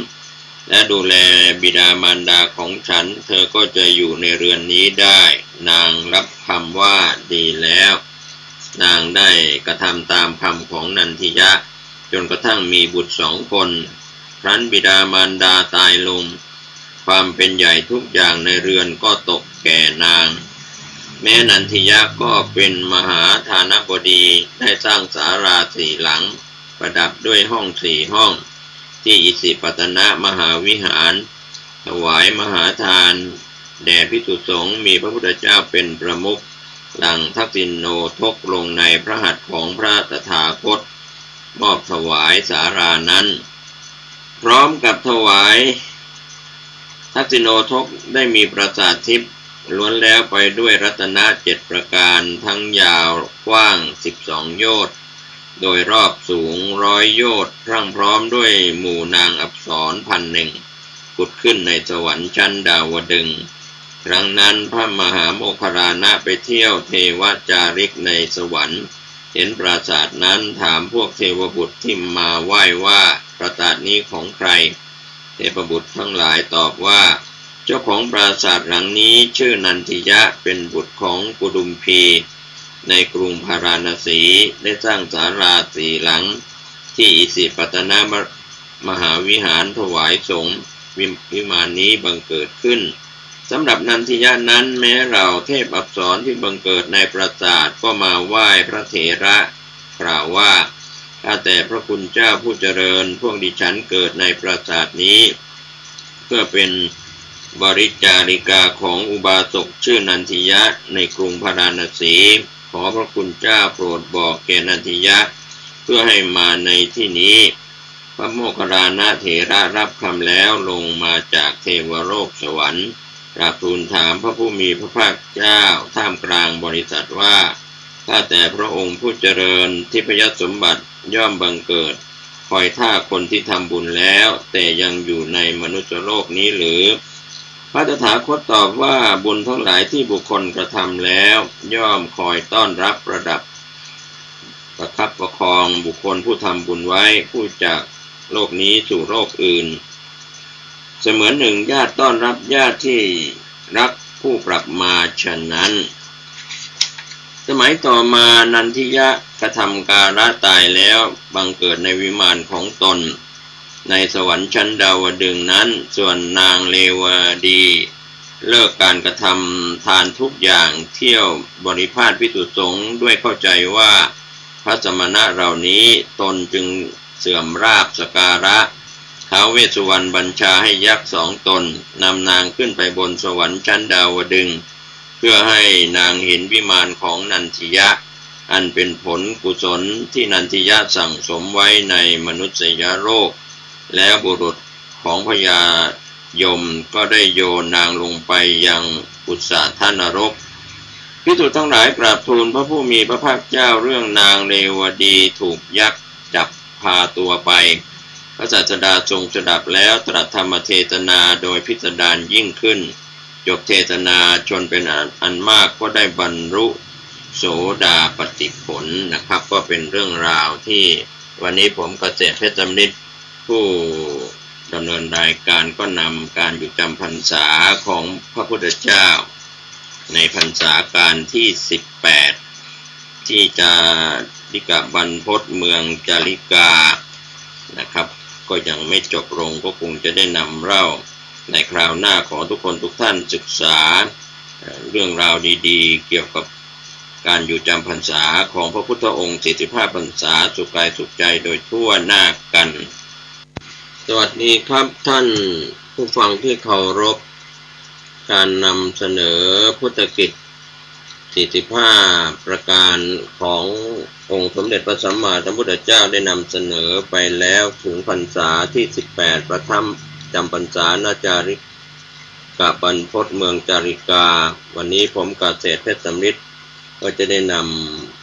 ำรายงานต่อท่านผู้ฟังนะครับมาถึงกันทกวิมานในสมัยนั้นพระผู้มีพระภาคเจ้าประทับอยู่ณพระเชตวันวิหารกรุงสาวัตถีครั้งนั้นพระมหาโมคคารณะจาริกไปในเทวโลกพบกับกันทกเทพบุตรที่ดาวดึงส์เทพบุตรนั้นเห็นพระมหาโมคคารณะก็ดีใจรีบลงจากยานเข้าไปหาไหว้พระเถระด้วยเบญจางคประดิษฐ์แล้วยืนประคองอัญชลีไว้เหนือเศียรพระเถระถามเทพบุตรถึงผลแห่งกรรมที่เทพบุตรนั้นกระทำแล้วเทพบุตรกล่าวโดยย่อว่าตนคือกันทกะอัศวราชผู้เป็นสหชาติกับพระโพธิสัตว์ของพวกเราในอัตภาพติดต่อกันอัศวราชนั้นให้พระโพธิสัตว์ประทับบนหลังในสมัยเสด็จออกมหาพิเนศกรม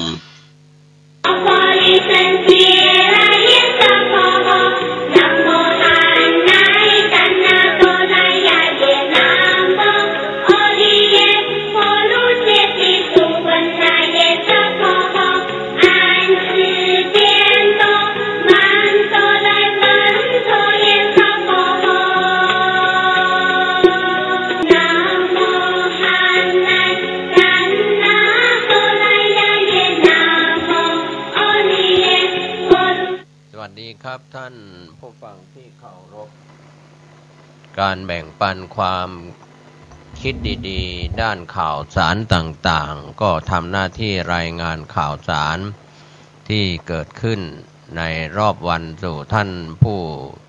ฟังในพื้นที่เชียงใหม่ลำพูนภาคเหนือนะครับก็เป็นส่วนหนึ่งของข่าวสารที่เกิดขึ้นในรอบวันสู่ท่านผู้ฟังก็เป็นเรื่องราวข่าวที่เกิดขึ้นก็ขอให้ท่านได้ใช้วิจารณญาณในการรับข้อมูลข่าวสารนะครับที่เกิดขึ้นนะครับก็เป็นส่วนหนึ่งของข่าวสารในรอบวันสู่ท่านนะครับก็วันนี้ก็เป็นวันเสาร์ที่หลายคนหลายท่านหยุดพักผ่อนอยู่กับสถาบันครอบครัวของท่านเองนะครับในส่วนต่างๆที่เราได้รับรู้รับทราบกันนั้นก็บางคนบางท่านก็ยังทำมาค้าขายทำมาหากินกันตามปกตินะครับ เรื่องของชีวิตการครองชีพครองตนต่างๆนั้นก็เป็นเรื่องธรรมดาธรรมะก่อนข่าววันเสาร์ที่24กุมภาพันธ์วันนี้เราเริ่มกันที่เรื่องของการผันผวนทางธรรมชาติไม่ว่าจะเป็นดินน้ำลมไฟอากาศฝนตกแดดออกอากาศร้อนอากาศหนาวพายุฝนฟ้าคะนองต่างๆที่เกิดขึ้นกับตัวท่านเองนะครับก็ขอให้ท่าน ได้ เข้าใจกับสภาวะธรรมที่มีอยู่เป็นอยู่ในรอบของดินฟ้าอากาศนะครับถ้าเราเข้าใจความเป็นจริงของธรรมชาตินั้นก็ย่อมมีการเปลี่ยนแปลงแล้วก็มีการเรียกว่ายักย้ายถ่ายเทให้เราได้รู้ได้เห็นการเปลี่ยนแปลงของความเป็นจริงอยู่เสมอนะครับเพราะว่าหลายคนอาจจะยังไม่เข้าใจเรื่องของดินฟ้าอากาศที่ผันผวนแปรปรวนกับสภาพตามความเป็นจริงนะครับในชีวิตของพวกเราทั้งหลายนั้น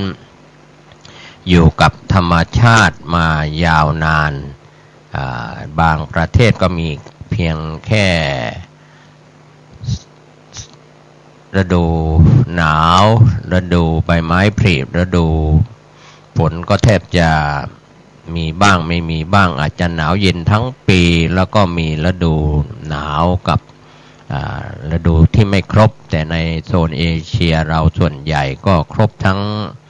3ฤดูคือฤดูฝน4เดือนฤดูร้อน4เดือนฤดูหนาว4เดือน ดังนั้นการเปลี่ยนแปลงของอากาศนั้นจึงเป็นไปตามธรรมชาติที่มีขึ้นก็เมื่ออากาศเปลี่ยนแปลงมีให้เราเห็นธรรมชาติสอนเราเรื่องนี้ของความจริงที่ปรากฏเราก็ต้องยอมรับธรรมชาติที่ปรากฏเป็นจริงนั้นก็คือการเปลี่ยนแปลงเดี๋ยวร้อนเดี๋ยวหนาวเดี๋ยวฝนตกเดี๋ยวมีพายุ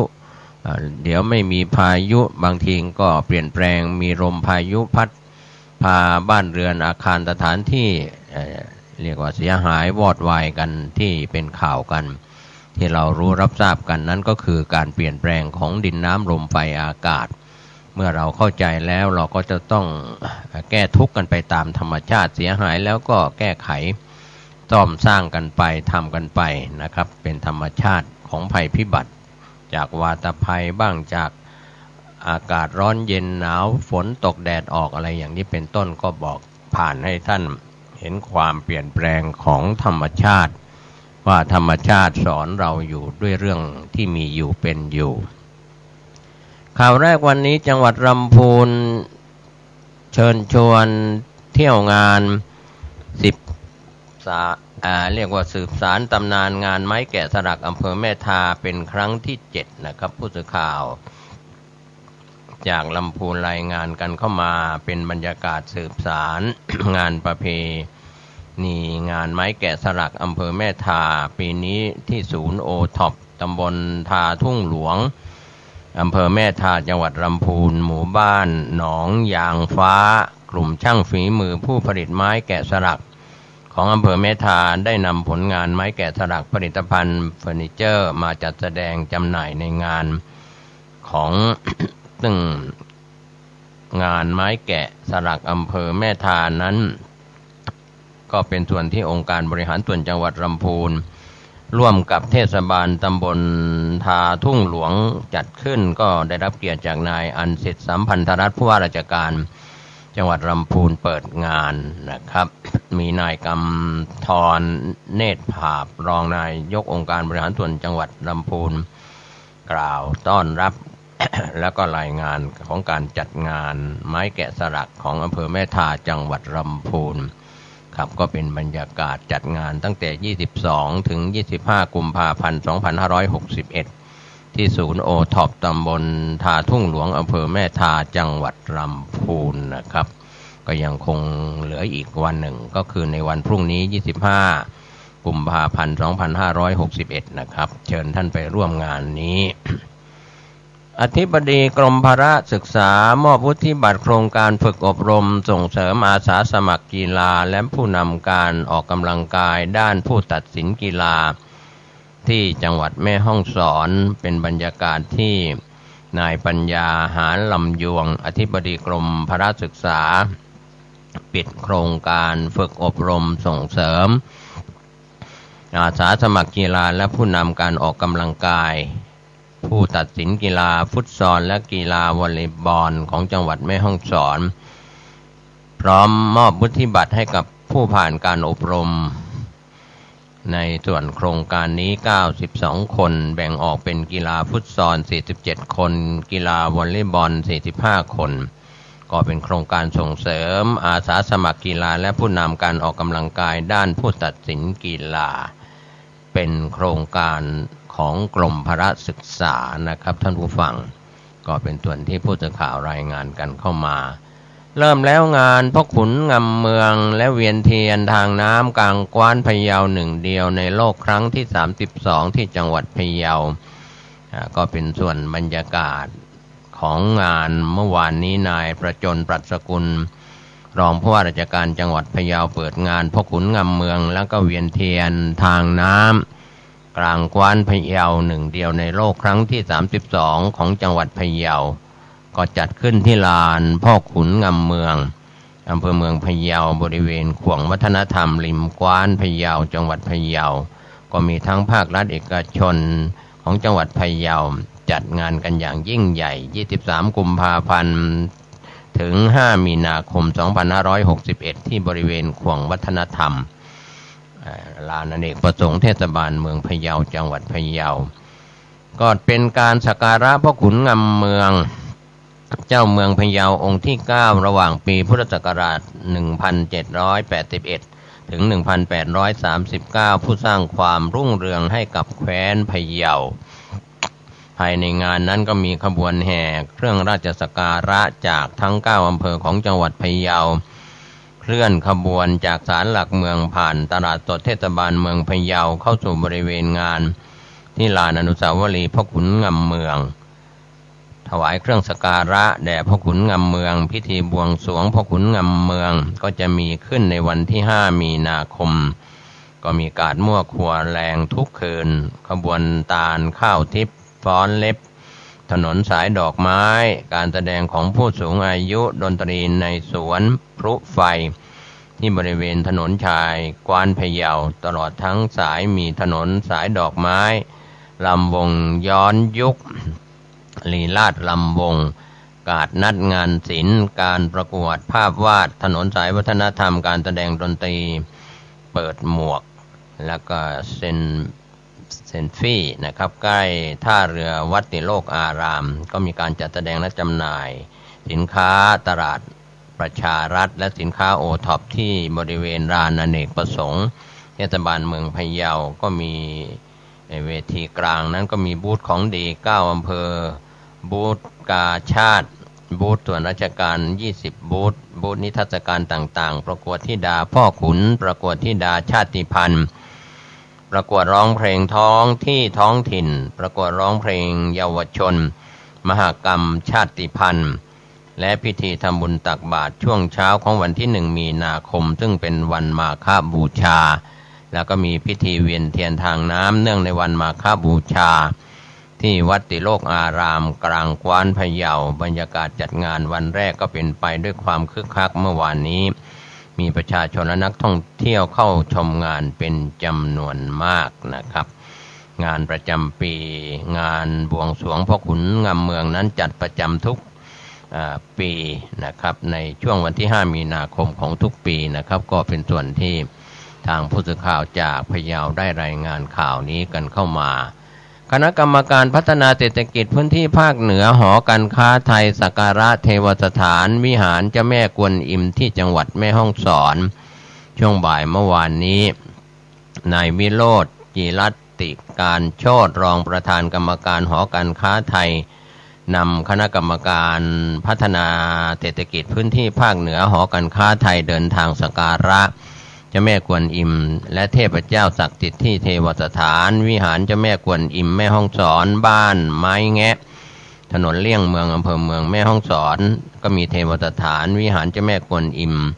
เปิดอย่างเป็นทางการเมื่อปี2557ที่ผ่านมาก็เป็นที่ประดิษฐานของเจ้าแม่กวนอิมเทพเจ้าศักดิ์สิทธิ์แล้วยังเป็นที่ประดิษฐานพระรูป4มหาราชผู้ยิ่งใหญ่มีพระบาทสมเด็จพระปรมินทรมหาภูมิพลอดุลยเดชบรมนาถบพิตรสมเด็จพระนเรศวรมหาราชสมเด็จพระเจ้าตากสินมหาราชและพระบาทสมเด็จพระจุลจอมเกล้าเจ้าอยู่หัวพระปิยมหาราชและมีเต่ามังกรขนาดยักษ์จุด รับพลังฟ้าดินหยินหยางและเทพเจ้าไฉซิ่งเอี้ยที่นิยมกราบไหว้เพื่อแก้ปีชงและนับเป็นพุทธสถานจีนที่ใหญ่ที่สุดในจังหวัดแม่ฮ่องสอน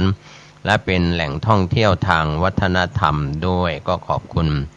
คุณวัฒนาไข่แก้วประชาสัมพันธ์จังหวัดแม่ฮ่องสอนรายงานข่าวนี้กันเข้ามาส่วนเชียงใหม่ชนเผ่าพื้นเมืองลีซูและอาคาสืบสานวัฒนธรรมลีซูนานาชาติเชื่อมความสัมพันธ์พี่น้องกลุ่มชาติพันธุ์ที่สนามกีฬาสีดงเย็นตำบลบ้านช้างอำเภอแม่แตงจังหวัดเชียงใหม่เมื่อวานนี้นายศักดาแสนมี่ผู้อำนวยการสมาคมศูนย์รวมการศึกษาและวัฒนธรรมชาวไทยภูเขาในประเทศไทยกล่าวถึงสภาชาติพันธุ์และชนเผ่าพื้นเมืองแห่งประเทศไทยจัดงานมหกรรมสืบสานวัฒนธรรมลีซูนานาชาติและการพัฒนาที่ยั่งยืนปีนี้ก็มีกลุ่มชาติพันธุ์ลีซูอาคาของอำเภอแม่แตงจังหวัดเชียงใหม่เป็นเจ้าภาพในการจัดงานนะครับก็จัดงานของเผ่าลีซูอาคากันอย่างยิ่งใหญ่ที่แม่แตง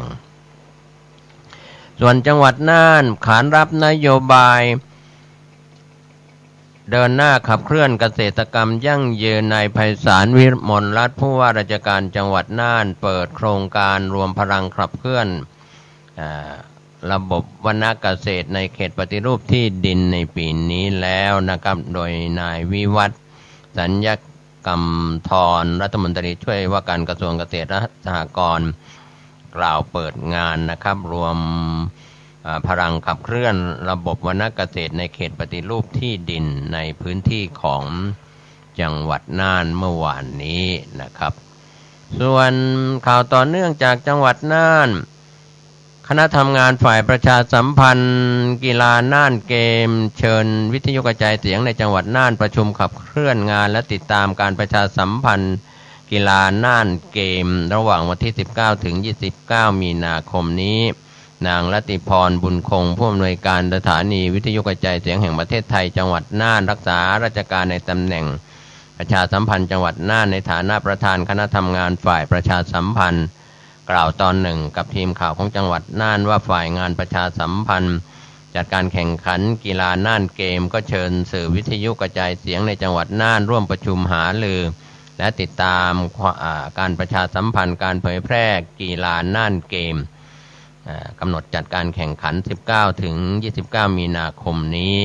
เพื่อมีแนวทางการประชาสัมพันธ์ก็แบ่งออกเป็น3ส่วนได้แก่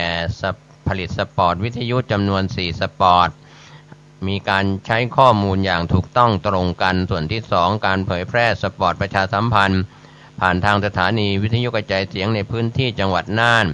มีการเผยแพร่ผ่านสถานีวิทยุหลัก3สถานีวิทยุชุมชน40แห่งในการเผยแพร่สปอร์ตครั้งนี้ได้รับความร่วมมือจากสถานีวิทยุในจังหวัดน่านที่จะร่วมกันเผยแพร่อย่างต่อเนื่องครับก็เป็นส่วนงานที่จะได้รับความร่วมมือจากสื่อหลักและก็สื่อ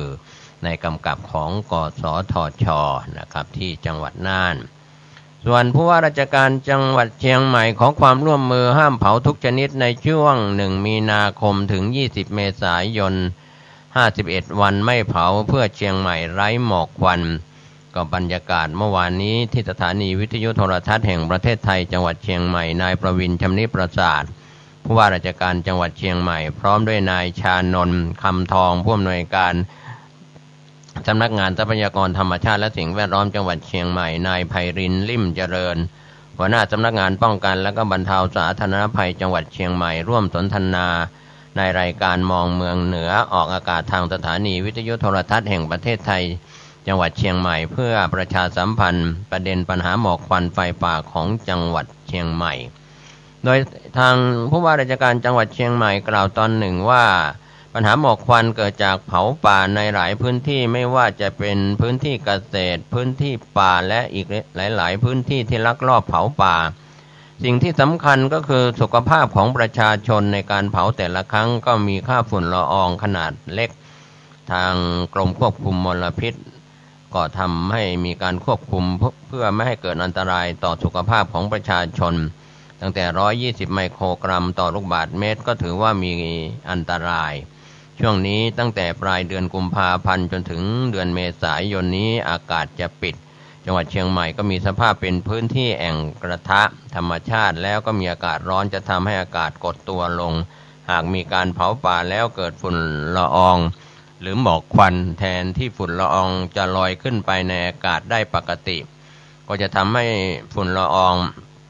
นั้นไปติดในสภาพอากาศฝุ่นละอองขนาดเล็กมีมากจนเกินไป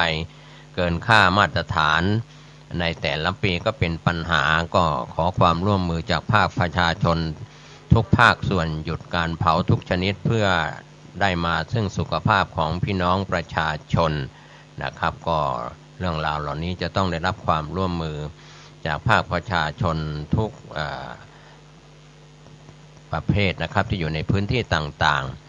ส่วนจังหวัดลำปางสาธารณสุขจังหวัดลำปางคาดการแนวโน้มผู้ป่วยไข้หวัดใหญ่สูงแนะผู้ปกครองดูแลเด็กเล็กอย่างใกล้ชิดนายแพทย์ประเสริฐกิจสุวรรณรัตน์นายแพทย์สาธารณสุขจังหวัดลำปางกล่าวกับผู้สื่อข่าวของลำปางตอนหนึ่งว่าช่วงต้นปีนี้จนถึงขณะนี้พบผู้ป่วยไข้หวัดใหญ่เพิ่มสูงขึ้นเนื่องจากสภาพอากาศที่เปลี่ยนแปลงบ่อยก็บางวันมีอากาศร้อนสลับฝนช่วงเย็นถึงกลางคืนอากาศเย็นประชาชนมีโอกาสเสี่ยงป่วยด้วยโรคไข้หวัดใหญ่เฉพาะพื้นที่คนอยู่รวมกันหนาแน่นจำนวนมากเช่นโรงเรียนค่ายทหารสำนักงานสาธารณสุขจังหวัดลำปางก็ขอให้ประชาชนได้ดูแลสุขภาพป้องกันตนเองจากโรคไข้หวัดใหญ่เฉพาะสถานที่มีคนอยู่รวมกันเป็นจำนวนมากอาจติดเชื้อได้ง่ายโรคไข้หวัดใหญ่สามารถติดต่อกันง่ายจากการไอหรือจามลดกันเชื้อไวรัสไข้หวัดใหญ่จะอยู่ในน้ำมูกน้ำลายและเสมหะของผู้ป่วยนะครับอาการจะคล้ายไข้หวัดแต่จะมีอาการปวดกล้ามเนื้อมากและปวดศีรษะอ่อนเพลียแต่สามารถหายเองได้ 5-7 วันกลุ่มเสี่ยงเกิดจากภาวะแทรกซ้อนปอดบวมหายใจลำบากอาจเสียชีวิตได้ดังนั้นถ้าอาการไม่ดีขึ้นภายใน48 ชั่วโมงก็นำส่งโรงพยาบาลพบแพทย์ทันทีนะครับเพื่อการวินิจฉัยดูแลอย่างใกล้ชิดนะครับก็เป็นส่วนหนึ่งของข่าวสารในพื้นที่นะครับที่เราได้รายงานข่าวกันเข้ามาข่าวกรมการขนส่งทางบกครับก็เป็นส่วนที่นางปณิสรสัตย์ศรีธรขนส่งจังหวัดลำพูนก็เชิญชวนท่านโหลดแอปพลิเคชันเพิ่มช่องทางสื่อสารข้อมูลข่าวสารการดาวน์โหลดแบบฟอร์มคำขอนำเทคโนโลยีทันสมัยในยุคดิจิตอลให้บริการผ่านแอปพลิเคชันทางโทรศัพท์มือถือสมาร์ทโฟนประชาชนสามารถเข้าถึงการบริการของกรมการขนส่งทางบกได้อย่างสะดวกรวดเร็วประหยัดเวลาในการติดต่องานสามารถดำเนินการได้ทันทีครอบคลุมทุกมิติได้ทุกที่ทุกเวลาก็เป็นส่วนที่จะดาวน์โหลดแอปพลิเคชันนะครับเป็นการดาวน์โหลดเพื่อรับข้อมูลการให้บริการในส่วนของกรมการขนส่งทางบกนะครับก็จะได้ก็เกิดประโยชน์ในด้านการเข้าไปใช้บริการในส่วนของกรมการขนส่งทางบกนะครับวิทยาลัยนาฏศิลป์เชียงใหม่จัดงานวันวิชาการสืบสานนาฏศิลป์ดนตรีครั้งที่21ช่วงเช้าเมื่อวานนี้นายประวินชำนิประสาทผู้ว่าราชการจังหวัดเชียงใหม่เปิดงานวันวิชาการสืบสานนาฏศิลป์ดนตรีครั้งที่21ประจำปีนี้โดยทางวิทยาลัยนาฏศิลป์เชียงใหม่ร่วมกับหน่วยงานสมาคมศิษย์เก่าสถานศึกษาต่างๆที่ศึกษาในระดับปริญญาตรีปีที่5ของวิทยาลัยจัดงานวันวิชาการอย่างต่อเนื่องมาตั้งแต่ปี 2541 จนถึงปัจจุบันก็เป็นเอกลักษณ์อัตลักษณ์ของวิทยาลัยนาฏศิลป์เชียงใหม่ที่จัดการศึกษาเน้นการอนุรักษ์สืบสานและก็สร้างสรรค์ศิลปวัฒนธรรมในด้านจัดการศึกษาวิชาสามัญวิชาด้านศิลปะระดับการศึกษาวิชาชีพขั้นพื้นฐานจนถึงระดับปริญญาตรีในรอบ1 ปีการศึกษานะครับก็จัดงานวันวิชาการของวิทยาลัยนาฏศิลป์เชียงใหม่นะครับก็เป็นส่วนที่ผู้สื่อข่าว ได้รายงานข่าวนี้กันเข้ามาจากของพื้นที่เชียงใหม่นะครับก็คงไปทางข่าวในพื้นที่ภาคเหนือครับที่จังหวัดต่างๆที่เราได้รับรายงานกันเข้ามาก็คงเป็นจังหวัดลำปางอีกข่าวหนึ่งขนส่งจังหวัดลำปางมอบอุปกรณ์ช่วยเหลือผู้พิการที่ประสบภัยจากการใช้รถใช้ถนน37รายมูลค่าอุปกรณ์ 1,733,000 บาทนะครับที่ลานลำเปิงหน้าเซ็นทรัลพลาซ่าลำปางอำเภอเมืองลำปางจังหวัดลำปางนายศรีโรจน์นิมานพัชรินทร์รองผู้ว่าราชการจังหวัดลำปางเป็นประธานมอบอุปกรณ์ช่วยเหลือผู้พิการอันเนื่องมาจากผู้ประสบภัยจากการใช้รถใช้ถนนในจังหวัดลำปาง37รายนะครับก็รับมอบอุปกรณ์ช่วยเหลือผู้พิการมีขาเทียม13ชิ้นรถนั่งธรรมดา15คันรถนั่งไฟฟ้า9คันและเตียงนอนผู้พิการ3ไก่พร้อมที่นอนลมป้องกันแผลกดทับ1ชุดรวมมูลค่า 1,733,000 บาทแล้วโดยมีนายโสพลพิทักษ์สาลีขนส่งจังหวัดลำปางกล่าวรายงานต่อประธานในพิธีในการมอบอุปกรณ์เพื่อช่วยเหลือผู้พิการที่ประสบภัยจากรถนะครับท่านผู้ฟังก็เป็นส่วนหนึ่งของข่าวสารที่เกิดขึ้นในรอบวันตั้งแต่เมื่อวานนี้จนถึงวันนี้หลากหลายเรื่องราวใน8จังหวัดภาคเหนือตอนบนนะครับสื่อของรัฐสื่ออิสระสื่อโซเชียลมีเดียทั้งหลายนะครับที่ส่งข่าวรายงานข่าวก็ขอบคุณในส่วนที่ท่านได้ส่งข่าวสารเพื่อการประชาสัมพันธ์มายังสถานีวิทยุที่ท่านได้รับฟังอยู่นี้แล้วทางผู้บริหารสถานีก็จะส่งเมลหรือส่งไลน์ให้ผู้ดำเนินรายการได้ประชาสัมพันธ์งานวัดบ้านราชการสถานศึกษาเราก็ร่วมด้วยช่วยกันที่จะประชาสัมพันธ์เป็นข่าวสารบริการเพื่อสาธารณะช่วงท้ายของรายการวันนี้ผมเกษตรเพชรสำลิดในนามนายทะเบียนสมาคมนักข่าวเชียงใหม่ร่วมกับนายกิตติกมลสิริโชคไพศาลนายกสมาคมนักข่าวเชียงใหม่และเป็นประธานชมรมบรรณาธิการข่าวภูมิภาคแห่งประเทศไทยก็จะได้จัดงานวันนักข่าว4มีนาคม2561นี้ณภัตตาคารเจียตุ้งเฮงตำบลฟ้าห้ามอำเภอเมืองจังหวัดเชียงใหม่อยู่ใกล้กับ3แยกแม่โจ้ช่วงเย็นและค่ำก็จะมอบโล่เกียรติคุณให้กับผู้มีอุปการะคุณของสมาคมนักข่าวเชียงใหม่ก็จะก้าวย่างสู่ปีที่31ชมรมบรรณาธิการข่าวภูมิภาคแห่งประเทศไทยก้าวย่างสู่ปีที่3การจัดงานแต่ละครั้งนั้นเราก็พิจารณามอบโล่เกียรติคุณให้กับพี่น้องสื่อมวลชนทุกแขนงสาขาที่อยู่ในพื้นที่ปีนี้ก็จะมีโล่เกียรติคุณในส่วนพื้นที่แล้วก็ยังมีส่วนภูมิภาคไม่ว่าจะเป็นภาคต่างๆซึ่งเรามีชมรมบรรณาธิการอยู่ก็คงจะขึ้นมารับโล่เกียรติคุณตามคุณภาพที่ท่านได้สนองงานในสายตาของสื่อมวลชนที่สนองงานต่อภาคประชาชนนอกจากนั้นในส่วนของพระเถระครูบาอาจารย์ก็พิจารณาให้โล่ถวายโล่นะครับให้กับพระคุณเจ้าซึ่งเป็นผู้ส่งเสริมงานพระพุทธศาสนาดีเด่นยอดเยี่ยมนะครับก็แล้วแต่จะเป็นส่วนของคณะกรรมการพิจารณากันในแต่ละปีก็มีการทำบุญอุทิศส่วนกุศลให้กับนักข่าวผู้เสียชีวิตทางสมาคมนักข่าวเชียงใหม่เราจัดงานทุกวันที่4มีนาคม2561ในปีนี้ก็เช่นเดียวกันทำบุญอุทิศส่วนกุศลแล้วก็จัดงานเลี้ยงในช่วงเย็นและค่ำที่ภัตตาคารเจียตุ้งเฮงนะครับตำบลฟ้าห้ามอำเภอเมืองเชียงใหม่จังหวัดเชียงใหม่ใกล้กับ3แยกแม่โจ้ส่วนวันนักข่าวก็เป็นวันที่5มีนาคมของทุกปีในภาพรวมทั้งประเทศก็จะมีสมาคมชมรมที่เกี่ยวกับผู้สื่อข่าวก็จะจัดงานกันทุกวันที่5มีนาคมแต่สมาคมนักข่าวเชียงใหม่กับชมรมบรรณาธิการข่าวภูมิภาคแห่งประเทศไทยจัดงานประจำทุกวันที่4มีนาคมของทุกปีก่อน1วันเพื่ออำนวยความสะดวกให้แหล่งข่าวแหล่งงานที่จะไปร่วมงานกันทั้งผู้ไปแสดงความยินดีและผู้ที่ไปรับโล่เกียรติคุณในทุกๆปีนะครับในวันนี้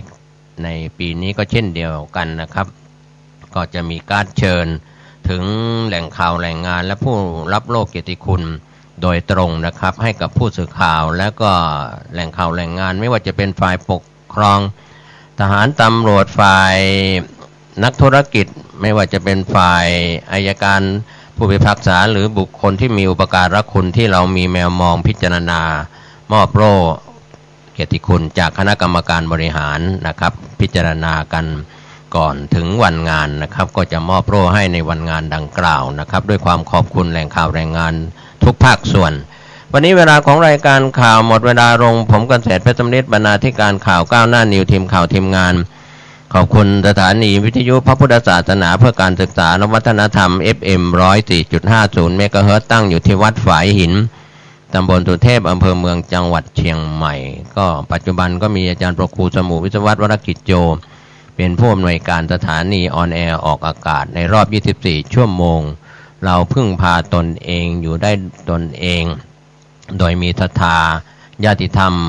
ผู้ฟังรายการเป็นผู้อุปถัมภ์นะครับไม่มีใครจะมาอุปถัมภ์โดยตรงไม่มีงบประมาณแผ่นดินนะครับฝากประชาสัมพันธ์ให้ท่านได้รับรู้รับทราบได้ว่า 104.50 เมกะเฮิรตซ์ออนแอร์ออกอากาศได้ในรอบ24ชั่วโมงหลายปีที่ผ่านมาจนถึงปัจจุบันเราได้ใบอนุญาตในกำกับของกสทช.มาต่อเนื่องทุกปีนี้ก็ต่อใบอนุญาตเรียบร้อยแล้วไปถึงปี2562นะครับก็อนุโมทนาสาธุการกับญาติธรรมที่ท่านให้ความสำคัญในการบริหารจัดการและใช้กระบอกเสียงนี้เป็นงานเผยแผ่หลักธรรมคำสอนมากกว่า 70-80% มีข่าวสารประชาสัมพันธ์บ้างเล็กน้อยนะครับในสัดส่วน 100% รอบ24ชั่วโมงขอบคุณเครือข่ายที่ลิงก์สัญญาณกันประจำวันมี FM 91.50 เมกะเฮิรตซ์สถานีวิทยุชุมชนคนนาน้อยอำเภอนาน้อยจังหวัดน่านก็มีอาจารย์ประครูสุจินต์นันทธรรมด็อกเตอร์นะครับท่านเป็นศิษย์เก่าของวัดฝายหินจบปริญญาเอกจากอินเดียกลับมาตุภูมิที่อำเภอนาน้อยจังหวัดน่านก็เป็นผู้อำนวยการสถานีพร้อมคณะกรรมการบริหารฝ่ายบรรพชิตและคฤหัสถ์ก็สาธุอนุโมทนาก็มีทั้งข่าวสารธรรมสาระแบ่งปันมาสู่ท่านแล้วก็เครือข่ายอื่นๆซึ่งเราไม่ได้เอ่ยนามถึงก็มีไลฟ์บล็อกของอาจารย์ดร.อาร์ตจากคณะวิศวกรรมมหาวิทยาลัยเชียงใหม่นะครับที่ลิงก์สัญญาณรอบ24ชั่วโมงไลฟ์สด Facebook ไลฟ์ YouTube เว็บไซต์ต่างๆด้วยความขอบคุณในส่วนของพี่น้องสื่อมวลชนทุกแขนงสาขาท่านผู้ชมและท่านผู้ฟังซึ่งรับชมรับฟังผ่านเครือข่ายข่าววัดบ้านธรรมสาระต่างๆสุขกายสุขใจวันนี้และวันหน้าสวัสดีครับ